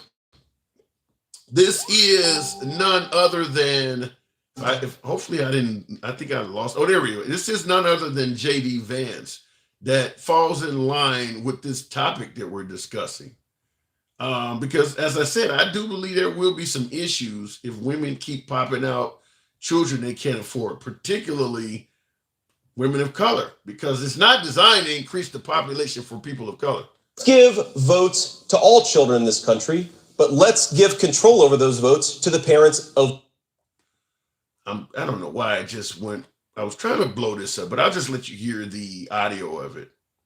Votes to the parents of those children. Okay. Votes to all children in this country, but let's give control over those votes to the parents of those children. Children are the future of this country, and yet the parents who have them actually have no advantage in our democratic process. They have a smaller voice in some ways than the people who don't have any children at all. When you go to the polls in this country as a parent, you should have more power. You should have more of an ability to speak your voice in our democratic republic than people who don't have kids. Now, people will say, and I'm sure the Atlantic and the Washington Post and all the usual suspects will criticize me about this in the coming days. Well, doesn't this mean that non-parents don't have as much of a voice as parents? Doesn't this mean that parents get a bigger say in how our democracy functions? Yes, absolutely. That's J.D. Let's give votes to all. That's J.D. Vance. That is your potential. I don't know what happened there, but that is your potential next vice president, suggesting that women who have children should receive extra votes at the ballot box as opposed to women that do not. I see somebody in the comments said that's the real JD fans. Yikes. But that is what he said. So basically what you're hearing is that, let's say a woman has 3 kids. Well, when she show up to vote, her kids each get a vote. So she gets a vote and her 3 kids also get a vote. And he said, give the kids votes, but give the power of those votes to the parents. So that means that mom, in addition to her 3 kids and her vote, she would be able to vote 4 times. Now, he clearly stated people who don't have kids should have less power. Here's the problem with this. Let's say a woman is sitting home. Just a moment ago, I was talking about women popping out kids they can't afford. So the woman that's sitting home on the couch all day with 6 kids and no job gets more say-so than a 20-year-old female that's serving in the military that has no kids. Does that make sense? She's 20, maybe 21 years old. She's in the Army, deployed, operating on behalf of her country. She doesn't have any children yet. And she gets 1 vote, but the woman that's sitting at home with a bunch of kids gets multiples. Does that make sense? This is the guy running for VP. Just want to point it out. He is running for vice president. Oscar Cattrall. Good morning. Welcome to the program. That's the Nationalist System, Project 2025, and Agenda 47, says WR. Yikes. Oscar, good morning. Oscar, are you there? Okay, apparently Oscar is not there. We'll move it on. We'll look in the comment section and we'll go with Olu. If I'm pronouncing that correctly, guarantee he'll find some way to exclude minorities. And I believe that. I agree with that. You start having a bunch of minorities popping out, all them kids like that, they're going to amend that quick. Olu, good evening or good morning. How you doing, brother? I'm doing good. So what brings you on tonight? So I was listening to you about many blacks and Latino voting for Trump. Yes. Are you one of them? No, hell no. So why not? Hell no. What's wrong with Trump? You see the problem we have is that a lot of us we want to join the club. It's a Willie Lynch syndrome process. It's a self-hate thing. And you see, it's not cool for people not to join the club. So if you look at a lot of black people who are following Trump, it's what I call a false machismo. Well, what if they following him? Wait. They do believe the economy was better. He was better at securing the border. And by the way, in the comments, Darlene, you asked the question, should people be able to get multiple abortions? I'll certainly respond to that shortly. But folks voting for Trump because they believe he was putting more money in their pocket. Is that not a legitimate reason to vote for him? You see, the point is that I want to understand that people should understand what is a cause and effect. And this is what people don't understand in this country. We act like kids. Oh, if things are not working, when he was there, it was better. It's like having an abusive boyfriend. But he helps you from time to time. He's cool. But right, he's fun, he's funny.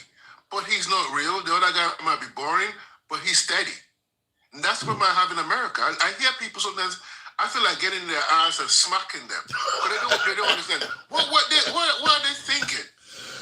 No, wait a minute, though. They have some legitimate points. In addition to the economy. I have no legitimate points, and I'll tell you why. I'll tell you why they don't have a legitimate points.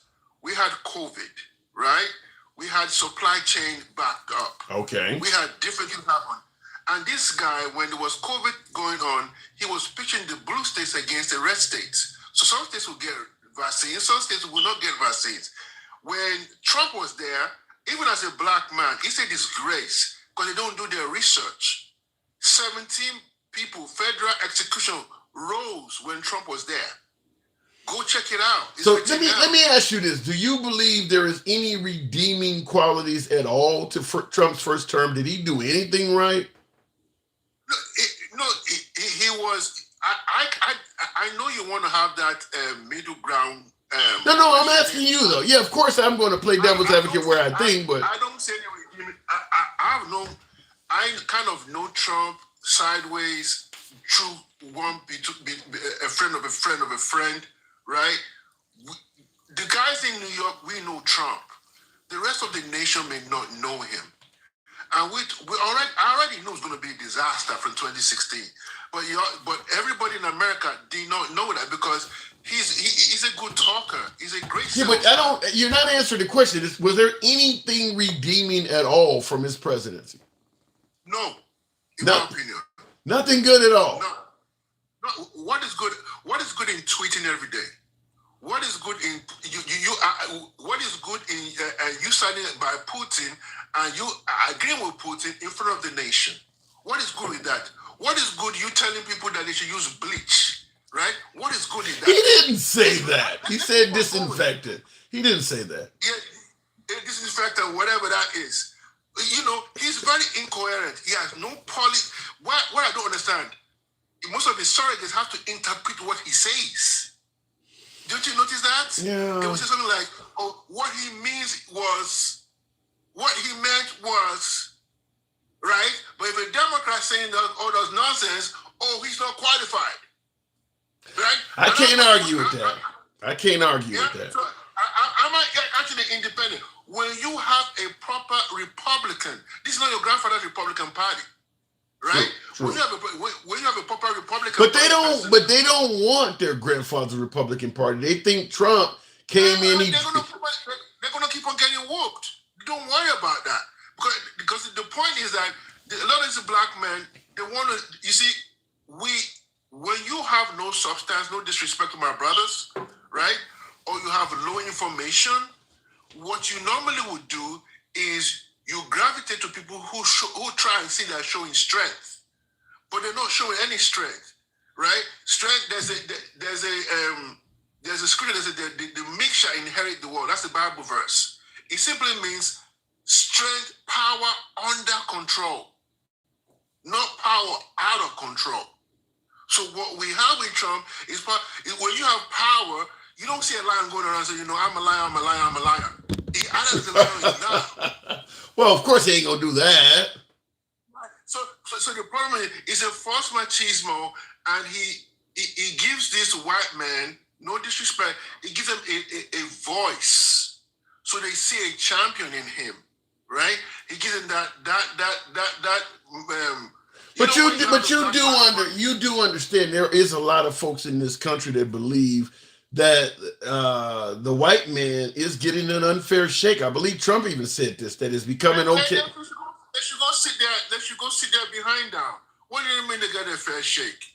What can you get away with what Trump got away with? You're a brother. Well, we're not talking about Trump. We're not talking about Trump. We're talking about the fact that you can pretty much say racist things about white people and not get the same punishment you'd get. You wouldn't get the same cancel culture that you would get if you said something racist about a black person. That's what they're talking about, is that it's become commonplace. Bro, it's high time they get a little bit of extra what we've been getting for years. What are they talking about? So what do you want? So what do you want? Revenge? You want blacks to be able to miss? It's not revenge. You see that we coddle. In my opinion, we coddle white people. If you look at this woman, I think is Robin white fragility, right? We always have to keep on explaining ourselves to white people. Why? What's the reason? We always have to keep on pacifying them like babies, right? They're still enjoying the privilege. If you have an average white guy who goes and he also goes to college, right? Have a little bit of swag to him, he will always have ways to get things done, right? Even if I go to a place, I can go to a place that I want to get the same house, the same person. They will check it. Oh, are you sure you have that $45,000 you're talking about? They will still want to check me out because they don't believe I have the money because of the color of my skin. It's just the way we think. And I think so. As far as we are concerned, as black people in this country, how long do we want to keep on apologizing for these people? How long? So you. And the apology is over. We already have the bad rap. We're already going through what we need to go through. When Trump is saying to you, when Vance was saying to you, look at the same Vance was saying. When he's simply saying that there's not enough of black people to vote, so when you go to the voting booth, your white behind and your 3 kids will count for 4 votes. They ain't saying that to black people. They're saying it to themselves. Wow. So it's all like, if you really look at it, it's all a numbers game. All those things they're saying is coded, right? But there's a section. They're losing it. Okay, for example, I told you this before. I was born in the UK. I lived here, and my parents are from West Africa, Nigeria. I live in the West. The West cannot survive without immigration. They can't. None of them are on the hot roof in Texas doing the roofs. None of them are taking care. If you go to McDonald's, how many of them are doing the same job? They can complain from money to whatever they say. Yeah, you sounded like George Bush doing jobs that no Americans want. I don't know. So even the ones they want, they can't do. Let me give you a good example. IT. 75%. I'm in IT. 75% of the people in IT are Indians. Yeah. You go to nursing. Most doctors who are here in America are Nigerians, right? I don't. Wait. Hold on. Here's the difference, though. I don't believe it's a case of Americans can't do those jobs. I believe it's a case of the folks who are over those jobs do not want to pay the proper salary. So they'll have folks like you come over here because they pay you typically a little bit less. It's greed. If you look at our STEM, science, technology, engineering, maths, 65% of people who attend those classes are not white. Go look at it. They're either from India, Africa, and some other foreign country. So they have better schools here, but they're not attending their schools. You go to any of those schools, they're mostly Indians and Japanese, or especially California, all those places, right? That's bad. So it's not a matter that the school is there; they're not attending the schools. Wow. So when those guys finish their education, they want to go back to their country. Okay, you did first class in medicine. Why don't we take you? So they come from student and they become green card holders. Then they become citizen. That's how that happens. So they can complain as much as they want. Okay, for example, in the UK, I just came back from UK last week, 2 weeks ago, right? All these guys in the UK, there was a very long time people were not giving visas to anybody from Nigeria to the UK. But they have an elderly population, right? There's nobody taking those jobs, right? Nigerians are now taking, all these other foreigners are now coming to this country. Because at the end of the day, you need somebody to run the company, run your hospitals, run your factories, run your computers, run everything. So they should quit complaining. You guys are right? so you Nigerians are replacing white people. They're gonna have a problem with you guys soon. Black it's not only us. There are a lot of young black kids who are doing extremely well. Let me tell you something. Nobody fights against mess. I believe black people are doing something in this country and things are shifting. I don't believe all the numbers they're talking about. So they see that there's a shift happening. Do you want to tell me there's not somebody looking at those numbers? Somebody's looking at those numbers, man. Someone's looking at those data. So in other words, the replacement theory may be valid a little bit. It's not a replacement theory. Then go have more children. Start taking care of dogs. What's your problem? It's not a business. All right, Olu. I do agree. Ain't nobody stopping you from having more children, but they want to remove the woman's right. They want to have more children. They want to do what they want to do, right? And they're complaining. Complaining about what? Look at how many times we've gone through. If you look at, I studied American history, and I look about how much things African Americans have been through in this country, and we're still standing up, and we're still normal. Oh, come on. When are we going to? Why are we pacifying these asses? People, it's all about power, Olu. But I got to move it on, man. Thank you for coming in here. Anytime. And he makes a good point. If you know, nobody's stopping you from having more children, but what at the end of the day, it's the women that have gained equality and they're making the choice. So the men are trying to remove the woman's right to make that decision. Yeah, that was a burp. T, thank you for that mustache. Maybe it's getting too late for me. Thank you for that support. Real quick, I want to respond to a couple statements. Can you imagine all the black Democrats with all their babies, though? Vance isn't ready for that. He will be shocked out of his chair. I do agree with what I said earlier, is that if Vance ever got his wish to give mothers with children more say-so at the ballot box, and it started turning out that there were more women of color having all these kids, they would amend that to some kind of way. Maybe it might be that you need to be educated or you need to make a certain income. I mean, it would be something you would do you put a filter so that all of these bottom feeders, lack of a better term, they couldn't get through. They would put a filter on it some kind of way. They would stop that. Did he say ballot box? Well, yeah, he said votes. But if you want to, it's only a few second video. I'll see if I can find it and give you another round of it. So what is it, 20 some seconds or something like that?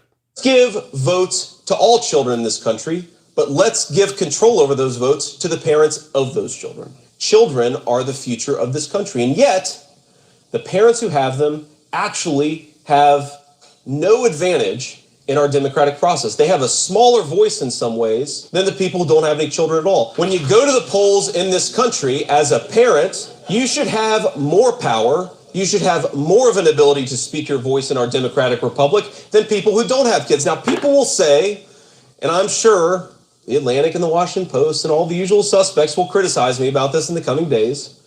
Well, doesn't this mean that non-parents don't have as much of a voice as parents? Doesn't this mean that parents get a bigger say in how our democracy functions? Yes, absolutely. He didn't back down from it. So he's basically saying that if you don't have children, you will be a lesser than come election time. He didn't back down of it. I see Facts Only says, I have 7 kids. I want 7 votes. Yikes. He didn't back down from it, though. And notice there isn't much outrage on the right from that. I don't know. You kind of wonder, did Trump vet him? Because it wasn't hard. The liberals found that. The moment Trump announced that Vance was his running mate at the RNC, this came out less than a week later. It didn't take the liberals long to find that. So it's like, did they vet him for that? He is just saying that because he doesn't realize many Hispanics are legal. Damn. Which is another whole show in itself. Thinking that most Hispanics are here illegally. That's another bad, stereotype and things like that. Somebody asked earlier, I did want to respond to it. And it was a female. Asked in the comment section, should a woman be able to get multiple abortions? My opinion, look, first of all, I will start out by saying I'm a guy, and as a man, I don't think I should have a say-so in this shit at all. But in regards to this stuff, my opinion is if we're not going to pass laws to help these women, that should exclude us from having any say-so in it. I'm not a fan of any abortion ban to begin with, but if you are going to do it, you should at the same time be allocating money to help women, needy women with children, because these laws are going to create kids. There's no denying that. These laws are going to create kids. These laws are going to create medical bills, because having a baby is not cheap. Sometimes people have illnesses and sicknesses before, during, and after pregnancy, so that maybe the mom needs to be in the hospital for a time after giving birth. Maybe it wasn't an easy birth for her. All of this stuff is going to create bills and medical strife. And right now, the only response is that the mom should have thought about that before she opened her legs. I think that is an awful, awful way to look at it. So I'm not for the bans, but I do believe that if you're going to have them, there should be all sorts of things in place for the mothers. Like, for instance, in states that don't even have exception for rape and incest, they should open up far more crisis centers and things like that for women who, women who are, depressed and things like. It should be free. It should be free. This is something I talk about on the right all the time, because even when it comes to mass shootings, the right often says it's not, don't mess with the gun. It's not the gun's fault. It is mental illness. And I say the same thing. Well, in right-wing states, if you believe mental illness is why so many people are getting shot, your state should be where all the mental illness facilities are easily available. If you're saying that's the problem, then what are you doing about it? Well, it's the same thing in regards to abortion. I think that there should be, all of the mental anguish and issues women can go through after having a child, particularly one they don't want, should be covered. Should be covered. Because it's at the end of the day, it's not just women who were forcibly impregnated. There may be a host of other issues where a woman doesn't want to have a child and she's being forced to carry it to term. So there should be plenty of mental illness facilities for women in those states, and it should be free.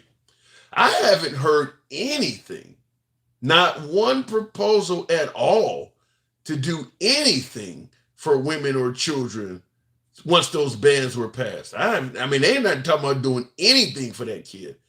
I think the whole premise is she should have thought about all that before she opened her legs. It is very unsympathetic. That's all I've heard. It's almost like we're going to legislate responsibility. So, like I said, I don't understand why more women ain't pissed off about it, because to me it sounds terrible. I don't, like I said before earlier, if women are having a bunch of kids they cannot afford in these states, they are going to start punishing the women. You're not going to have 6 or 7 kids in one of these states. It's all on welfare or something like that. In a state where there's a ban, and they don't start saying, well, maybe we need to stop her from having more kids on the taxpayer's dollar. Everything I can imagine coming down the pipe for women is going to be negative. Obviously, they're already talking about you can be arrested and jailed if you have a illegal abortion. They're already talking about that. Some states are, I think North Carolina, North or South Carolina, they have politicians talking about death penalty, capital punishment for a woman that tries to have an abortion.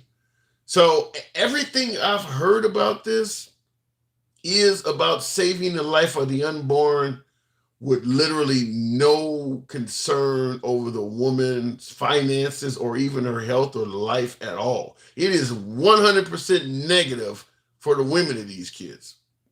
Because at the end of the day, they're not even offering to help take care of the kid or help you out with that either. Nothing.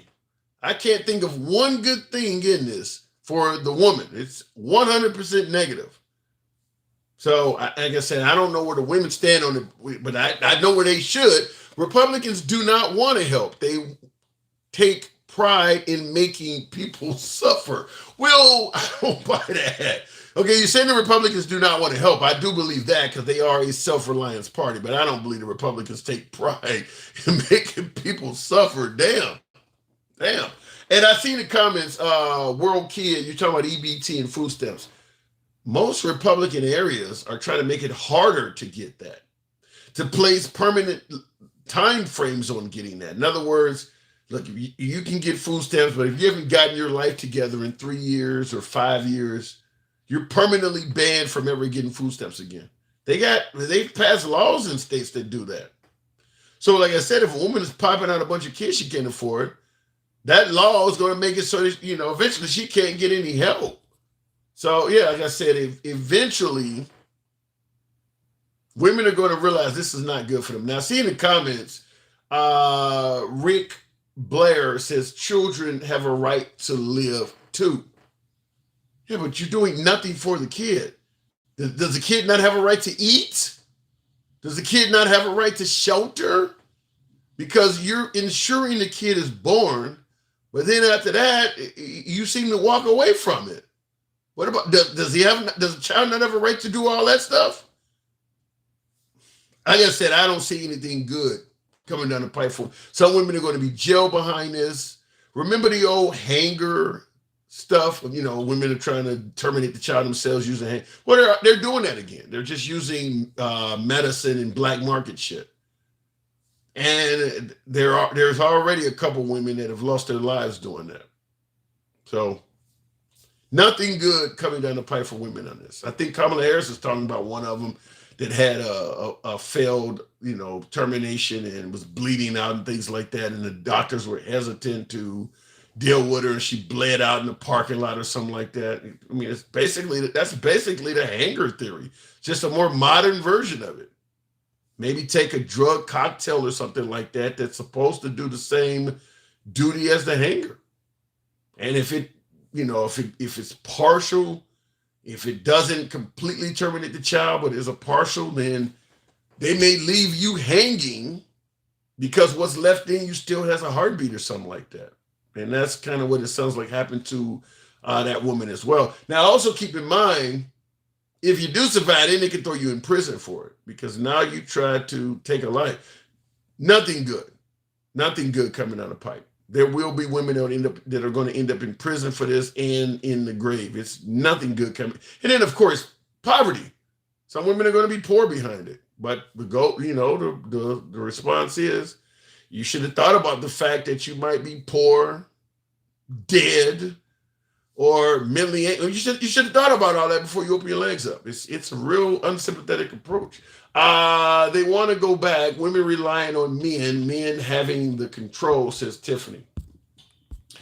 I don't know. It's certainly a matter of going back. I don't want to say it's going back to men having control, but that could happen. But it's certainly some going back involved in it because this is a period in history where we have been before. So it is going back.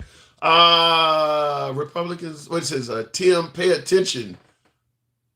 Pay attention, white. Damn it. What are you saying there, Moogly? Anyhow, maybe that's what it is. Maybe I'm not paying this. Maybe it is getting a bit late. I do appreciate you folks tuning in as always. We will be back on tomorrow. Thank you for the 100,000 likes. I had to work hard to get you guys to tap that damn screen. I had to get you guys, but I do appreciate it. At the end of the day, you did do it. Showed your boy some love on the program. Feel free to go ahead and follow the program on TikTok if this is your first time tuning in.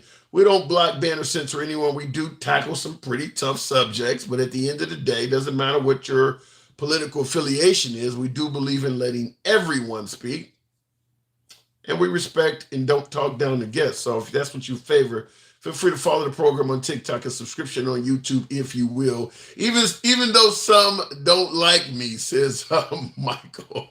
Well, you've got a new subscriber. Thank you there, Cassandra. I won't even attempt to pronounce your last name, but I do appreciate that. There are plenty of men who have to pay child support for children not their own, as well as for a woman not wanting to work and has custody of the child. If mom not work, dad should have child. There is some facts in there, but toward the end of that, I can't understand where you were going. Going home what does it say? Renee says, going home to bleed to death is crazy. And the doctor can save your life, but can't because they might go to prison for doing their job.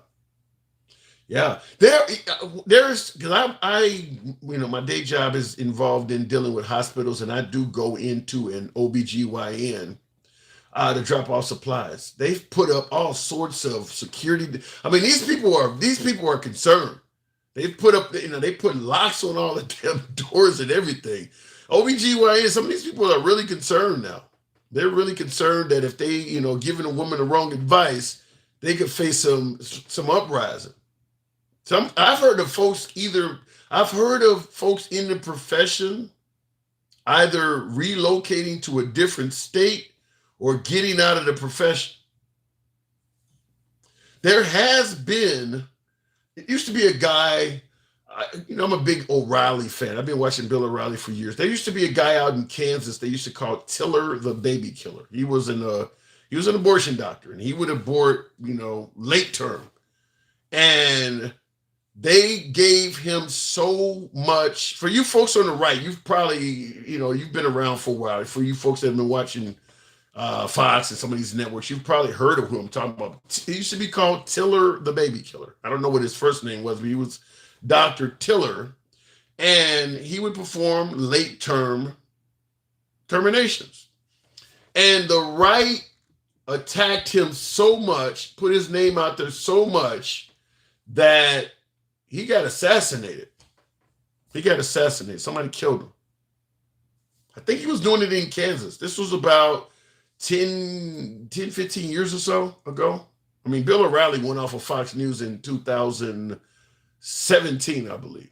But I've been watching him for at least 20 years. I still watch him on YouTube now. But yeah, he was one of them. Bill O'Reilly was one of them that was constantly talking about that guy, constantly criticizing him. They would send in their interns to interview folks. They would hang out on the outside of the clinic.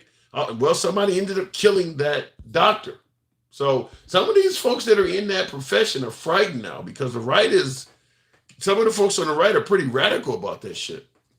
As I said before, choice is life. You can have a child if you have the means to.